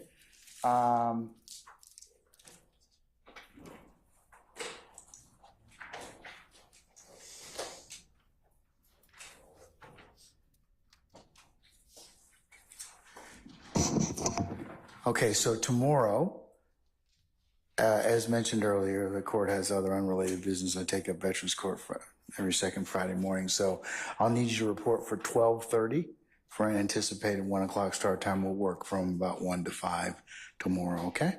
All right, so that's our work day. And then I told you that I've given you the schedule for the following week. You'll have a little bit of a longer weekend as you'll have an administrative day on Monday, okay? All right. Okay, any minister inquiry of me, ladies and gentlemen of the jury? Okay, all right, let's go through your customary admonitions. Remember, as you leave today, leave your notepads in the basket. Do not take them outside your headquarters or jury deliberation room. Also, as you depart from here or as you're seated in the back, as a reminder, you're not permitted to talk about this case in onesies and twosies or collectively as a group or discuss this case with anybody,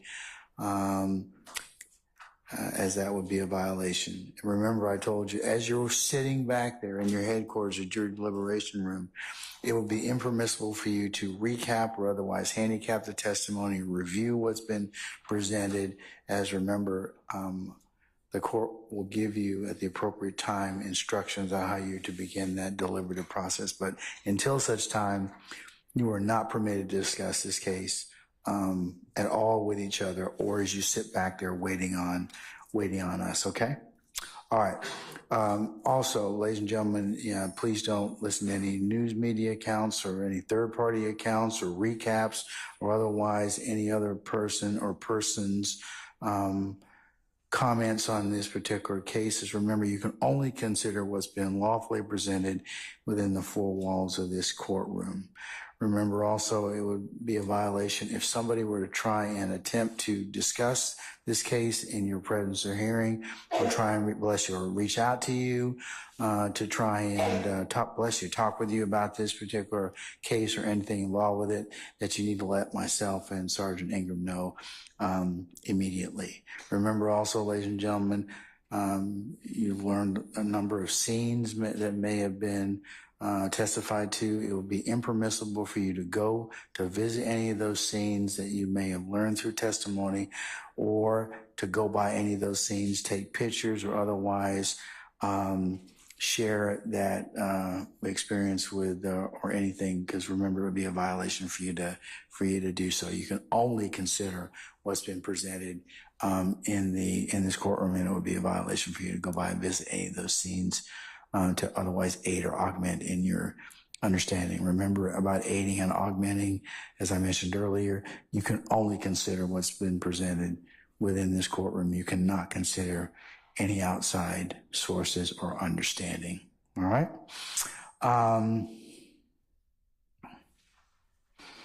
And lastly, ladies and gentlemen, thank you for your patience, and thank you for your continued patience that you'll continue to give during the presentation of this case. And ladies and gentlemen, unless you have any other inquiry of me, I'll see you all tomorrow at 12:30 for 1 o'clock start time, and we'll see where tomorrow afternoon will lead us, okay? All right. All rise.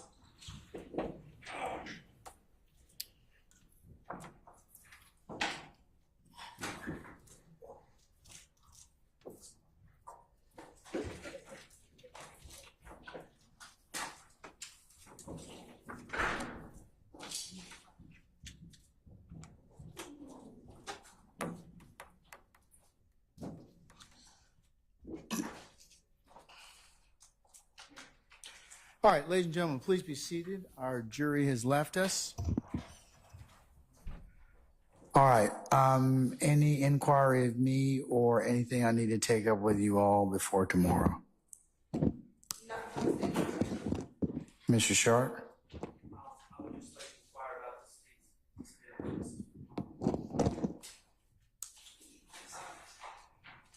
We should be following up with Mr. Teague, Donovan Thomas Sr.,